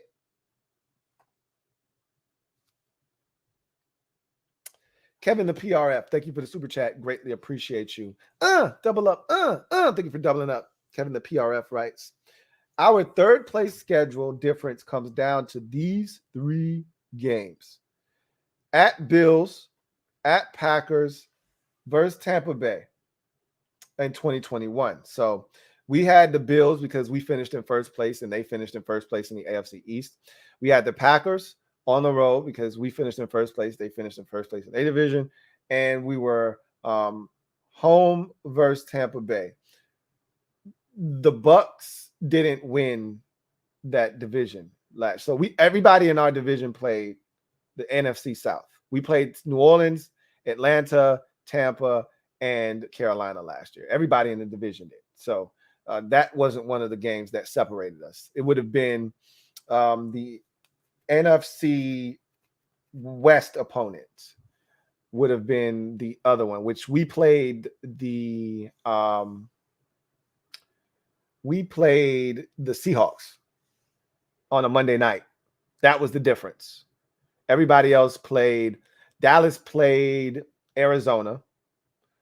The Giants played the Rams. And, of course, the Eagles got the 49ers. So 2022, he says the 3 different games are at San Francisco, versus Atlanta at home, and versus Cleveland at home. And again, that may make all the difference in the world. I hate when people say, oh, strength of schedule, it's only the difference of, it used to be 2 games. Now it's 3 because of that third game out of conference. It's still 3 goddamn games. Usually our division comes down to 1 or 2 games. Don't talk to me about it's only a difference of 3 games. 3 games is huge in the NFL. Ask the Indianapolis Colts. All they had to do was win 1 game. And they couldn't do it down the stretch last season. So miss me with the whole, it's only a difference of 3 games. 3 games is huge. If the Eagles didn't play the Lions and the Falcons, but who else did they? I think it was one more, because the 49ers weren't garbage. They were bad the year before they played them. They actually had a chance to beat them early in the season, and they let them off the hook. But they played the Lions, and they played some other godforsaken team. Their schedule was super trash, and they took advantage of it. I ain't mad at them. I ain't glad at them. I ain't mad at them. I think they played the Jets. Like, that's the difference between the Eagles making the playoffs and not making the playoffs. They don't play those teams. They play tougher teams. They probably lose, and they're not in the playoffs. Some other team in the NFC is. So it makes a huge difference. King of the North, thank you for the super chat. Greatly appreciate you. My guy, King of the North, writes, I hope you're right about Wentz, Lou. I'm not sold on him. Obviously, Ron has faith in Scott Turner. I'm hoping Wentz is a good fit for our offense. You don't have to be sold on him yet. I mean, I'm a guy that likes to have you prove it to me before I give you any credit. But I've watched enough of Carson Wentz throughout his career to know the dude is talented. That's not ever up for debate. His entire career in Philadelphia, he was outstanding except for 1 season. The rookie season, you saw flashes. You knew he could be. Second season, he was great. He was borderline MVP. The third season, he was outstanding again, helped them get back to the playoffs again, got hurt again. And then the 4th season, he was outstanding. He literally drug Eagles' dead carcass that featured Greg Ward at receiver and Jay Jaw and a bunch of scrubs to a division crown. And then 2020, the wheels fell off. And then he goes back to Indy, and he's top 10 in QBR. Like, again, I know the dude's talented. So I'm more inclined to believe he can do it. Because I've seen him do it.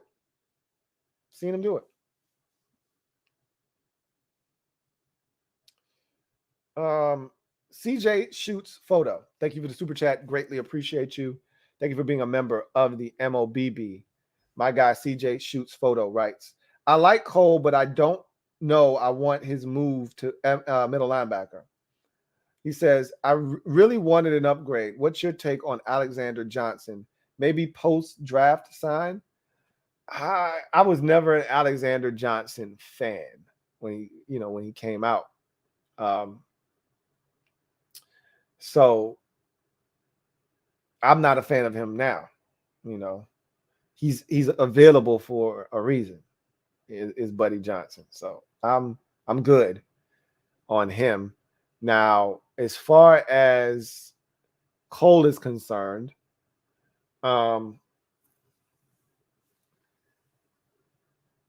he's never really been given the keys of the defense and said, hey, you're our middle linebacker. Go have at it. He's gotten, a few opportunities here and there, but he's never really been designated the guy. And that's what he was in college. He was a middle linebacker. So It'd be interesting to see what happens if they just gave him the green dot, put him in the middle of the defense, and said, "All right, Cole, let's see what you got." I would have preferred they did that last year, though. Like, try the experiment last year in season so we can see what it looks like, so you can ultimately know what you got. They like Cole on the ball, and he's played well in that role. But I think he could be so much more. But that's the way they want to deploy him. Okay, we'll see. I wouldn't have a problem with them trying him at middle linebacker. But to the crowd out there that says, I want something different, I understand. I get it. I totally get it. But when you only have 6 draft picks and you got tough decisions to make, you're going to have to cut a couple of corners. Not literally cornerbacks. You're going to have to, trim off a bit of fat. Let's use a different analogy or idiom. To trim off a little bit of fat because you don't have that many draft picks. So linebacker may be one of those positions that if you don't take it early, you may not love what's available when you are on the clock in day number 3. So again, don't just take a need just because and that player isn't super talented.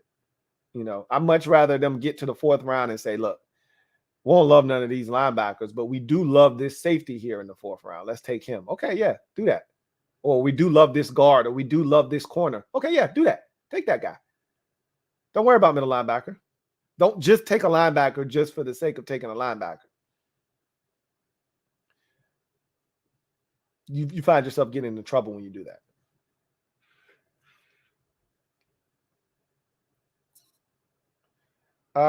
Chilled dude. Thank you for the super chat. Greatly appreciate you. Double up. Thank you for doubling up, chilled dude. Greatly appreciate you. Who writes, we need Young to step up, get a middle linebacker in the 2nd round, and we have a top 10 defense, in my opinion. Lou, I'm going to buy that new shirt when it's released. Hit that like button. Hashtag MOBBSQUAD. Y'all know what it is. MOBB in the building. Chill dude. Appreciate you. We need Chase Young to step up. We do.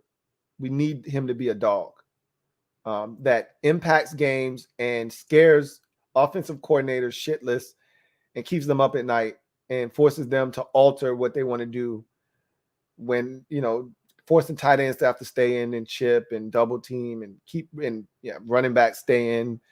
The focus being like, we need that. That's why we drafted him. He has to command that kind of attention and still win. I miss me with the double team shit. Like, Rivera got on my nerves. Chase and Rivera got on my nerves last year because, especially Rivera, stop making excuses. Oh, he's getting double teamed. He's getting chipped. Oh, he the only player. I watched TJ Watt get triple teamed and chipped and still get a goddamn sack multiple times last year. Miss me with the, he's getting double teamed and he's getting chipped. If you're an elite rusher, you're getting chipped. You're getting double teamed. Still find a way to win. I watched TJ Watt get triple teamed twice last year and still get a sack. Don't talk to me about double teams and getting chipped. That comes with the territory. Figure this shit out. I don't think Chase Young coming back and tearing shit up and a middle linebacker automatically makes this a top 10 defense. I don't agree with that. We still need a nickel corner because we were getting our asses shredded in the slot. I still think that there's going to be some meat left on the safety bone. We'll see. Maybe Bobby McCain is a lot better than I'm giving him credit for. He started to come on late in the season. I think there's going to be a little bit of meat left on that safety bone. And we'll see what happens on the defensive line because it went from a clear position of strength and power to now we're lacking depth along the defensive line. Literally, you have 4 starters and you have nothing else. In terms of interior, you have 2 guys in Allen and Payne, and then Settle's gone, Ioannidis is gone. The 2 primary backups are gone. And I know they like Daniel Wise and they like some of the guys that they were. Nope. If that's your depth and that's all you got, we're in trouble. So think there's some work to be done for sure. Warren Jackson, thank you for the super chat. Greatly appreciate you. My guy, Warren, thank you for being a member of the MOBB. Writes, hope Chase can live up to the hype. May be a bust. It's too early to use the B word, man. Don't put that on my man yet. You know, we all want him to live up to the hype. We were all excited. We thought we were getting what Dallas got in Micah Parsons and Chase Young. And after his rookie season, you couldn't have told us that we weren't getting that. So we're going to see if Micah Parsons is what I think he is, which I think he's just going to be a handful to deal with because you can move him around. He's a different breed of athlete. But if he comes back next year and he's not nearly as dominant, okay. I don't think that's going to be the case, though. If they continue to use him the way that they used him this past year, I think he's going to wreck shit again. We'll see what Chase does. I just want you guys to understand that he's coming off of an injury. You know, give him a chance to see, let him get his feet wet. I hope he took, and Ron said that he's really honing in on his craft while he's out and he's taking it seriously. Because I think he had felt like, okay, I'm on the precipice of blowing up. I'm going to go ahead and do these commercials and worry about the brand and the shit on the field to take care of itself. I'm a beast. I'll figure it out. And then he got his ass kicked. And I'm hoping now he goes back to the basics. Like, all right, let me get my shit together. Because clearly, if you dominate on the field, all the endorsements you could ever dream of are going to fall in your lap if you Chase Young. Don't be like Robert Griffin III. Chase the endorsements, get all these endorsements before you really ever do shit. And then when shit hits the fan, nothing, right? Like Robert Griffin III had all these commercials early in his career. And in that 2012 season, he deserved them. But to me, go build your brand by killing it on the field first. You dominate on the field with a personality and the hype that came along with Chase Young. Oh, every single endorsement. You already doing Chipotle and you did Under Armour. That's great. You want to take it to that next level? Go get 14.5 sacks. You have every damn endorsement deal you could think of coming your way. I hope he understands that. CJ Shoots photo. Thank you for the super chat. Greatly appreciate you. Double up. Who writes, think we protecting that third 23 comp pick for Sheriff? Well, you can't give it away. Oh, you talking about by us not being aggressive? No, I just think we don't have any money. I told you this, though, before. Even before the Wentz move, I don't think we were going to be super aggressive in free agency anyway.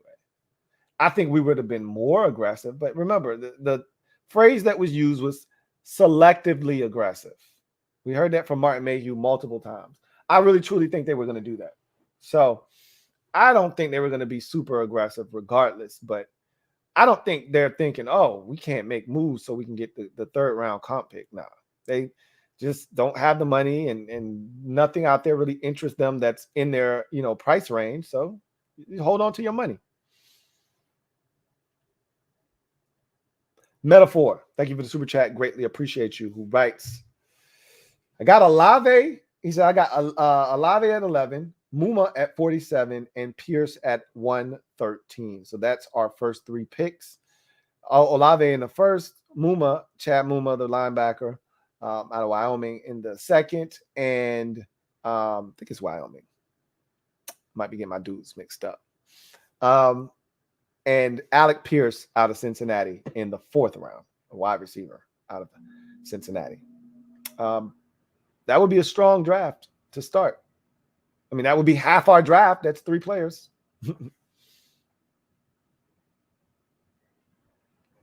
King of the North, thank you for the super chat. Greatly appreciate you. King of the North writes, don't sleep on Ron drafting a safety. He seems to love that Buffalo nickel spot, and Landon Collins is gone. Can't have too many good DBs in modern NFL. While you're right about that, I think he is more inclined to take Cam Curl and stick him in that Buffalo nickel package. Because remember, that's what Cam Curl was doing in his rookie season, playing that Buffalo nickel.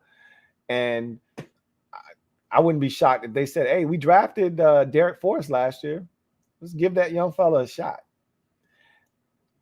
I'm not saying we won't draft a safety. I think that should be high on their priority list because we don't have a ton of depth. You lose Landon and DeShazer in the same offseason. You don't, just like the defensive line, you're losing tons of depth with those moves. You have to replenish it to some degree. I just don't think it's going to be at 11. I never said he wouldn't draft a safety. I just don't think it's going to be in the first 2 days. I think if he does draft a safety, it'll be a day 3 guy. So we'll see what happens. And you're right. You can never have too many DBs in today's NFL. Never. Derek Williams, thank you for the super chat. Greatly appreciate you. Double up. Greatly appreciate you. Derek writes, Lou, Muma is a no-brainer if we go wide receiver in the first and he's there in the second round, ? I don't know if he's a no-brainer and if he's available, but it would make a ton of sense, because again, middle linebacker is a massive need, but who else is available? What other positions are available? There may be greater value than the middle linebacker position staring you in the face at 47, I mean, it could be a situation where you get to 47 and there is an incredible guard that you had a first round. Zion Johnson is still on the board. He's not going to be at 47, the guard out of Boston College, but he could be sitting there at 47 and you like, yo, shit, this is the perfect replacement for Brandon Sheriff's ass right here. We got to take this guy. Are you going to be mad if they take a guard instead of a middle linebacker? I wouldn't be. Especially if it's somebody that I rated highly and they have rated highly, I wouldn't be mad at all. But clearly, middle linebacker is something that we need to upgrade.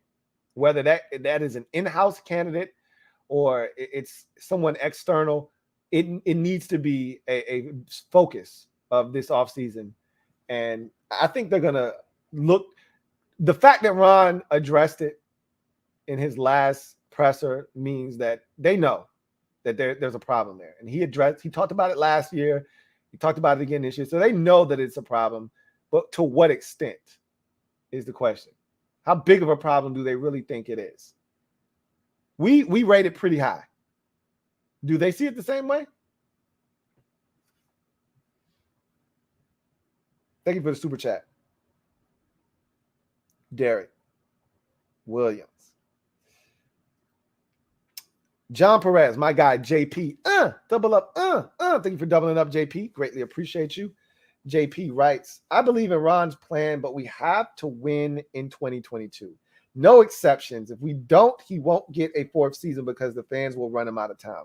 The fans ain't running nobody out of nowhere. Okay? Trust me, JP. We could be as pissed off as we want. Remember how outraged we were at Bruce Allen? That shit didn't matter. We created a whole hashtag movement and his ass still ain't get fired. He only got fired when the shit bottomed out, when we were one of the worst teams in the league and ended up with the 2nd pick in the draft. That's the only reason he got fired. He kept talking about we were close, and had we been close that final year, instead of being 3-13, his ass would have still been here. So we don't have any control over nothing. We did once before. Clearly, our owner, Daniel Snyder, don't give 2 shits about what we want. He's made that abundantly clear.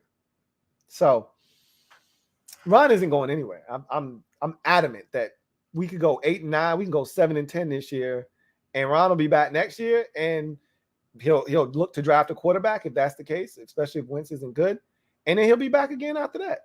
I don't think he's going anywhere. Dejan Bell, thank you for the super chat. Greatly appreciate you. Double up. I think that's might be a triple up for you, but we'll do the double up. Greatly appreciate you, Dejan. That writes, I ran into a Bills fan today, and I will never take JD for granted. He deserves a statue. I'm at the bar, Lou. It's amazing how big of a deal that became, the JD McKissic thing. Like, really? We fighting over JD McKissic? I mean, I wanted him here, but remember when I thought he was gone, I was like, all right, let's just replace him. If we don't replace him, then it's a problem. I was like, all right, just draft James Cook, call it a day. Or some other running back that gives us JD McKissic vibes. But I'm glad we don't have to do that now. Because we don't have the resources to be drafting a running back. That can't be something that's at the forefront of our minds. So I'm glad JD McKissic came back home. Dejan Bell, thank you for the super chat. Greatly appreciate you. Who writes, that Bills fan realized how cold JD could have been. He would have been great for their offense. Josh Allen would have utilized him, and he would have been a terror out of the backfield, which is why they wanted him. They went and signed, some other running back that, gives you JD McKissic vibes, but he ain't JD McKissic. But, it gave them another option to get the ball to out of the backfield. But they really wanted JD for sure.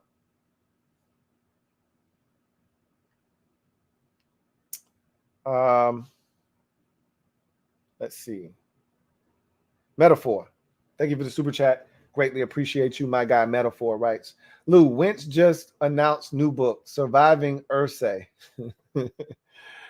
Look, it's amazing how quickly that situation turned from good to bad to worse to downright despicable. And it all starts and ends to me with Jim Irsay. Tony P 56. Surviving Irsay. Like Robert Griffin III, Surviving Washington. Oh my God. Don't get me started on that. Tony P 56. Thank you for the super chat. Greatly appreciate you. I think this is double up for YouTube. Double up. Greatly appreciate you, Tony P 56, who writes, anybody else tired of the ex-affiliated players and staff? Sounds crazy, but you think Ron be hiring yes men? Benefit is no pushback on what's not working. No, I don't think he's hiring yes men. I think he truly values their opinion, especially Marty Hurney. He's worked with him in the past. So there is a working relationship established there. And one thing Panthers fans will tell you about Marty Hurney, they didn't love him in terms of the cap. He was terrible in that regard. But Marty Hurney is really a great evaluator of talent. He loves being on the road and scouting guys. And so I trust Marty Hurney. I do. Mark Mayhew's the one I don't trust. If you want me to be brutally honest with you, I trust Marty Hurney. I saw the talent he acquired and the team he assembled in Carolina before he got canned. A lot of the winning that they did in Carolina, Dave Gettleman took credit for some of that. That 2015 Super Bowl run, a lot of those players were Marty Hurney dudes, man. A lot of Marty Hurney moves and dudes. So, which is why a lot of times when GMs get jobs, they try to turn over the roster because they don't want people saying that shit. It's almost like a college program. I remember as a Notre Dame Fighting Irish fan, Ty Willingham was not a great coach for Notre Dame, but he was a hell of a recruiter, and he got us a ton of talent. And when he got fired, Charlie Weiss came in, and Charlie Weiss took his talent and won a lot of football games with it. But the problem was Charlie Weiss couldn't recruit to save his damn life. So once all of those talented football players left, then Charlie Weiss started getting his ass kicked because he couldn't recruit. And that's kind of how I felt like it was in Carolina. Marty Hurney drafted all the talent, and then Dave Gettleman was able to win with that talent. And when that talent was gone, Gettleman couldn't replace it, and he stunk. I think Marty Hurney's a really good evaluator of talent. Mark Mayhew is the one I'm not too sure about. He's the iffy one for me. So I want to see it. I want to see what he does before I, discredit him or before I give him any credit. So I don't think it's a yes man situation. I think Ron's got guys around him that he trusts, that they have a good working relationship, and that they bounce ideas off of one another. And we'll see how it goes.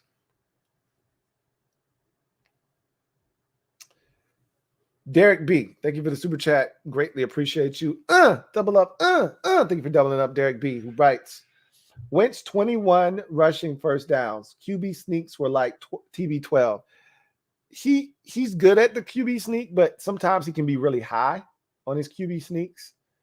And that's the one thing you don't want to do on a QB sneak. Like that's the way to have one be unsuccessful. But he's really good at the QB sneak, as you mentioned. Very good.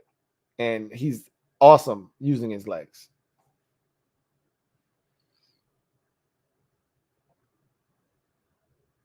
Let's see. All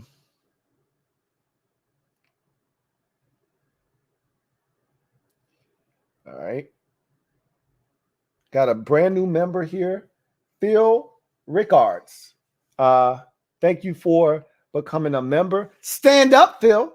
You are officially in the building as a brand new member of the MOBB squad. Y'all know what to do. Show Phil some love. Welcome him to the squad. We're so glad to have you, Phil. Looking forward to chopping it up with you. You won't be sorry. Welcome to the MOBB. Phil, regards. Barry Curtis, thank you for the super chat. Greatly appreciate you. Double up. I think you might be on 3 or 4 at this point, but just to make sure we cover our bases, Barry.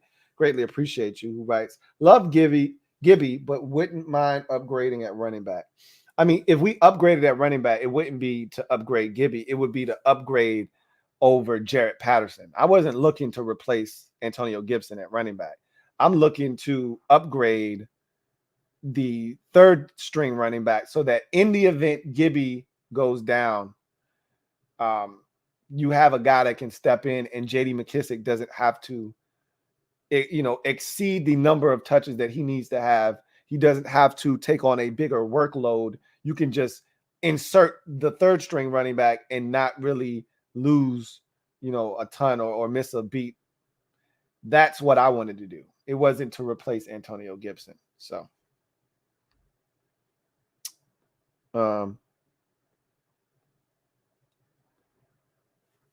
excuse me. Let's see. Got a super chat here from Twin D. Thank you for the super chat. Greatly appreciate you. Thank you for being a member of the MOBB. My guy, Twin D, writes, hey, LT, what's up, Twin?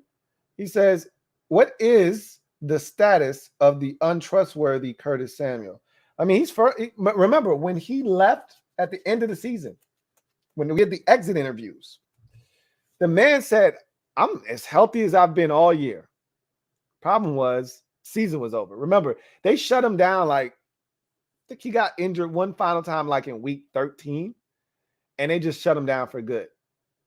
If we were in the midst of a playoff, run, he could have come back and played, but it was no reason because we were already out of playoff contention. So there was no reason for him to come back and play. But he said at the exit, he said, I feel as good as I felt at any point this season. I feel my best right now. So I assume he's perfectly fine, and we'll see what happens with him. But he's fine right now. Spence Calise, thank you for the super chat. Greatly appreciate you. Spence writes, Louie. What's up, Spence? Thanks for all the hard work. I've been a freeloader for too long. Keep up the good work. I have faith in Wentz. Draft picks are nice, but we suck at drafting. Let's be honest. Again, we may suck at drafting, but it's not something that we can afford to just not do because we suck at it. We need to be better. And the only way you get better is to keep doing, something. Repetition. So I would like us to have more than 6 draft picks. But we'll see what happens. We'll see what we do with the 6 that we have. Maybe we'll multiply it and turn it into 8 or 9. Maybe we'll stick with our 6 and just make the selections and move on. We'll see what happens. But the bottom line is The draft is the lifeline of any roster. You know, you have to draft, and you really need to draft well. You know, you can't continue to miss in the first round in particular, because you shorten your window of opportunity when you don't draft first round picks. You know, if your window's open, like the Rams, for instance, if your window's open now and you just keep adding veteran players that are good, then you're fine in the moment. But eventually that's going to catch up with you when those veteran players can no longer do it. Like there, again, Jalen Ramsey, Aaron Donald, Cooper Kupp, that's the nucleus of that team. Like those guys are young, they're in the prime of their careers. And so they're going to ride those guys. And as long as you have those players playing at an elite level, it's going to give you a chance.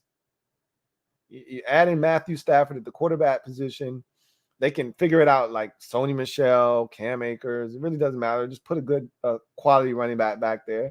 I remember one year, I want to say it was the Super Bowl year, they had, I think it was C.J. Anderson or somebody back there kicking ass. Like they can interchange parts because they're the foundation, the core foundation guys are good.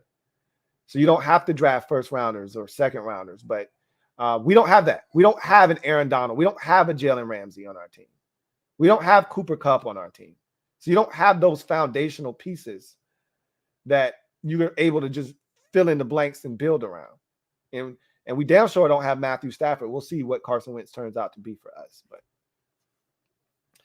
yeah, I hope Wentz turns out to be exactly what we needed.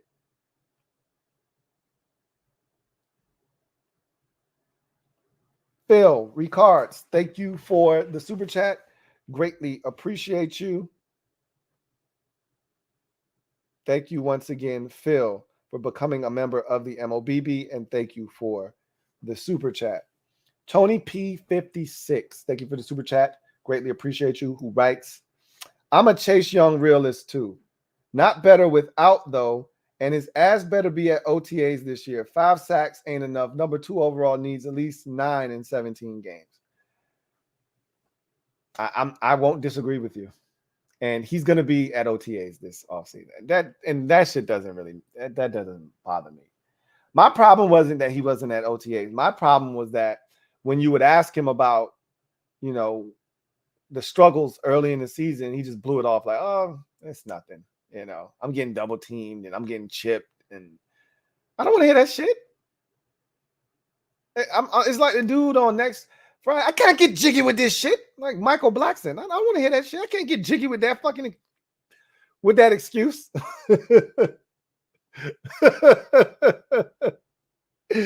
That's the type of stuff that pisses me off. That made me mad. Like, I don't want to hear that shit from you. You're supposed to be better than that. So, for me, personally, I'd like to see him come back and kick ass. But I can tell you this. It wouldn't shock me if he came back and it took a little while for him to get his feet under him. And by the time we got towards the midpoint, maybe latter portion of the season, he starts to kick it into high gear. And because of that, he only has 7.5 sacks. I wouldn't be shocked by that, you know, but I will see, you know. What month? He got hurt in like November, right? So I think there should be plenty of time for him to be ready. He won't be ready for OTAs, but he should be in attendance. I think he should be ready for the start of camp. I'm pretty sure that's his aim, to be ready for the start of camp. But we'll see. You know, we'll see what happens. At the end of the day, I just want him to be good, man. I really like Chase Young. He's a good dude. He gets it. And he's super talented. Like, he didn't just forget how to, you know, do this. I think that he thought he arrived. He didn't. Now he's got to go back and put the work in, you know, and I think he will. So we'll see. Washington football fan, WGIL. Thank you for the super chat. Greatly appreciate you, writes. Sup, Lou? Sup? He says, it's 25 catches unrealistic for Reyes. I think it is. That's a lot of catches for a dude that probably won't even be on the field enough to get 25 targets, let alone 25 catches. And even if he was on the field, I mean, how many catches did Ricky Seals-Jones have last year?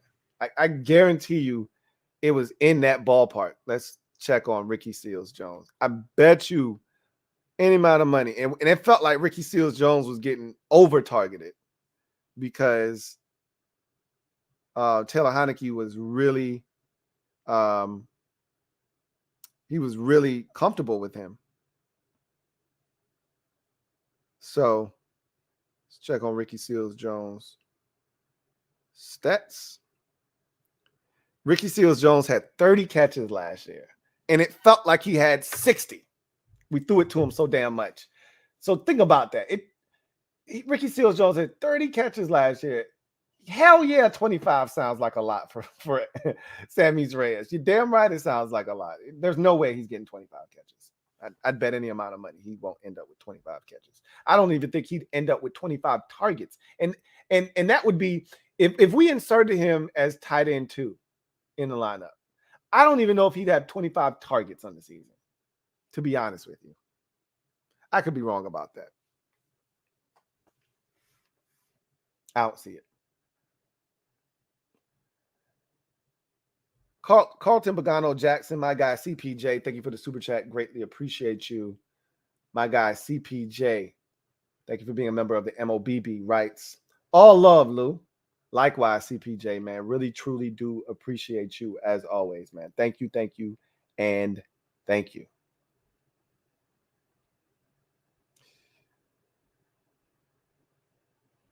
One sixth Devil Doc. Thank you for the super chat. Greatly appreciate you. Double up. My guy 16 Devil Doc writes, Lou, that kicker / punter is interesting from San Diego. He can fill 2 roles and open up a roster spot at another position when roster cuts happen. That's a dangerous game to play. I'm good. I love the fact that he can do both. All that means is in a pinch, he can help you.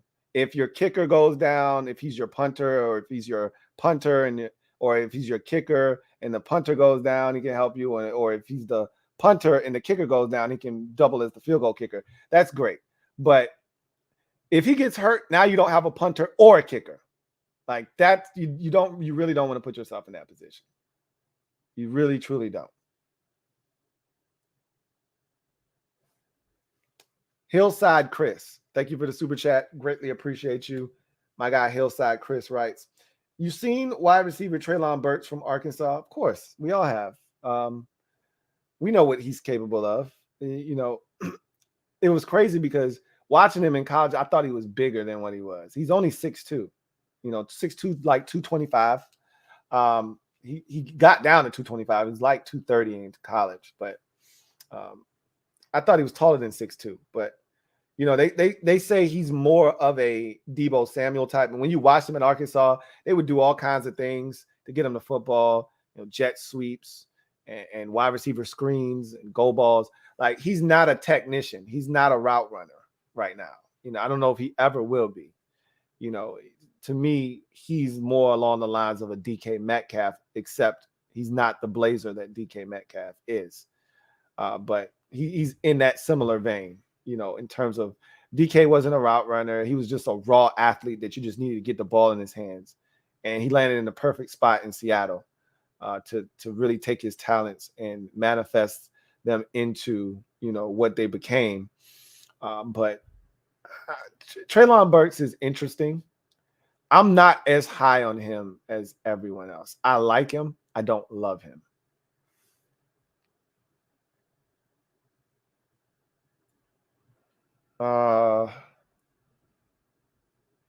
Let's see. Dre Brown, thank you for the super chat. Greatly appreciate you. My guy Dre writes, Olave in the first, Muma in the second, tight end, safety, D-line, running back, help later. I didn't see corner in there anywhere, and I think corner is a much higher need than tight end at this point. Well, no, I shouldn't say that. Corner is a much bigger need than running back at this point. I think tight end, you don't have a TE2 right now. Like that void is literally sitting there on your roster right now. D-line is definitely, I think with See, I didn't anticipate losing Ioannidis and Settle. I thought we were just losing Settle. They didn't anticipate losing Ioannidis. They only cut him because of the Carson Wentz deal. So for me, D-line is a lot bigger a need than it ever was going into the offseason. I just assumed they would fill it with an ex-Panther. Like Star Lotulelei is still sitting out there right now as we speak. I just expected one day to wake up and Washington sign Star Lotulelei. You know, that's some shit that I was expecting. Another former Panther, go figure, right?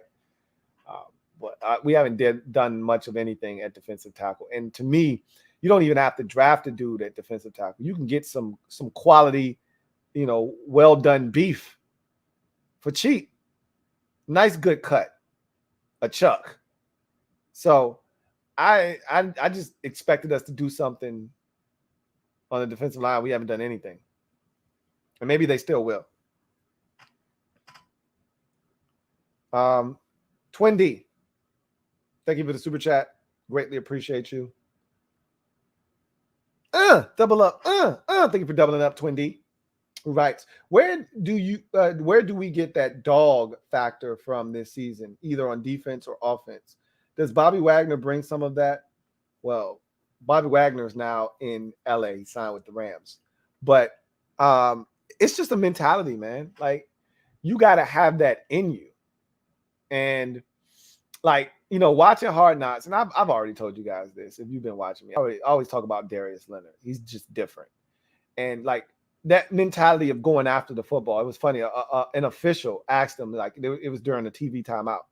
And the official walks up to him and was like, man, that is incredible how you're able to punch that ball out. Like, do you practice that? Like, what? How do you do that? And he's like, yeah, I used to, like in off season, I use boxing gloves, and you know, it's just something that I work on and I perfected it. And he's like, man, that is awesome, man. I mean, it really does. It doesn't matter how that running back's holding the ball. If Darius Leonard sees ball, he can punch it out. That peanut punch is lethal. And he's a dog, is what Darius Leonard is. It's not just forcing fumbles. He's picking every goddamn thing off too. You know, he's just a walking turnover machine. He's a true definition of a dog. And like, they also have DeForest Buckner on the team. Just, again, dog. You're just either you're built that way or you're not. Like Duron, remember I told you somebody said this. I can't remember who said this. But somebody once said of Daron Payne, they wish they could take Daron Payne's athleticism and add in Jonathan Allen's mentality and work ethic. Then maybe Daron Payne would be like Aaron Donald. Because he's got the talent to do it. And not necessarily, maybe he would be more like Fletcher Cox. Because I think they're more similar in the way they move, their movement skills. But he could have been a much more dominant player than what he's been, is what I'm trying to say. But he doesn't have that dog mentality. You know, every now and again, Daron Payne shows up, blows some shit up, and we like, yeah, hell yeah, Daron. But you don't see that shit all the time. It's just a mentality. You either have it or you don't. You know, we don't have enough guys that do. And in the guys that do have that mentality, they don't have the talent to make that dog mentality actually count for anything. Like Bobby McCain has that dog mentality. Like, I love the way he thinks. I just don't know if he can do anything about it. You know what I'm saying? Anyway, I digress. Bill Ricard, thank you for the super chat. Greatly appreciate you. Double up. My guy Phil writes, Chase will be okay. He needs to work on the techniques and reads. We should take best player available on draft day 1. Great, sensible analysis, Lou. Likewise, I think that's his biggest issue. Is he just needs to work on technique. You know, I think he just felt like, oh, I should be able to out athleticism guys, you know, out athletic guys like he did in college. That ain't the case at this level. You're not going out athletic dudes when you're not that guy. You don't have that first step explosion. You don't have elite Von Miller quickness and speed and explosiveness off the edge. You need workable tools. You need to use your hands. You need to use a spin. You need to use a crossover. You need to set tackles up. You can't go bull rush. You can't go speed up the field like Ryan Kerrigan and just keep doing that shit. You're going to end up looking like Ryan Kerrigan. Except teams actually pay attention to you, and they didn't Ryan Kerrigan. So you're not going to just end up unblocked and end up with 3 or 4 unblocked sacks during a year. And when you look up, he's got 10.5 because they're not double teaming you. You're Chase Young. They're going to double team you. So you need to use technique when you do get those one-on-one matchups and win. Thank you for the super chat, Phil. Greatly appreciate you. Best player available is in theory, in play. I just think Ron showed me last year that when he's fixated on a dude, that's what he's going to do. Last year, he was fixated on Jamin Davis. It also met a need. I think he's fixated on Chris Olave. It also meets a need. So I think he's going to do it.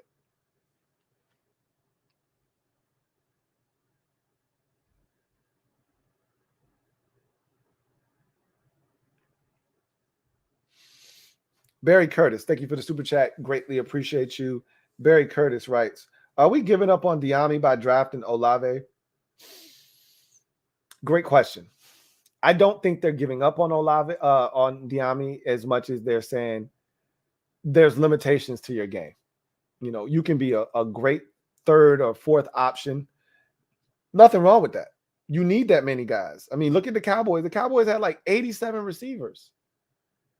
Just because they had Michael Gallup and they had Amari Cooper, they didn't need CeeDee Lamb, but they took him because he was sitting there like, this guy's awesome. We're going to take him. They already had Cedric Wilson. They didn't need CeeDee Lamb. They had Cedric Wilson, they had Amari Cooper, and they had Michael Gallup. And when they took CeeDee Lamb, Michael Gallup and Amari Cooper, if I'm not mistaken, were coming off 1,000-yard seasons. They didn't need CeeDee Lamb. But why not? Why not add him? Why not add him to the mix? And Cedric Wilson, and now you got 4 of them things. So I don't think it's them giving up on Diami as much as it is. Look, you can never have too many. You're not going to be able to re-sign all these guys. Remember, Curtis Samuel only signed a 3-year deal, right? Let's not kid ourselves here. We already wasted one of those 3 years. There's only 2 years left on his deal. They could conceivably say, hey, we good after the next 2 years. It'd be great to have Chris Olave for 3 more years after Curtis Samuel is gone, and still have Diami for another, year or 2. I think we'd have Diami for 1 more additional year after Curtis's contract is up. So, and you may be able to keep, Diami then if he shows out. You may be able to keep him. You may not be able to. So, we'll see. I don't think it necessarily means that they're giving up on Diami as much as they're like, we see what Diami is. He's not a number 2 receiver. He's not the guy that we pair opposite of Terry. He's a 3rd option, which is cool. But we need a number 2, a legitimate number 2. Curtis Samuel may be that, but we can't go through the season you can't worry about whether he's going to be healthy or not, and having our season offensively hinge upon, is he going to stay healthy or not?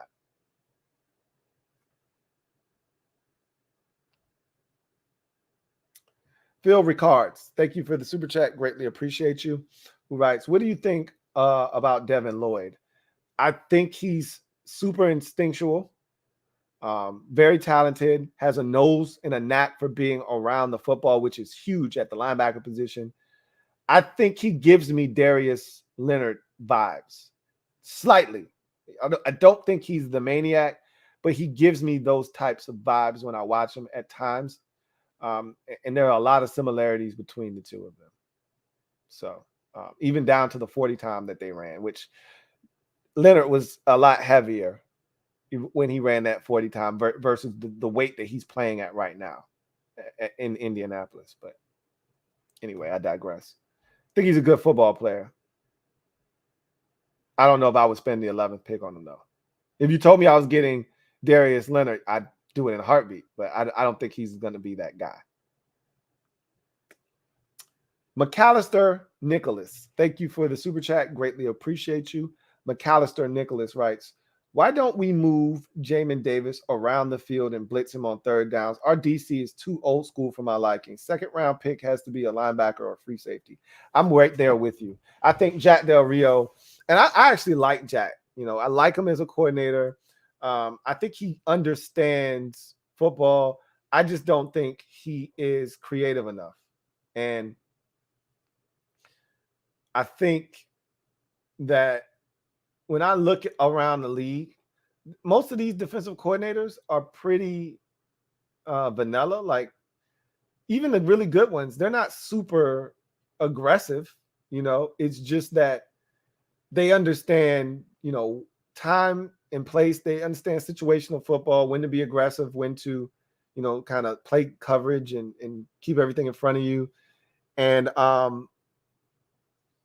they get the most out of their talent. I think that's what separates the really good defensive coordinators in the league, is that they maximize their talent. Like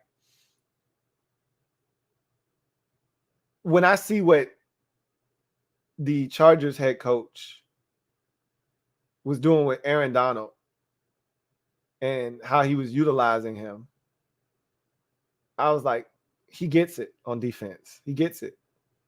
I got to get Aaron Donald one-on-one matchups. So whatever I got to do to make sure that he's not constantly fighting through double teams, I'm going to do it. And, you know, they even lined Aaron Donald up at defensive end. And then they'll put a linebacker on the outside of him and they'll slide over, you know, the defensive tackle, and they'll make sure that they overload that side so he gets one-on-one against the tackle. Can't double him with the tight end. Here comes a guy that's outside of him coming off the edge. And that is, for me, I just don't think we're creative enough. Even down to the blitz package. Our blitzes are so easily diagnosable. Is that even a word? I think I just made that one up. It's so easy to diagnose what we're doing. You know, oh, okay, they got a blitz coming from either the left side of the offensive formation. Let's just slide our protection that way. We don't even fake good, you know, so that they think we mugging the A gaps and they close up the middle and they pinch protection, and then you bring somebody off the edge and he's unaccounted for. We don't do that shit. You know, our blitzes, I can't tell you how many times we see these stupid ass moon blitzes where we got a dude coming all the way from the moon, 50 yards off the pace, blitzing. I'm like, that is the most useless blitz. So you're already not blitzing that much, and it's crazy because this is why I say stats can be misleading. You look at Washington's blitz percentage, is the highest in the league. Well, that's because anytime you rush more than 4 guys on any given snap, it's considered a blitz. And how many times did we line up with a 5-man defensive front, 3 interior tackles and 2 ends? Because we were getting run on and we didn't want to get run on, so we would implore that bear defense, right? Ron Rivera is familiar with, where you got the 5 down linemen, you got the 2 backers, and then you got the safety. And you got your 2 corners on the outside. So we would do that. You know, that's considered a blitz. It really isn't a blitz, but it's considered a blitz. I would love if Jack was a little bit more creative, but he's not.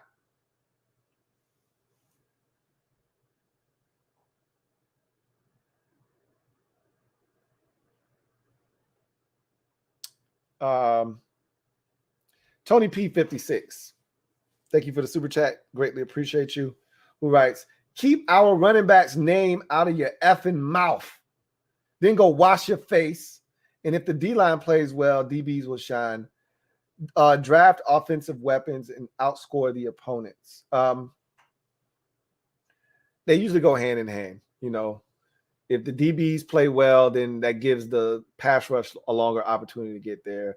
If the pass rush gets there quick, then the DBs usually benefit. So they go hand in hand, man. You know, you would really prefer that the rush hit home, but if you got electric cover guys, it's going to really help you out. Take away that quarterback's first option, his second option isn't there. Now he starts to panic. Boom, rush, sack. That's how it's supposed to work. He says, draft offensive weapons and outscore the opponents.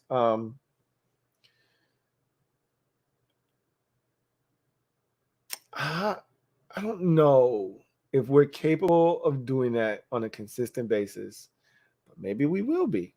Maybe Carson Wentz comes here, and with all the weapons, if we add one, especially if we add one at 11, maybe all of a sudden we become dynamic and explosive on offense, and it's fun to watch us play. I still worry about the defense in whatever scenario, whether the offense is barely making it or they're dominating. I still worry about the defense, which is crazy because the last 2 years, they were supposed to be the rock. But now I'm like, I don't really know. So we'll see what happens. Jason Files, thank you for the super chat. Greatly appreciate you. My guy Jason Files writes, what up, Lou? What's up, Jace? He says, I'm thinking it was one billionaire's temper tantrum the reason why we have Wentz. Ron's plan, all buckled in, need to trade back unless your thoughts? Need to trade back unless there's a player there that you love.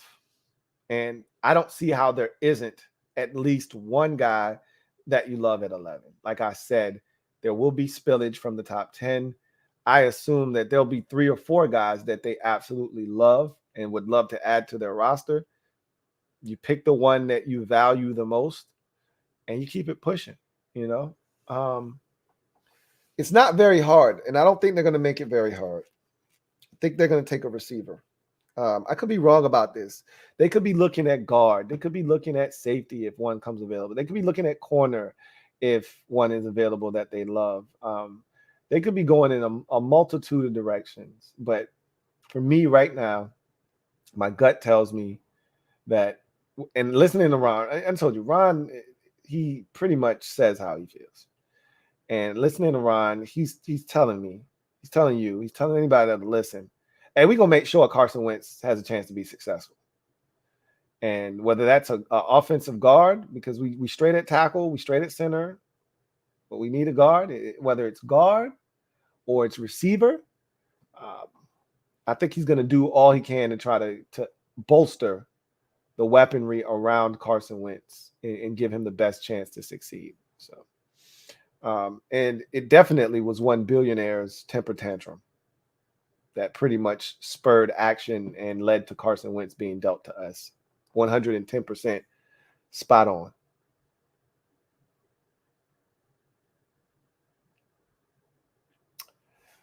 Melvin Glowson, thank you for the super chat. Greatly appreciate you.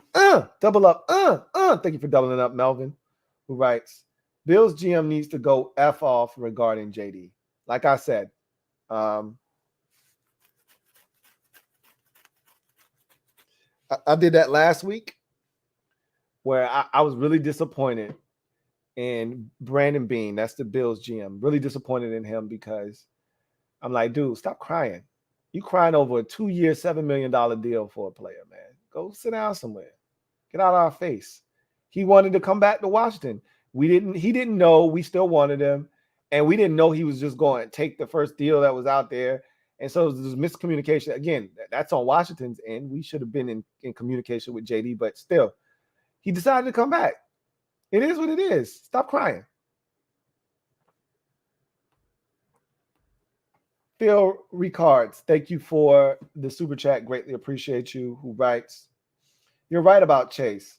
I played DN, and the better I got, the more attention I got. You just got to get your technique better, and you'll be okay, Chase.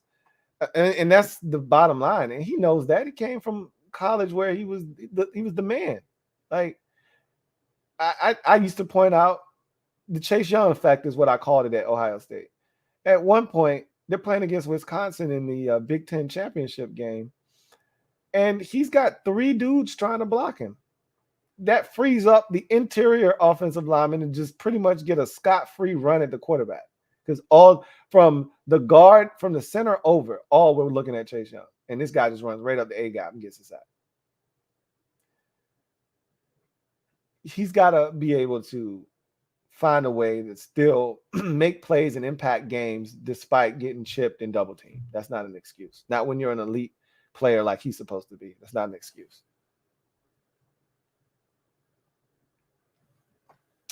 Washington football fan WGIL, thank you for the super chat. Greatly appreciate you. Double up. Right. You're right. I'm tripping. Reyes is such a big guy. The end zone is made for him. I mean, it's not that you're tripping. I mean, because if they insert him as TE3 and up John Bates to TE2, and God forbid something happens, but some way, somehow, Reyes ends up being TE2, for a good chunk of the year, or whatever the case may be. He could end up with 20, 25 catches. I could see that, because like I said, Wentz loves throwing the football to his tight ends. I think he did that more out of necessity in Indianapolis because they didn't have a ton of receivers to get it to. So he had to throw it to Mo Alley-Cox and Jack Doyle and Kalen Granson. But I think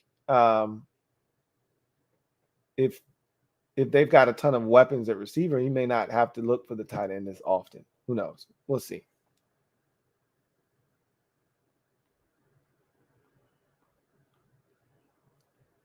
Kasim Worrells, thank you for the super chat. Greatly appreciate you. Kasim writes, think we should get a receiver in the second. Like, I like Stingley. If Curtis is healthy, still got Terry, and give Brown a chance with a QB with an arm. I wouldn't, again, I'm not opposed to, I already told you, it's BOA for me.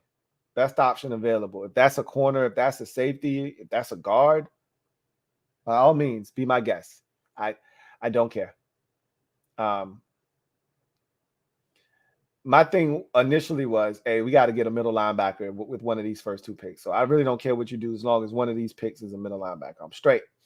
But if you're going to move Cole, that's in, your back pocket. Like, you don't have to force a pick because you don't have a middle linebacker, which I like the fact that that's on the table. So that keeps your options open. So you don't have to feel like you have to draft a middle linebacker. Because initially, remember, I said it's not optional.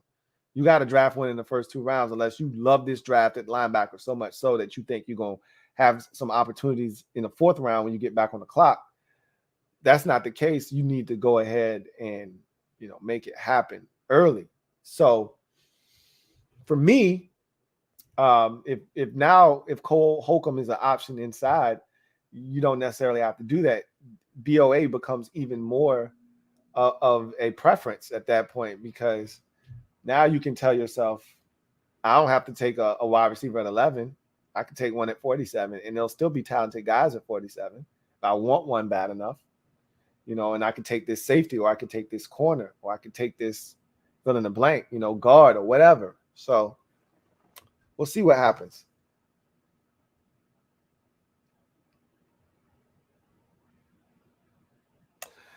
Condo P, stop playing with me, man. Condo P, stop playing with me. You don't usually troll like that, though.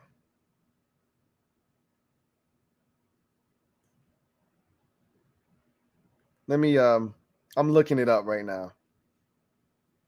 Ain't no way. Ain't no way.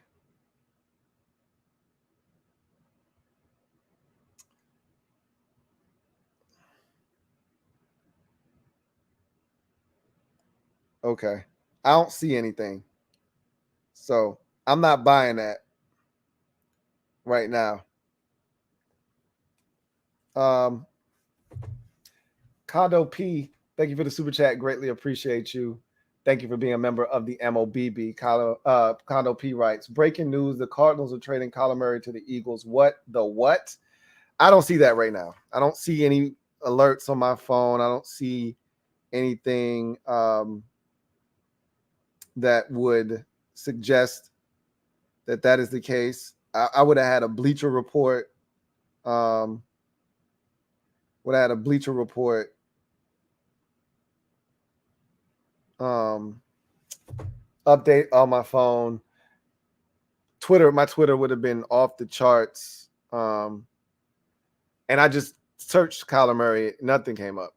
He's not traded yet. So maybe the Cardinals are entertaining that. And I've heard over the last 2 days that, you know, the relationship is souring because he really wants to be paid and they don't want to pay him yet. Kyler Murray's weird. I'm just going to tell you that right now. Something's off with him. I already don't like the fact that he doesn't like contact. He does not like to get hit. And he's tiny. I get it. I understand. But something's off with him. You know? He's a hell of an athlete and a hell of a quarterback, though. But something's amiss there. But he's not a Eagle quite yet. Gotta be. Is it April Fools? Is that what you're doing? April Fools already? I haven't been April Fooled in like 12 years. 12 years. Oh man. But you know I'm gonna look it up. I don't just go off of what people say. So you don't look shit up anyway. Kasim Worrells, thank you for the super chat. Greatly appreciate you. Double up. I don't see them trading him though. Even though I've heard rumors like Carolina, has come up of late because they desperate, they thirsty over there. But I don't see Arizona trading them. That'd be dumb. But again, I don't know the situation. I don't know how bad the situation has gotten because I didn't think Tyreek Hill was going to end up being, traded. So what the hell do I know? This offseason has been crazy. He says, as long as we draft the best guy available, I'm happy. I'll never forgive them for taking Payne over Derwin James. I love Payne, but man, that hurt. That was during the Bruce Allen, just draft a dude from Alabama because I know he's going to be well coached. You can't go wrong phase, right? Like Bruce Allen was a dunce. And in order to look smart, you just take the Alabama guy and you don't think twice about it. They forgot one thing. Not everybody at Alabama is a beast. So they kept doing it and they drafted Ryan Anderson in the second round, I may add. And that shit blew up in their face. And at some point, you got to realize every dude that goes to Alabama doesn't turn out to be a stud in the NFL. So, but they figure you can't go wrong with an Alabama player. Nick Saban coaches them up well.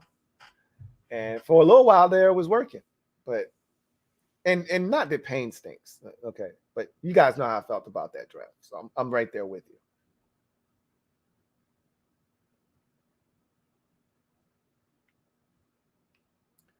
Carlton Pagano Jackson, my guy CPJ, thank you for the super chat. Greatly appreciate you. Double up. My guy CPJ writes, Wentz has been working with Kurt Warner. Good shit right there. Maybe he heard from Kurt Warner because remember Warner was breaking him down and talking about a lot of the deficiencies he saw with Carson Wentz. So maybe he reached out to him or maybe Kurt Warner reached out to him. Either way, if that's in fact true that he's working with him, that's great. Because that's a Hall of Fame quarterback right there. So that'd be awesome.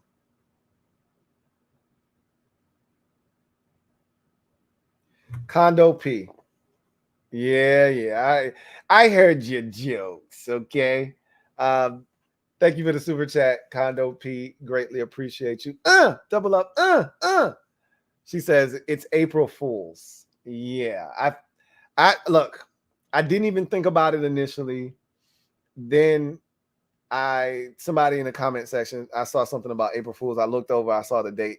Because I started this, it was March 31st. So I forgot it was already past midnight. So you got me. I'm not gonna lie. You got me initially. But remember, that's why I got my handy dandy mobile device right here and quickly was able to, disarm that nasty rumor you were trying to spread here. And my heart, I'm not gonna lie, when I first read the comment though, my heart dropped. I was like, don't do that to me. Don't bring his ass to the division. Yes.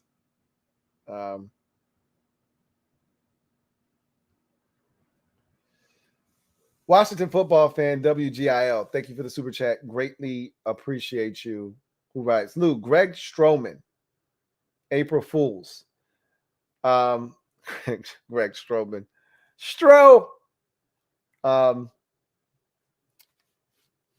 Another one of those guys that we had a lot of high hopes for. I not necessarily as a corner for me. I just wanted Stroh to work out as a punt returner, and that never came to fruition. So anyway, I digress. Anyway, April Fools. Y'all funny as hell. My heart dropped. I'm not gonna lie. My shit was beating fast. Like, no way. Please don't. My guy,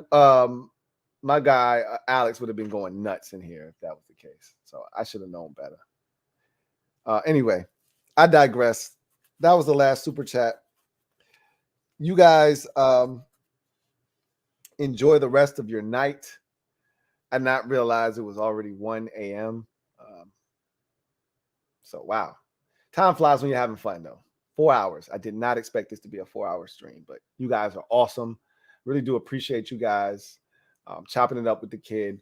Look forward to chopping it up with y'all tomorrow on the podcast and getting y'all ready for what's going to be an excellent weekend, including the Final Four. I think that has a chance to be the most watched college basketball game in college basketball history. I'm not bullshitting you, but we'll see what happens. Anyway, I digress. I am a Washington fan, etched in burgundy and gold. My Washington spirit will never die. Washington spirit will never fold until we meet again. You know what it is. Post up. Take command. Until next time, you guys have a good one. Enjoy the rest of your evening, and I'll see you tomorrow or later on today, whichever comes first. God bless and good night.